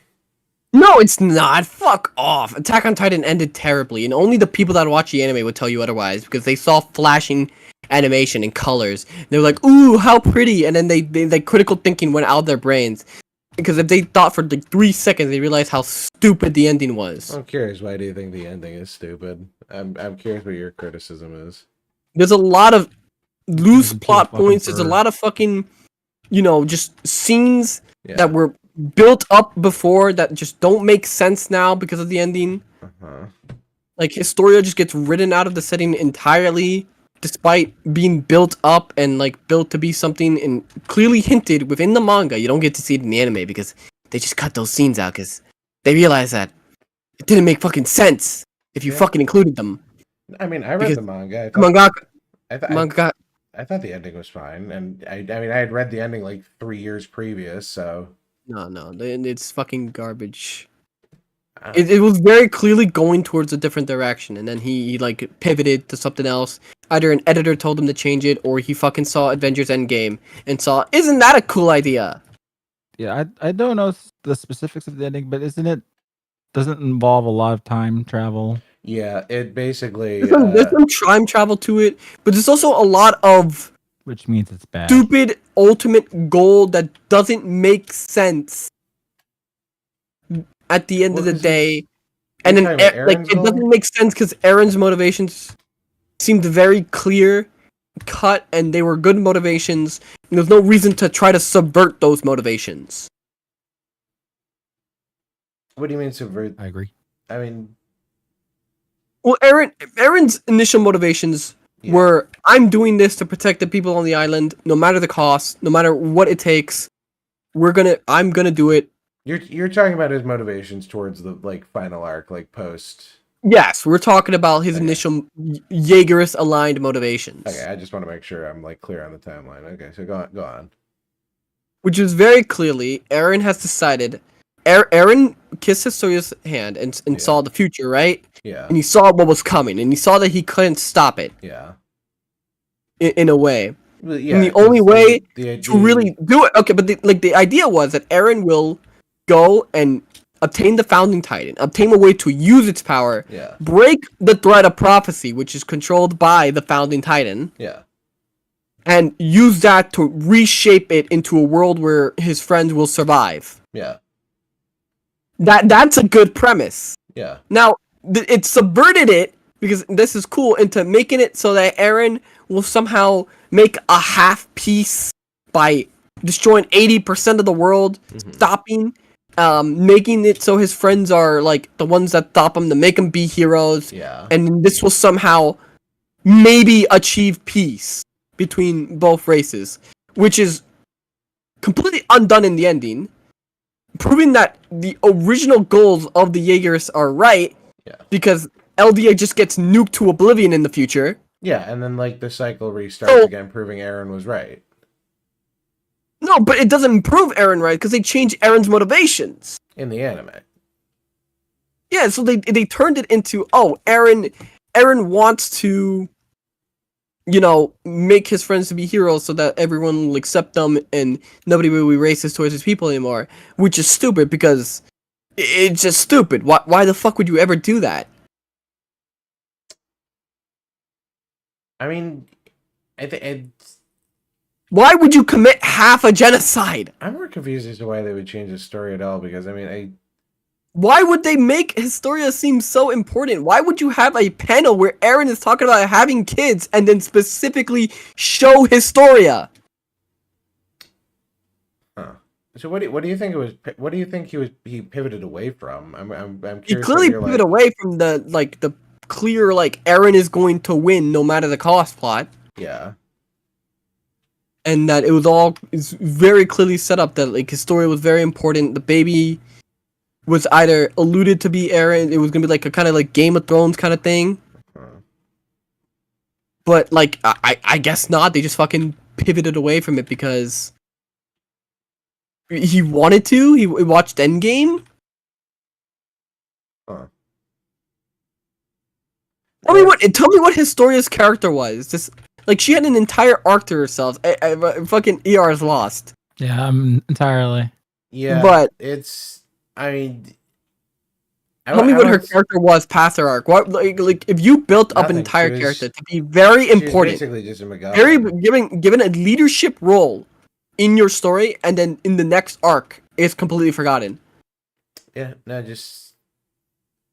I mean, it's what else was she supposed to do in this story? I guess. I mean, was she? I don't remember. I'd have to rewatch the ending and reread the manga. You have to basically reread the entire post time skip scenes because if you reread it from the beginning, you start questioning. Okay, what happened to this? Or what happened to this? What happened? What was Ragnar's character? What the fuck? Okay, that's my primary complaint with Attack on Titan is that Ragnar should have died 6,000 fucking times.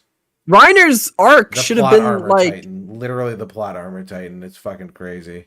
Ragnar's arc should have been completed way long ago, but they kept him around for way longer than he should because I don't know. It's just Eren pre all the little alliance shit that he wrote in seemed like a good the better ending. Just have it so that Eren they can't stop Eren. Eren did it. Eren won. It was just a futile push that they tried to do. But it didn't matter because you gotta remember that ER, for context, by the time of this story, Eren is basically god level tier, can control everyone's will. Yeah. At a fucking word of command, he can make his entire race just give up all free will. Yeah. Right, yeah. Now, one of the critical themes about Attack on Titan, about Eren's character specifically, is that he values free will. Which is why he strives so deeply, which is why his goal was to obtain the Founding Titan and basically break the curse that bounded his people, basically to avoid being truly free, because they're stuck on the island. They'll never be free. And one of the lines pre-time skip is Eren pointing to the ocean and saying, "If we kill all our enemies over there, will we finally be free?" Right. Yeah. And this was his initial driving character leading into the time skip, where Eren has realized that there's only one solution, the final one. And that if he doesn't kill every single person that would dare threaten the island and his friends and the people he loves, they will eventually come and get them. As was proven in the time skip when the entire world assembled a war council and a speech where they were getting ready to assemble a world fleet to invade and genocide his people. Yeah, and yeah. Yeah, I mean... In what fucking world does Eren's motivations, after specifically seeing that... And by the way, he already saw that in the future. Because he had a future vision in the past. I'm curious, in your version of Attack on Titan, Eren just fucking kills everybody? Eren wins. Eren, like, you can have the little scene with the Alliance where they try to stop him, because it would go with Eren's character of he values his friend's freedom so much. He values freedom of will so much. Like, he could stop his friends, but he'll let them try. I mean, that would have been a fucking crazy bold choice. I think it's more that he got. I mean, I won't say he got pressured into a different ending or whatever, but no, go read it. Go read it again, and you will realize that there is a very clear shift of tone, and there's a very clear shift of like Eren's character that doesn't make sense. Well, no, I'm saying it's like now people who watch the anime don't have critical thinking skills. Outside of the bold choice of letting Eren win, I mean, like, what's the alternative ending there? You kind of write yourself into a corner, because either Eren wins or you have to make some. Eren wins. He killed everyone. What are they gonna do? What are his friends gonna do? Like, they're peace. The thing is, it had to be so overly. There had to be some giant overconvoluted plan for them to actually kill Eren. There's a whole like it's fucking insane. Didn't he write 2 endings? Are there 2 endings for Attack on Titan? No, it feels like there was another initial ending where, like, because there's some like undrawn panels where like he some sketch panels that were never actual panels that they would like in an art exhibition, and people were like wondering like, oh, what the fuck happened to those panels? But it was very clear that Eren was a different character, like pre-rumbling. Pre-rumbling, Eren was a different character. It was very clear. It was pointed to an Eren win. And Eren was gonna win, and he was gonna complete the rumbling, and this is it. Like, Eren completed his goal. His friends were fighting against a futile fight, because like how the fuck do you, like, he won. That was like he won. He got everything he needed to like complete his plan. Yeah. I mean, and the change is like, oh, Eren wanted his friends to stop him, and that was the plan all along, and that he was sending them up to be martyrs so that the world wouldn't hate his people anymore. And that's why you get that weird scene where like the guy basically tells the audience, this is the monster created by our hate. Watch it. That's a real line in the manga, by the way, ER. There's a guy that says that literally it's a panel of one of the soldiers about to get like killed by Eren, giant form Eren, and he says, "This is the monster created by our years of hate." Oh god. Yeah. Now you're getting the picture. You're getting the picture. You're getting the picture of why someone would look at this and say, "What the fuck are you talking about?" Because everything else about Attack on Titan was not that on the nose. It was very clear, like, Eren was doing what he believed was the right call. The political thriller aspect of, like, the latter. Yeah, the political thriller. They got rid of that part. There's no political aspect after like the rumbling and the alliance setup anymore. There's no political aspect. It's now good versus bad. There's no question of like you know, like, what do you do when the entire world literally just hates your race and they're literally planning genocide of your people? Like, do you want to live or do you want to die? Like, what's the solution? Shit, that. Because apparently the ending says, like, if you kill 80% of them, the 20% that's left are still gonna just hate you, and they'll never forgive you. Why is it that last 13% of the population wants to kill everybody so badly? Well, maybe because you killed the other fucking... Okay, I think only 50. No, but Eren kills 80% of the world, right? And now 20% are left. But it's still like concluded that those 20% like never forgot and decided that these people still need to go. I mean, and why would it just doesn't make sense? Would you forget the time skip literally starts with Eren and them like stopping, like having to stop a fucking assemblage of the world fleet, and they had to like Eren like knocked out their military command. Like their high military command of all the top generals, and they still reassembled and like still managed to get like a counterattack going. Like it's completely clear that, you know, there's only one solution. The final solution. Yeah, I'm not kidding. That was the goal. That had to be like, what other message could you possibly send? No, yeah, I mean, no, you've convinced me. Yeah. I think but people on Twitter will tell you, they will swear to their mother's grave that the ending makes sense. That like all this stuff with the alliance and setting up. I think it's so confusingly written that it loops back around to people being able to rationalize it. That's how I'm gonna. Because they don't understand it, right? Because they don't understand it. Yeah. So. And of course, the anime left out to the manga panels, and they also combined 2 arcs, for season 3 or that's season what sparked 2. All this, Mari. We were talking about Attack on Titan Requiem, and that's what sparked this whole. Yes. It's sort of Attack on Titan Requiem. So in the anime, they combined 2 of the arcs. They combined but it didn't work for Attack on Titan. Like part of Historia's arc with somebody else, with a little bit of something else, and that's kind of like there's some scenes missing because there's some bonding scenes between Eren and Historia. Yeah. Which seemed like it was gonna go towards more of Eren and Historia romance, because it is because it doesn't make sense at the end that Eren like says, "Oh, I loved Mikasa the entire time," even though throughout the entire thing, like Eren could have just said yes. Yeah. Yeah. Now remember, there's a specific panel. I want to draw back to a specific panel that's in post time skip before the tone shift. And it's a panel where ER asks... Fuck.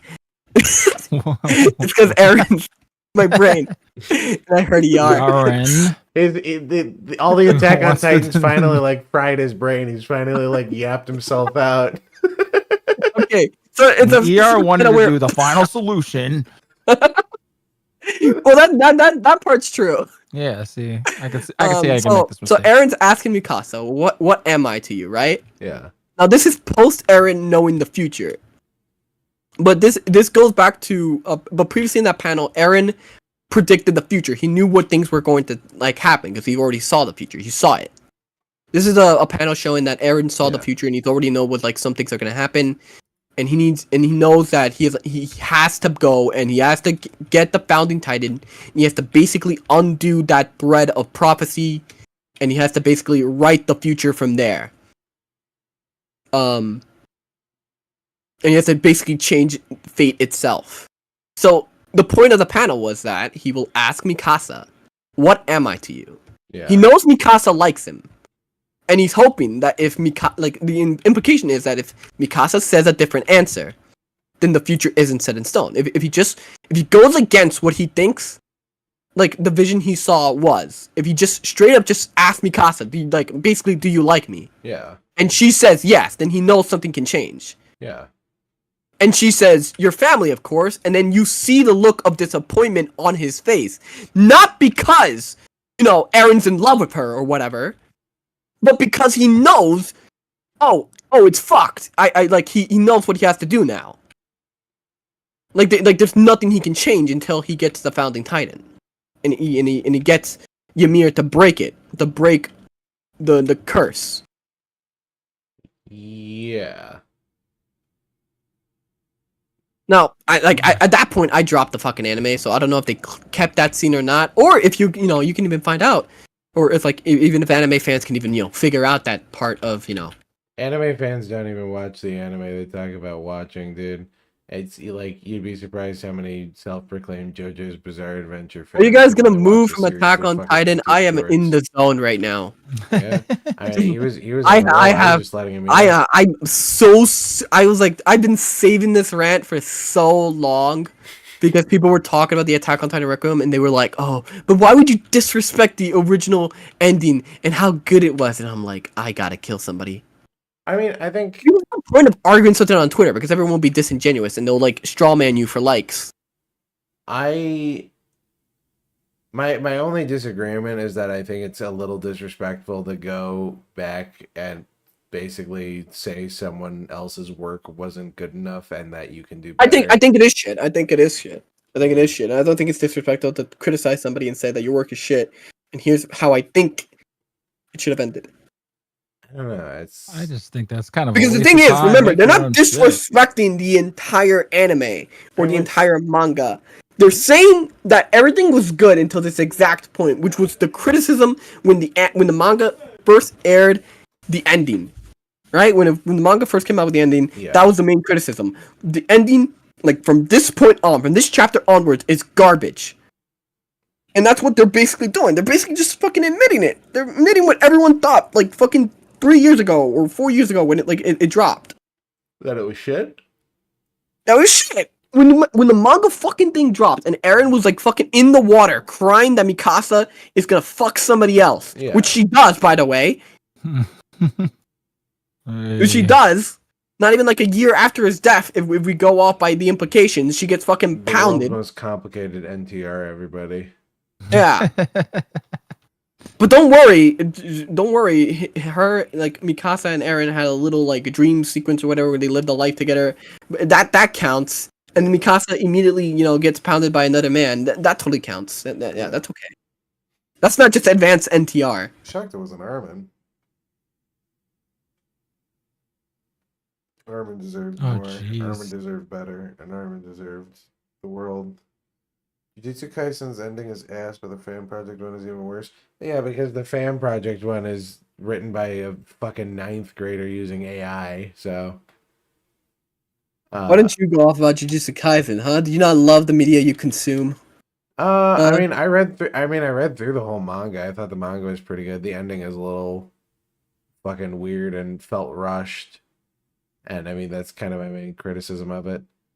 That and there's one fight that I mean, I don't know if you care about spoilers for JJK or not. I don't care. Really. One fight where the main protagonist fights and kills another of the main villain. No, there's during the end fight, 2 characters basically go off and sideline each other because one of them is like super powerful and the other is like, I'm gonna hold them off while you guys fight Sukuna, right? Mm-hmm. Okay. And then they go off and fight in the background, and then you see nothing of that fight.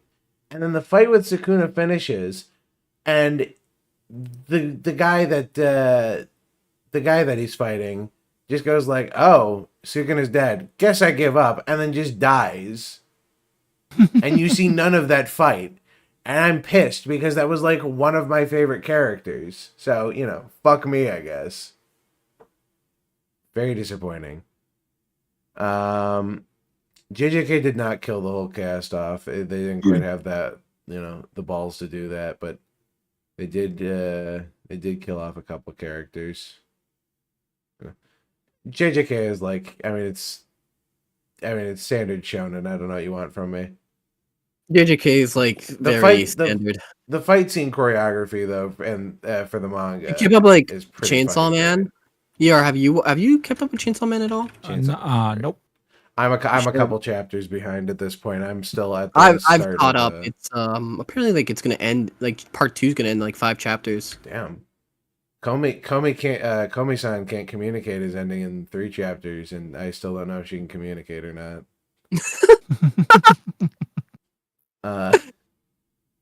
Nagatoro, please don't believe Nagatoro ended last year. Yeah, oh yeah, I forgot about that. They got together and then they're gonna stay have together. little Yeah, asshole they're gonna be- babies. MHA was the most mid show ever, and ER liked it. Unforgivable. Did you like MHA? Wait, what now? My Hero Academia? You like it, Hero? Back when it was 3 episodes, yes. That's when I said that that's when I said that I liked it in a video review.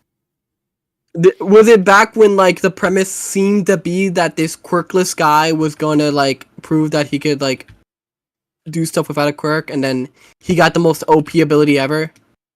That shit makes me Yeah. We could have had a show about a guy in superhero college making gadgets to keep up with his classmates. And then he just got gifted power. And then he just got gifted. I mean, he did work for it. It's kind of like in Naruto, where like they say like the initial, like the beginning of Naruto is like hard work. Like you don't need to be natural, like born with talent, because hard work can trump talent. And then at the end of Naruto, it's found out that Sasuke and Naruto are actually like the chosen ones, and everything they've ever been like done is been prophecy. And they didn't actually have to work hard. They were all, like they were naturally talented this whole time because it was like divine fate. Yeah. Oh, lovely. You know, the enjoyer's right, actually. I think that's probably the main criticism that you can lob at My Hero Academia is the fact that Deku wasn't doing shit before. Don't worry, you can always tell My Hero Academia fans that Deku just ended up as a Weiji. And that was his ultimate... Yeah. Although he did get the girl in the end. They retconned the ending. He went back. Yeah, like months later, they fucking released some extra chapters because everyone was fucking dogging on him. They're like, we cannot believe you wouldn't fucking confirm that after all that. Because it was very clear that he just like, he either forgot about it or just didn't fucking care. Dragon Ball is the only time where hard work is a thing. No, fucking Deku worked for the whole... Deku worked for... Oh, shut the fuck up. Well, yeah, he had to do the whole beach cleaning thing, get ready. I mean, it's not like... It's not like that. It's not like it's... And, you know, it's not like his power scaled instantly. There was the whole, like, breaking his fingers early on and stuff.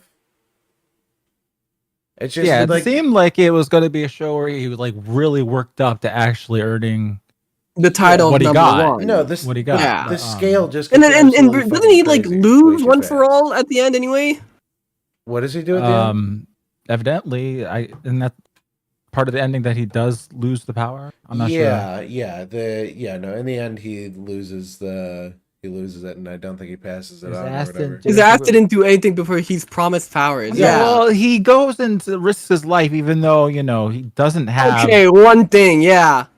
No, I mean, when you risk your life, that's a pretty big thing. It's kind of like, I'm gonna go risk my life for a burning building full of orphan kids. I hope I get like $3 million. But no, it's a noble thing to do. It's kind of like, what's his face? From One Punch Man, the fucking bicycle guy. Yeah. Oh yeah. Yeah, him going up against impossible odds, even though it's an assured death, just to do the right thing.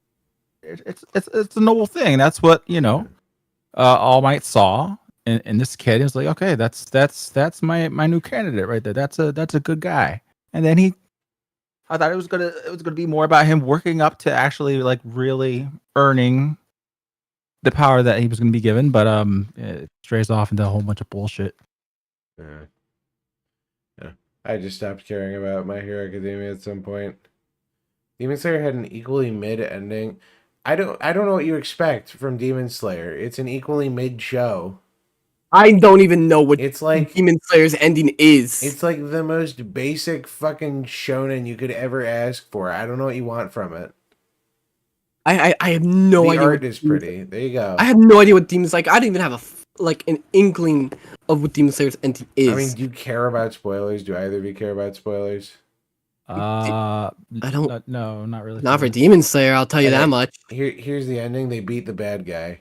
Oh wow! Oh, yo, they beat the bad guy, and that's the ending. There you go. Guys, I'm gonna spoil Dragon Ball for you. Goku shows up at the end when everyone's about to dude. Spoilers, man.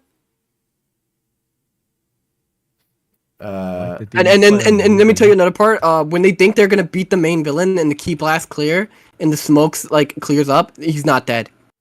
Whoa. Bull. You're lying. That's subversive. Yeah. No, I'm telling you, my uncle works at Toei.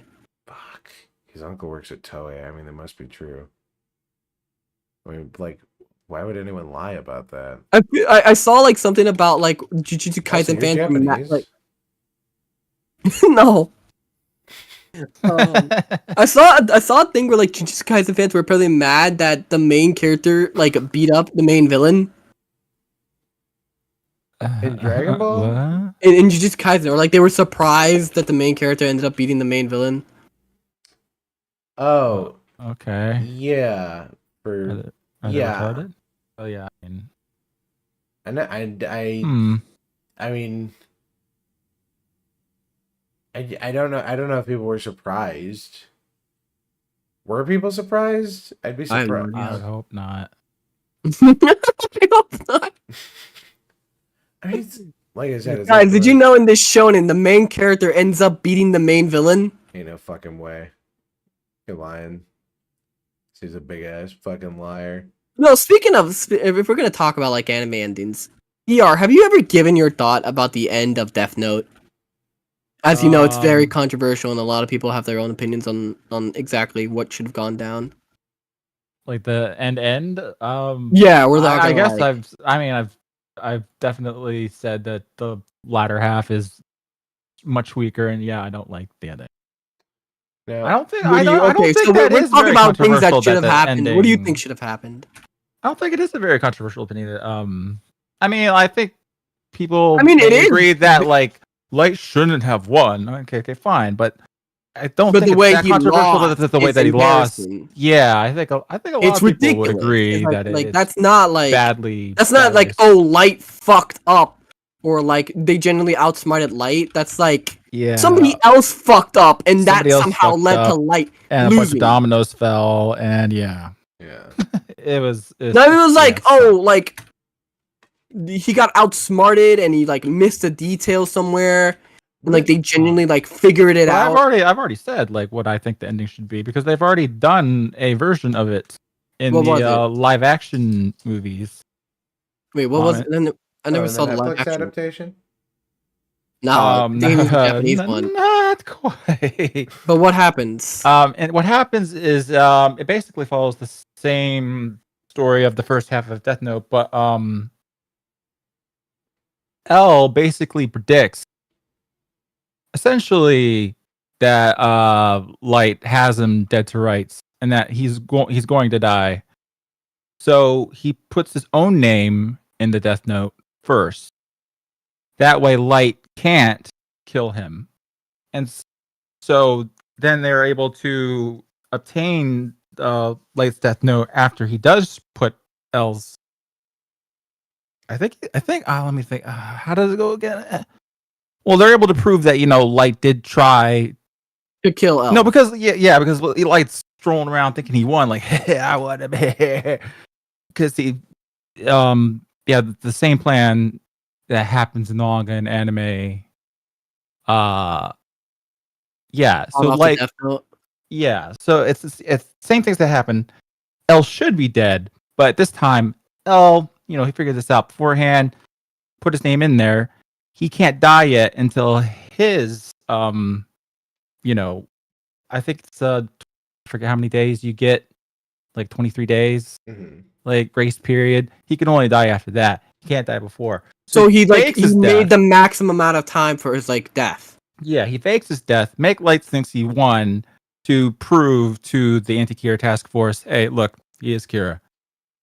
And so then, the same kind of ending sort of happens where they corner him and and they goes crazy and he runs to Ryuk and help me, and Ryuk's like, if you're looking for me for help, fuck you, boy. Writes his name in there, and then because Ryuk L said dies. What was it? Didn't Ryuk say they changed it a little bit in the anime, right? But Ryuk said that he Light's name would be he will be the one to write Light's name in the Death Note. Yeah, something like that.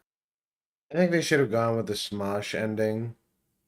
They used the Life Note. Resurrect Kira. Yeah.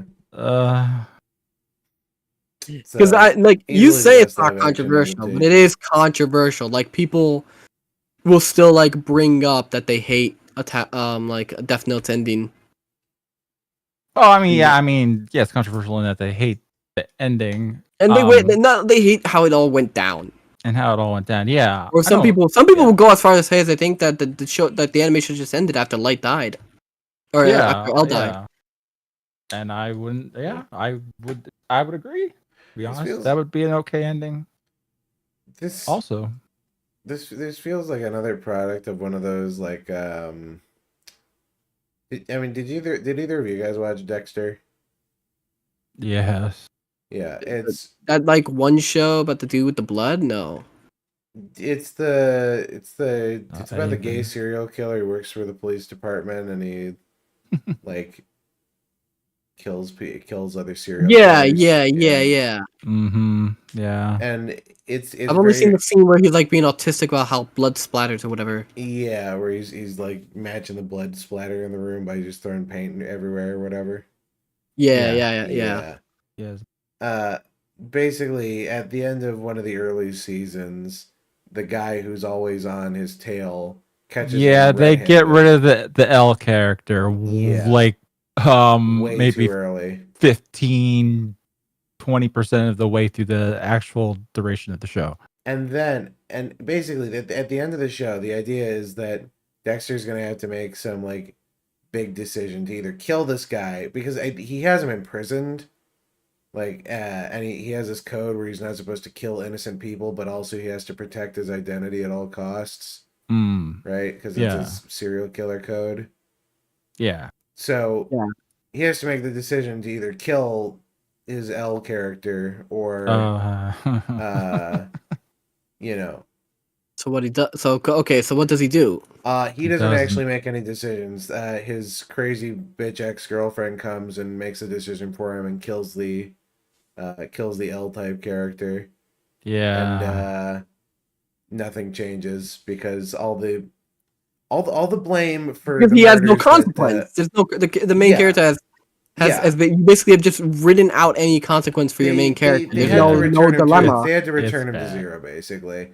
And so there's no dilemma. You basically just said, we can write a scapegoat whenever we need to at any time, and now like, okay, so he's not. That was the problem. Was the like during the ending, all of the murders that Dexter had done up until then got pinned on Dokes, the yeah, it's so bad, and it's like.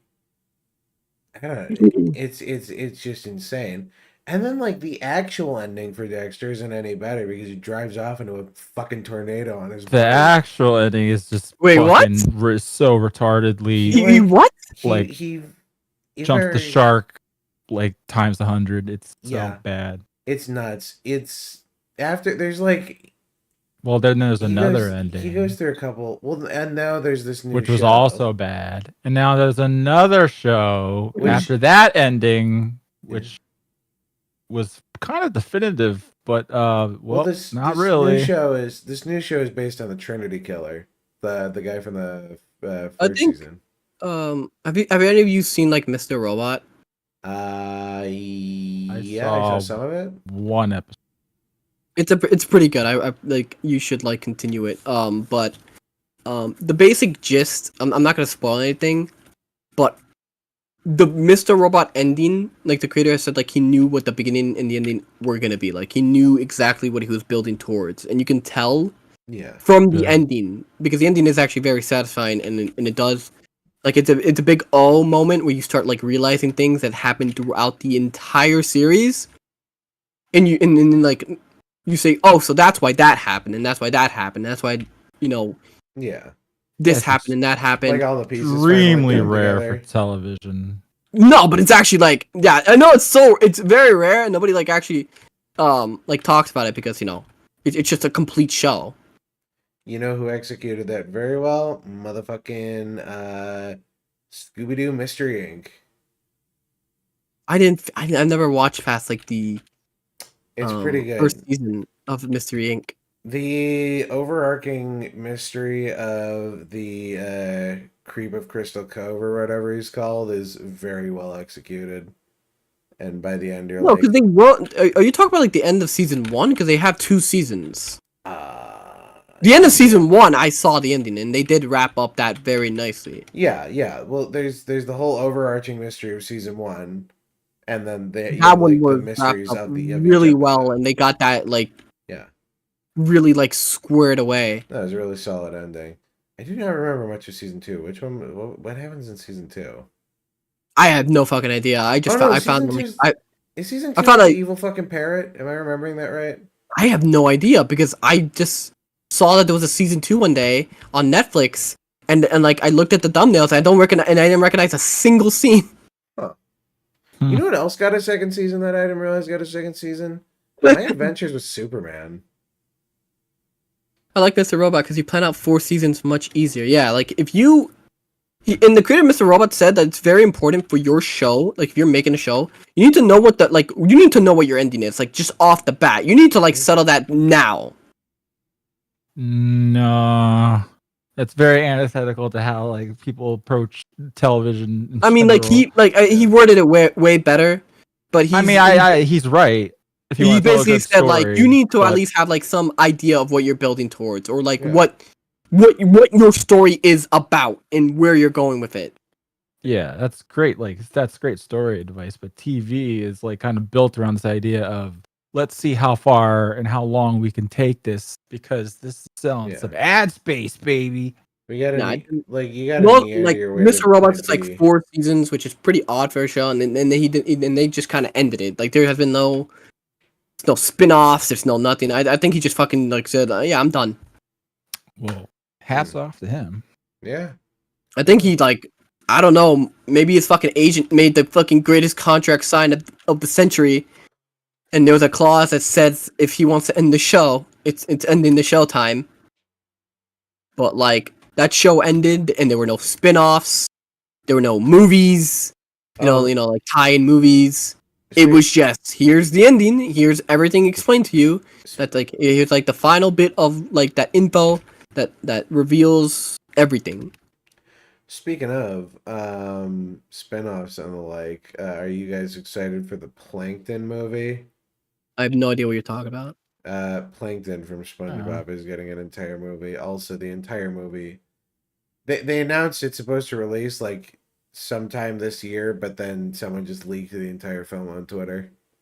So like the whole whole movie. The whole thing, and apparently, the entire movie, and apparently it's been leaked for at least 6 months previous to this, so. Oh, wow. Yeah, which is fucking nuts. The fact that the entire movie is floating out there, so. I guess just nobody fucking cares that much. Yeah, no. Like, I didn't hear about it. Yeah. I guess nobody gives a shit. Nope. Nickelodeon has this weird thing where they're trying to, like, build up their other, like, SpongeBob characters into stars. But it doesn't work because like the point of SpongeBob is how he interacts with these other characters. Yeah, the cast of characters is built around SpongeBob because he's the main character. That's the whole fucking point of the show. Like usually when a show has a main character, you're like you want the main character interacting with the other characters, and that's how the dynamic works. The dynamic doesn't work when you have these characters by themselves. Yeah, I mean they did it with the Patrick Star show. They tried to do like the fucking babies route and do the the Patrick Star show. I've never seen I've never seen everyone even post a single clip of that show. Nope. And you know what's crazy? It has like 4 seasons. It's like it's like kids like slop that they just like put on and they watch. It's like how Teen Titans Go has like fucking a shit ton of seasons, but nobody actually cares about the show. Oh, sorry, except for like. It hit perfect serialization. I got 3 episodes with 52 episodes. So, perfect serialization. They can play 1 episode a week and they're good. What do you mean? Like 3 seasons? Oh, yeah. So, it's... if you've ever wondered why a bunch of shows just get like 3 seasons and a weirdly specific amount of episodes, like somewhere between the ballpark of 50 and 60, it's because most studios will just order enough episodes to, even if the story isn't complete, they'll just order enough episodes to. Hey, we heard this one before. Have we? We heard this one, ER. I think you know very well where. About some brown chick who like bends elements and stuff. And then we got also a Point Your Core video? Ain't no fucking way. I think we just gotta deal with it. Yeah. Yeah, similar story there. Yeah. I didn't know that. I mean, maybe I did. I feel like Johann, your average cartoon-she viewer. I don't really watch a lot of cartoons. What do you? I mean, you're mostly. What do you do while you stream? Do you do anything besides play the games you play while you stream, or do you watch anything while you stream, or listen to music or anything? While I stream, I yap, I talk, I do what I do right now, which is like my I guess my main. Yeah, but like, I mean, you don't listen to music or anything? No, fuck that. Why the fuck would I listen to music? I hate that. I've always hated that. Why the fuck would you play music during a different type of video game? Like over the video game. Like you mute the video game audio and you're just fucking playing music. That's so disgusting. I don't know. Sometimes I don't want to listen. It's honestly disgusting. It's so weird. Like I'm trying to play the fucking like you join somebody's stream. They're playing fucking like Apex Legends or whatever, and they're playing like rap over it. Oh, Like, you're dude, you're talking over the stream. I just meant your own ear. You don't listen to. You just like don't listen to some music while you play a game. no, why? I don't know. No, I mean, like I play full fucking. attention to stream. Like here's the thing. Like okay. If it's a game like Elden Ring, obviously I'm just gonna. There are people that do that. No, there are people that do that. They will like play their shitty fucking songs over like Elden Ring. I know people like that. I'm not disagreeing that those people exist. I'm just saying like, I don't know. I have to like for fucking Warframe for me. I've got fucking 5,500 hours in Warframe, and I've heard every song 8 million fucking times, and it's good music. But sometimes I just don't want to listen to the fucking Warframe soundtrack. So. I mean that's I guess that's a little different, but when like you're I don't know multiplayer games too. I still play a bunch of Titanfall too. Sometimes I just okay, like multiplayer games are different, but there are people that play single player games and they put music over it. It's like at that point, why the fuck are you playing the game? Why do you care what people do playing single player games? Because you're playing it wrong. You're enjoying the thing wrong. Who are you? The government? What do you care? You're enjoying it wrong, and these people have a right. They think they have a right to talk about my favorite fucking video games. That's fair. I can't argue with that. The worst part of the modern internet is that I'm always at risk of hearing some fucking normie's opinion about my hobby. Yeah. Too many fucking people have an opinion nowadays about shit that they shouldn't have an opinion about. About things that they ridiculed like fucking 10 years ago and called nerd shit and nerds, dorks, geeks, honky. All those things. One of those, I don't know if it's like the other, but I don't know. The prime example of this was when Baldur's Gate won Game of the Year over Spider-Man 2, and there were people on Twitter saying like, "Dog, who the fuck is playing this shit? Look," and they were like comparing a fucking in-game cutscene of Spider-Man like fighting Sandman to Baldur's Gate's gameplay or whatever. Yeah, because which is turn-based gameplay, and they were like, "Dude, look how so much better Spider-Man is." I was the same with Astrobot, which was the clear winner, but some people just couldn't accept it. Here's the thing: the average consumer is a moron who will always value spectacle over anything else. No, it's the normie fucking side that will buy the big name games and they won't play anything else. I mean, it's the same people who go and see a movie. If they don't see somebody that they like, if they don't see like popular person they like playing the game, they dismiss it. Yeah. But the Yakuza series never was popular because the right popular people were never playing it. It's. I mean, I've said it once. I'll say it again. All the people who. There's a guy I'd say. All of the people who hated you and everything you liked as a kid are now in charge of the things that you liked as a kid as an adult. So, have fun living with that. Isn't that wonderful? Yep. All the business majors of the world. Do you care if people listen to your stream when playing the game? No, you guys can listen to my stream while playing a game. No, you guys aren't allowed to do that. You're enjoying the Today Show Tonight wrong. You have to purely focus on this. I mean, I do my Limbus dailies while I talk to you guys. Audio visual presentation. Visual keyword. I learned that. You mean people when they don't play AAA slop? Yeah, like people there's a huge normie audience that just plays like the latest COD or the latest Ubisoft game or whatever. Like gaming's so fucking dead, and like have you not been playing anything from the indie scene? It's like I know, like the Kaufman of Andy and Lele. That awesome shit. It's true. It's a classic. Gaming is dead. You know what's a great game that I bet most people haven't played? Talos Principle. I like that one a lot. Is that puzzle game? game? Like it a lot. Yes, you should try it. It's very good. Yes. It's very good. Talos Principle 2 it's actually garbage. Pretty thought provoking. Do you say it? I like because remember that's like one of my that's a requested game and someone even gifted me it because it was because they requested it to me to play it. There's a game and like you are play like maybe I don't know 20% of very simple puzzles in The rest of it's just walking to the puzzles and listening to stupid fucking NPC dialogue.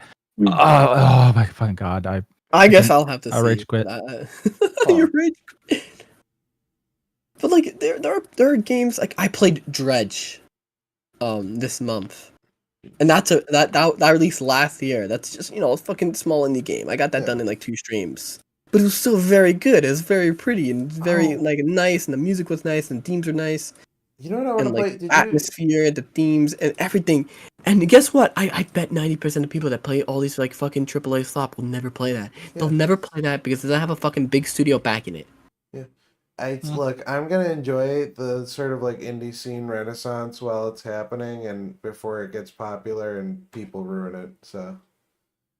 I mean, I don't think it'll ever be popular. Like truly popular, they'll like be like a vocal niche of it, or people like saying, "Hey, you should try this game. You should try this game," but they'll never because you gotta remember the general normie will not buy or play something that they think is unpopular. Yeah, which just also goes like I've seen this said before, and. Which it also goes for anything. There are just a certain subsection of people that will not support something unless they think it's cool to support it. Yeah, I mean, it's like I'm saying, it's the exact same sect of people who go to see a movie because Dwayne Johnson is in it. Yeah, it works like that in anything. Like a video on YouTube. Like you are less likely to click on a video that has like 60 views compared to the video with like 100K views because now you're saying, oh, what are all these people checking? Like that 60 view video could be high production, very like high quality, but you don't know who the fuck they are. You've never seen them before. Why would you click it? There's no views on it. Oh, of course. Why would I click that? Like, it's probably low production slop. Well, I mean, that's why that's ultimately why they got rid of the dislike button, because you can't quickly judge a video at a glance, and you have to sit through it. It makes you spend more time on the website. Yeah, it's like people who like anime because it's popular. Like, yeah. There are a lot of people like that just watch the latest popular shonen anime and they don't watch anything else. They'll never watch To Love Ru. They'll never watch The World God Only Knows. But there's also people who barely even do that, and they just absorb the newest anime through fucking TikTok reels. Yeah, and there are people that actually unironically, like I saw videos of this, you will unironically watch anime at 2 times speed, and then they slow it down for fight scenes. They put it back to normal for fight scenes. Dude. That fucking, it destroys the pacing. Why would you ever do that? I understand humans are creatures of social consensus, but people that do that need to be killed. By the way, speaking of watching anime at 2 times speed, did you ever get around to watching Free Run? I have. Johann's been drip feeding it to me. Yes, but when I had the time to watch it. ER got sick, and then he got hurt, and then he got sick, so we haven't had time to watch it. Right. I mean, I don't know what you've been doing while you've been sick. I don't know how severe it is. I don't know if it's was it watching anime sick, or was it like dying in bed sick? It was a few days of dying in bed with delirious nightmares, sick, and then just being too uncomfortable to do anything for a while. Yeah, I've had those days. I know the feeling. I don't remember. It must have been a fever or a cold or whatever, but I was getting like really bad hot and cold flashes, so I just kept going from between my bed and my floor, my nice cold wooden floor. Yeah, it was that kind of deal. Yeah, dude, there's nothing. I've done a lot of like work, and I'll just do like odd jobs or whatever. And one of these jobs I was painting a warehouse, just the interior of a warehouse. And after I was done, I just spread out on the concrete, and it was nice. There's a big empty room. There's not quite a feeling like it.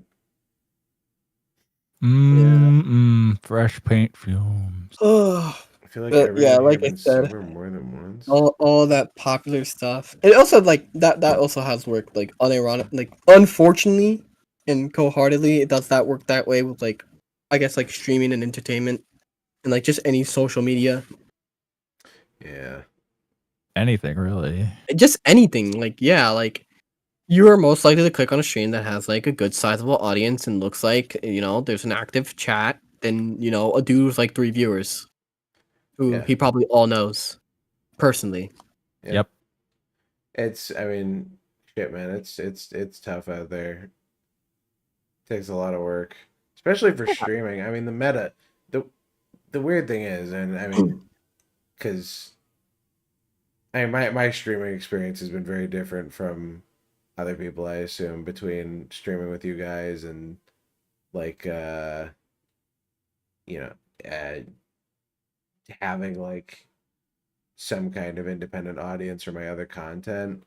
I know there's a lot of people out there who just kind of start streaming and then don't have any side content to pull viewership from, so they're just permanently stuck at like 3 or 4 viewers. Yes, like the start is Yeah. hard. Like I have the Twitter, thankfully. Yeah.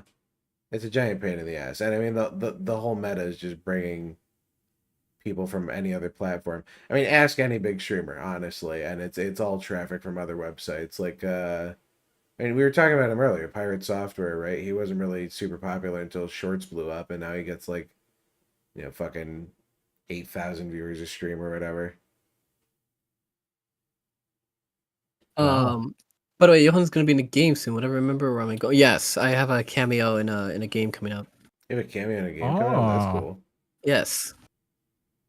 Are you allowed to say what game? Yeah, what game? I'll tell you guys in private. Okay. Cool. Yeah, Cool. yeah. Also, to answer your question, is there an OnlyFans virtual reality game yet? Asking for a best friend. VR chat.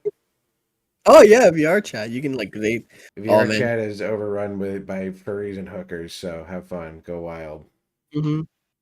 It's been fucking ruined for me. You can't join a world and chill out. Don't worry. Tell them that you know me personally, that you know a niche internet celeb, and that like you're super cool with me, and I'm like your best friend, and that should get you laid. Trust me. Will it get me virtual laid though? Like I want to get laid. Yeah, virtual laid. I can't promise about the real thing though. Oh, okay. I'm gonna go up to some chick in a bar and I'm just gonna be like, hey, I know Johann. You should advertise on Red Note since your post.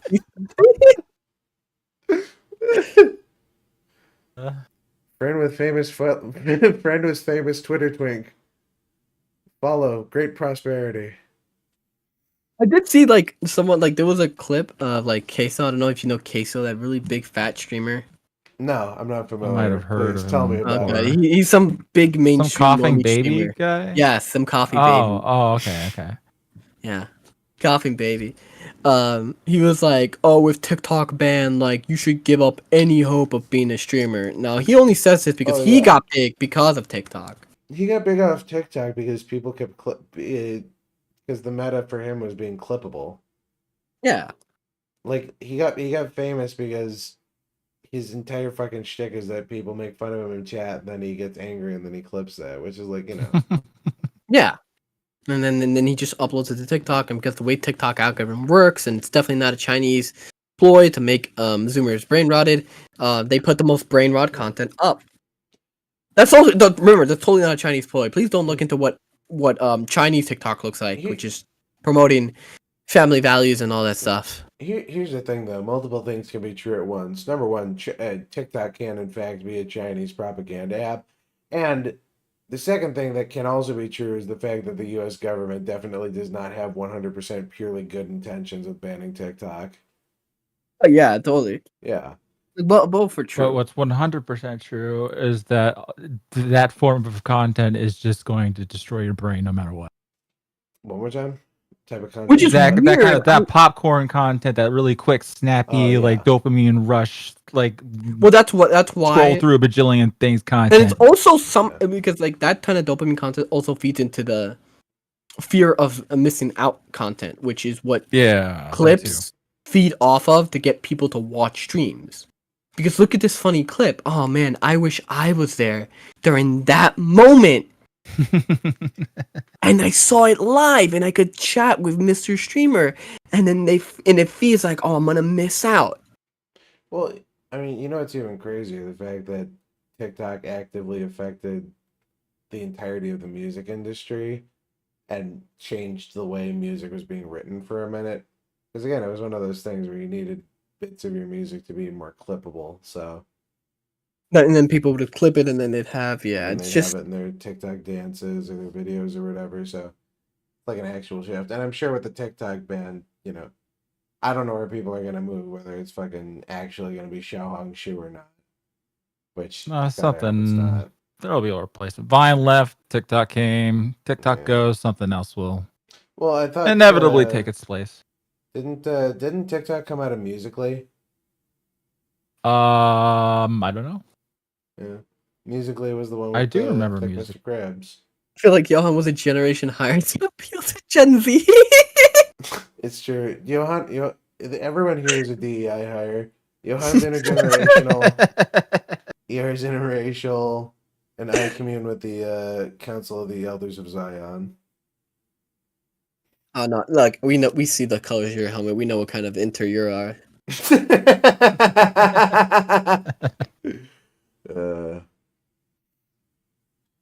Radio Star killed the video. Radio Star killed the video. Or what? Or no, it's the other way around. Video killed the Radio Star. That is indeed, yeah. Good job. Wasn't fun fact? Video Killed the Radio Star was the first music video to play on MTV. Oh wow! Yeah. The irony. Yeah. But I think part of me wants to hope that was intentional, and it probably was. First animated music video was "Money for Nothing" for the Dire Straits, famous for using the F slur multiple times, like me, famous for using it once during the stream. Internet killed the video star. Internet made the video star fucking massive. What are you talking about? No, I think internet definitely killed like Hollywood. Yeah. Well, I mean, if you want to get political about it, it's because it democratized media. It's slowly turning to shit though. I'm hoping we get to the point where people are making their own websites again. We get like no, because it goes back to the concept. People won't support something if it's not popular. It's true. Fortunately, we participate in the internet through just about only third parties at this point. There's no. They people control where we go. When was the last time someone handed you their business card and they had a website and then you clicked on it? Come on, Gunnar. Come on, tell me. Never, because people don't hand me business cards. That's your first mistake. Okay, so I have a business card here. Working some VTuber at a con. Yeah. And I took the business card because the company was handing it out and the VTuber was there doing like a meet and greet. Now, I didn't approach the meet and greet because I didn't fucking care. Yeah. And I still have this card and I still have yet to check out this channel. Why? Because I've never heard of this woman. So that's fair. I mean, it depends on the person. It's one of those things. Like how there's no undecided voter. Like there's no undecided sale. Like if you weren't interested in her already, then why would taking the business card change that? I don't know. Exactly. So it's predetermined. It's fate. Aaron was right. But yeah, I mean that's just how I guess anything works. Yeah. If you don't show somehow that you're like cool to watch, quote unquote, because it's a trickle down effect, right? Because you promote yourself on another platform, and then initially the people that are willing to watch smaller people come in, and then you get those initial batch of views, and then you get it's an increasing amount of people that are willing to watch a certain number of content. Yeah, I jokingly likened you to Reagan before, but now you're talking about trickle down. You're talking about trickle down media literacy, so. It all kinds of trickle down, The big streamers feed the little streamers, and it all trickles down. After stream, check the description on stream. Trickle down streaming. Yeah, trickle down streaming. Case's viewers will eventually come over. I mean, that's what people say. Like, oh, you gotta network and you gotta talk with Why does everyone in the stream play god awful games? What? God, bait used to be believable. No, don't. But that's just kind of how it works. it is trickle down because people tell you got to network, right? You got to talk to increasingly bigger people as you grow, and then that somehow leads into you becoming an established name, because people will say, "Oh man, he's friends with that guy. That's so cool. I'll go watch him." Just make sure that friend isn't Hassan Piker. I think I've kind of plateaued. The only step beyond this would probably be being on EFAP, I guess. That's a ways away. You done EFAP recently? Was I? You were on EFAP like a few months ago at this point. Yeah, it was a bit ago. I don't even remember what the last one was. How does that work when you're on there, by the way? I'm curious. Do you get a cut of the donations at all? He was not. I remember he looked at the wiki once, and you mean like profit? I was thinking about like how how he performed, and apparently on the wiki it says that ER is known for never talking. Well, unfortunately, they kept bringing me off for shit that I didn't give a shit about. And then, Mahler kind of wised up. Like, wait a bit. How about some stuff that you do give a shit? Mahler mentioned Avatar once, and he went on like a 9-hour rant and then passed out. Unlike me, who can talk about like bullshit and then stop caring about it next week. Oh, it was the Boogie one. That's right. Yeah, they tortured me with Boogie. The Boogie documentary. I don't care. Who cares? Sorry. It's like at some point, like you're like, oh yeah, that's a little cow, and then like you are well adjusted enough to say, wow, I don't care. Yeah. Yeah, normally. It's like, did you hear this little cow did this? And I'm like, wow, that's so cool. That's like, fascinating. Pirate Nation got his WoW guild like half killed in a hardcore raid, and they lost their characters. Wow, that's crazy, dude. That's crazy. Anyway, you know what it is? It feels like fake video game news that would have been like fucking video game high school. Oh man, that's Pirate software wipes raid, asked to leave the school. It's so stupid. Sorry, y'all see Batwoman? No one saw Batwoman. The movie got fucking deleted.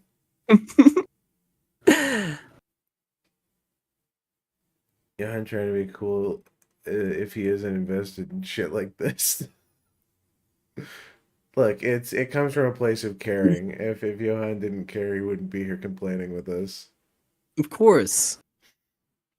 Besides, it's just more reason that I can talk about stupid bullshit. Because there's always like stupid bullshit I talk about on stream, and then I get off of stream and I'm like, fuck, I forgot to talk about this stupid bullshit. That's my experience every time. And then I gotta wait until I remember it again on stream. Yeah. Because I don't like keep sticky notes around to like remind me of stupid bullshit I need to talk about. It's my it's Batgirl. That's the movie that got deleted. Batwoman is a shitty CW show. Oh yeah. I mean, I don't watch shitty CW shows. I know they're shitty. That's the thing. I don't know. It's I can't bring myself to watch things that I know are terrible. Oh, you know what? Are you sure about that? I know 100% something that's gonna come out this year. It's like specifically things I don't care about. I should say, like, I don't give a shit about anything DC TV related, and I know that it's bad. So why would I bother? Yeah, I guess. Then you just forget about it. Exactly. It's easily disposable media. That's like most of the Flash, honestly. What was coming out, Johann? I know a show that's gonna come out this year that the ER will have to care about. New Avatar. Trying to think. The live action. The live action. The live action season 2. It's almost about time, isn't it? Wait, Is they're it? making a season 2? Was it that? I mean, successful? yeah, they well. Oh yeah, no, they got greenlit for 3 seasons. Sorry, I should say, was it that successful or was it that cheap to make? Well, not cheap to make, and it was tremendously successful. It's tremendously successful because you got to remember that the average normie doesn't have critical thinking skills. It's that popular show. Is that your dog, ER? No, that was my not dog's a dog. fast. That was That was what? What do you mean it wasn't a dog? Sounded like somebody using suction cups to climb up fucking Gunnar's window. It's suction cup, man. He's coming around. It's the guild. It's the guild. They've come for me. They've come for my gold. Oh, new Avatar animated show also. Is that one also coming out this year? Probably not this year, unless they really want to torture ER. That'd be funny. The movie might be coming out this year. I forget. Movie.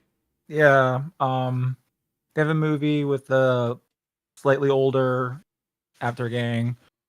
The details aside from kind of sparse. I'm not even sure now if it's 2D animated or it's supposed to be doing that like Spider-Verse 3D kind of. Originally, it was supposed to be that Spider-Verse style of animation. I'm not sure if they reneged on that and it's 2D now. I don't know. I have no idea. They're keeping it too close. Huh.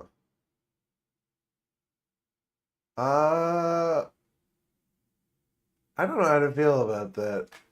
I feel like Avatar could look really cool stylized, but that like Y2K anime aesthetic is so very like integral to the identity of the show, to the point where really this new Avatar feels so fucking disconnected from the rest of the entire series.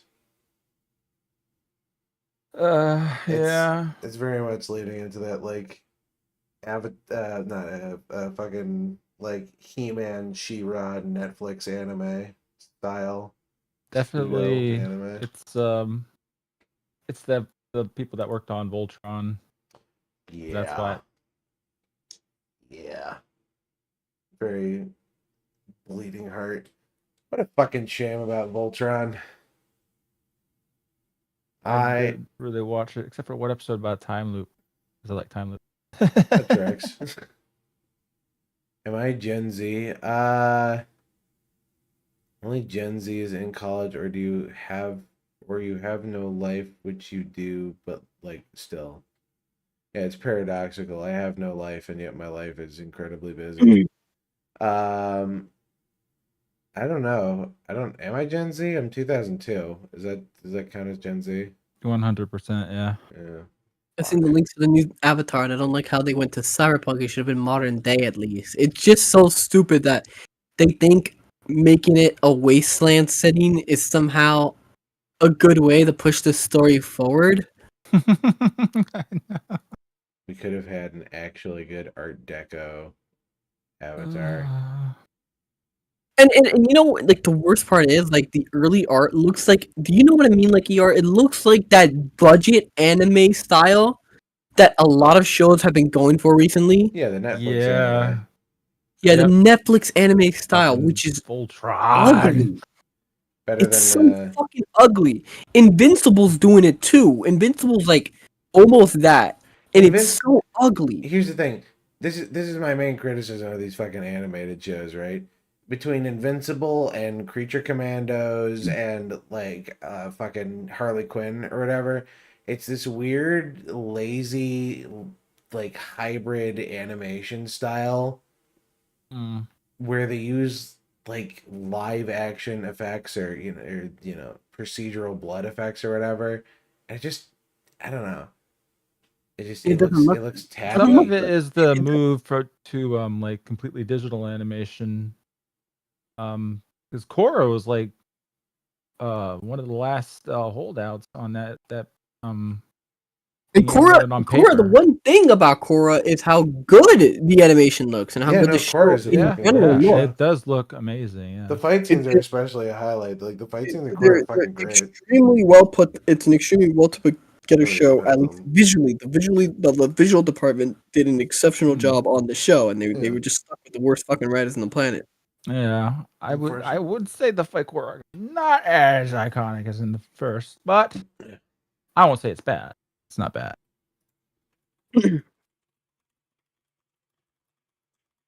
My theory is what the fuck are their names? Bryke and Tyler? Mike and Brian. My brain is not working. Yeah, Mike and Brian. My assumption is that they got kidnapped and replaced by like reptoids or robots or something, or One of them had a stroke. No, I just think it was just lightning in a bottle. Some people are just like that. They moved to California. Some people are just lightning in a bottle, and they can never like. It's like the 15 minutes of fame, but in show form. Yeah. Yeah, that's the suffering from success sort of thing. You did one thing good, and you're stuck with it forever, even though maybe you don't exactly have in it to keep repeating that. Yeah. Yeah, like certain women that get famous off of talk about how they suck dick. Yep.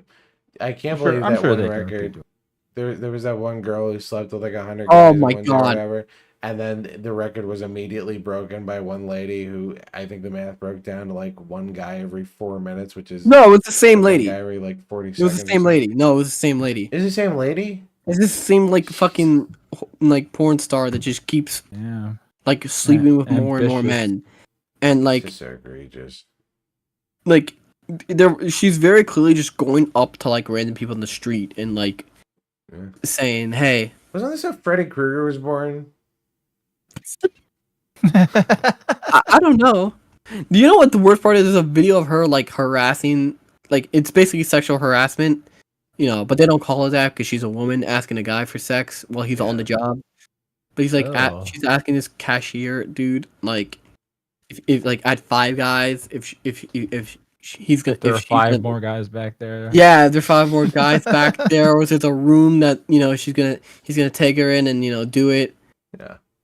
And he's like, no, it's like, do you just want to, after shit? And he's like trying to like, no, I'm a Christian man.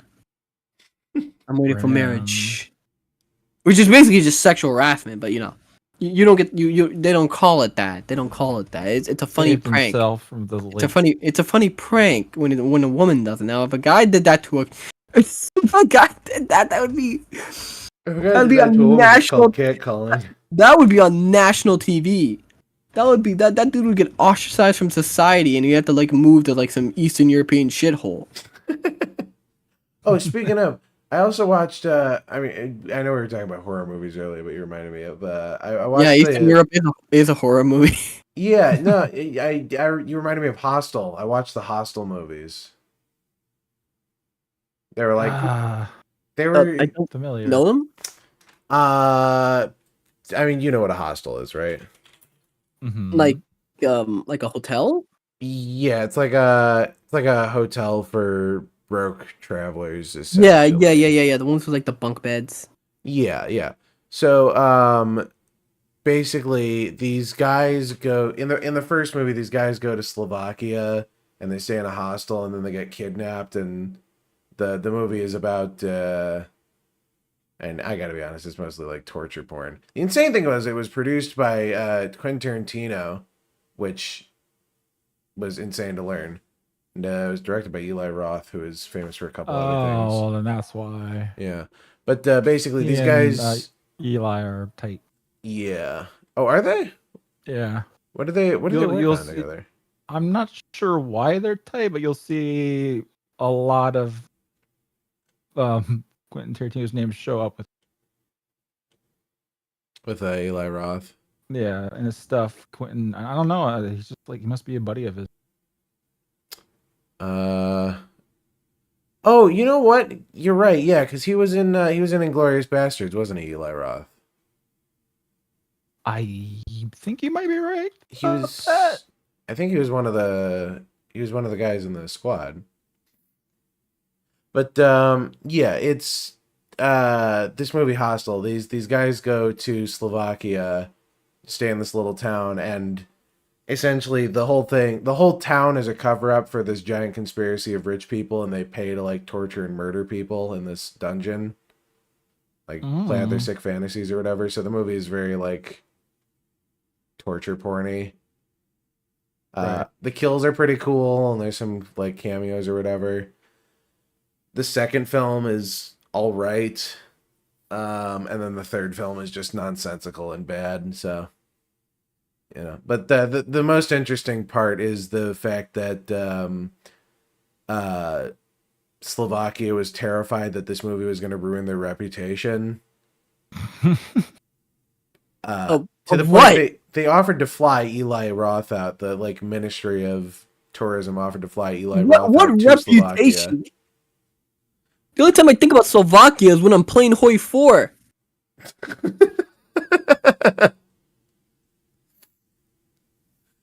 You know what? Fair point. I mean, here's the thing. If people already didn't want to travel to Slovakia, I don't think a movie about people traveling to Slovakia being murdered by the rich is going to really help them. Oh, yeah. Eli Roth was the bear Jew. Yeah.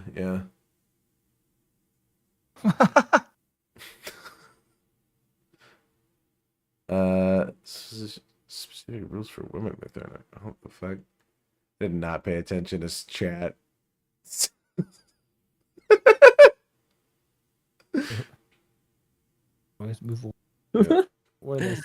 Also, do you guys realize what time it is? Holy fuck, it is late. Ooh. Yeah, we ended up we really didn't get around to the whole 2024 stuff. I mean, I think we got sidetracked when we started talking about anime. Yeah, I mean there's not really like a structure to this. It was just kind of doing whatever. I mean, did you guys have any thoughts on worst of the worst? What was like? I mean, what were the worst things you saw last year? The coffee of Andy and Lele. I mean, shut up. That was in 2023. Okay, sure, Whatever.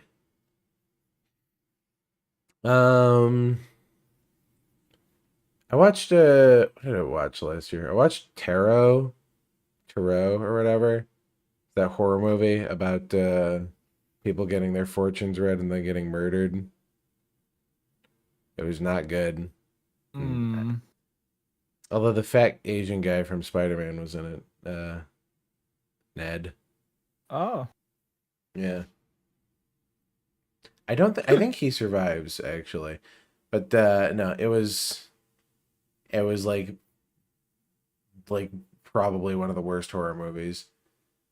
Mostly on account of how like fucking boring it is.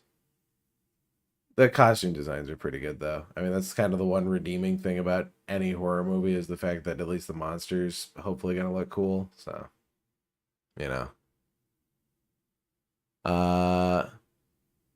Metaphor Refantasia?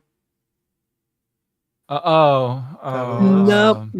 That was kind of a disappointment, I'm gonna be honest. Pretty good. Disappointing. I know these streams would do better if I clipped them. I'm in college and I have very little time as is. That's why the announcements for these streams are usually the day off. Clip them and then put them on the Twitters and then I'll see them. I'll put them on Xiaohong Shu. Okay, I gotta kill this guy. I'm gonna upload where everyone's going. Your voice is. I think we should wrap up at least. It is pretty late. Yeah. We'll get All right. We need evil mix here. Honestly, we'll figure it out. Maybe I'll do something here. I can barely get donations to work as is with this. For some reason, I just can't hear them. So I will see if I can work out a better system before next stream. Next stream we'll have more things planned out, but we got through a lot tonight. It's been a long stream. And as always, it's been a pleasure to have you here, Johann, you here, ER, chatting about shit. Yeah. It's nice. Especially after the month. I'm glad you're feeling better. Everyone had a nice holiday season, Merry Thanks Spooktober, Kwanzanimus and all that. Get all your holidays in there. Johann on multiple FBI lists after those videos. Yeah. No. There are any more lists? Oh. Yeah. I mean, shit. We missed a lot of the holiday stuff, but what's you guys have any plans going into the new year? Make at least 2 videos. That's a good goal. I think I can do it. You get one. I think that was last year's goal too. I think I did it. I think you Maybe. did. Yeah. Let's see here. What did you upload last year? Because you did the Netflix demake. No, Yeah. you did more than 2 videos last year. Hell yeah! You did far more actually. Oh shit! Oh no! Now he's gotta like match it. I gotta work harder than 2. Holy shit! Wait, was your Glass Onion video? Oh no, that was 20. That was 2023. It's I forgot this is giving like the rounding dates, which is annoying. Right. I think it looks like 5. It looks like 5 videos. God damn it. Okay. Just I will shoot for 6. I just realized was your American Society of Magical Negroes thumbnail, is it parodying the fucking Moist Critical Moist meter? Yeah. I picked up on that. I forget why I did that. I Oh, because it's the white tears meter in the movie. That's why. Oh. Yeah. That was the joke, yeah. I'd say that was probably the best movie of 2024. Yeah, I forgot about that, yeah. That's pretty up there. Easily top 5. Shit. You guys want to end it off there then? I'll let you guys get to bed. Yep. Yeah. Sure. Good. Radio. As always, been a pleasure, everyone. Thanks for stopping in for stream. We'll be back hopefully in 2 weeks. Yes. We'll see. Yeah.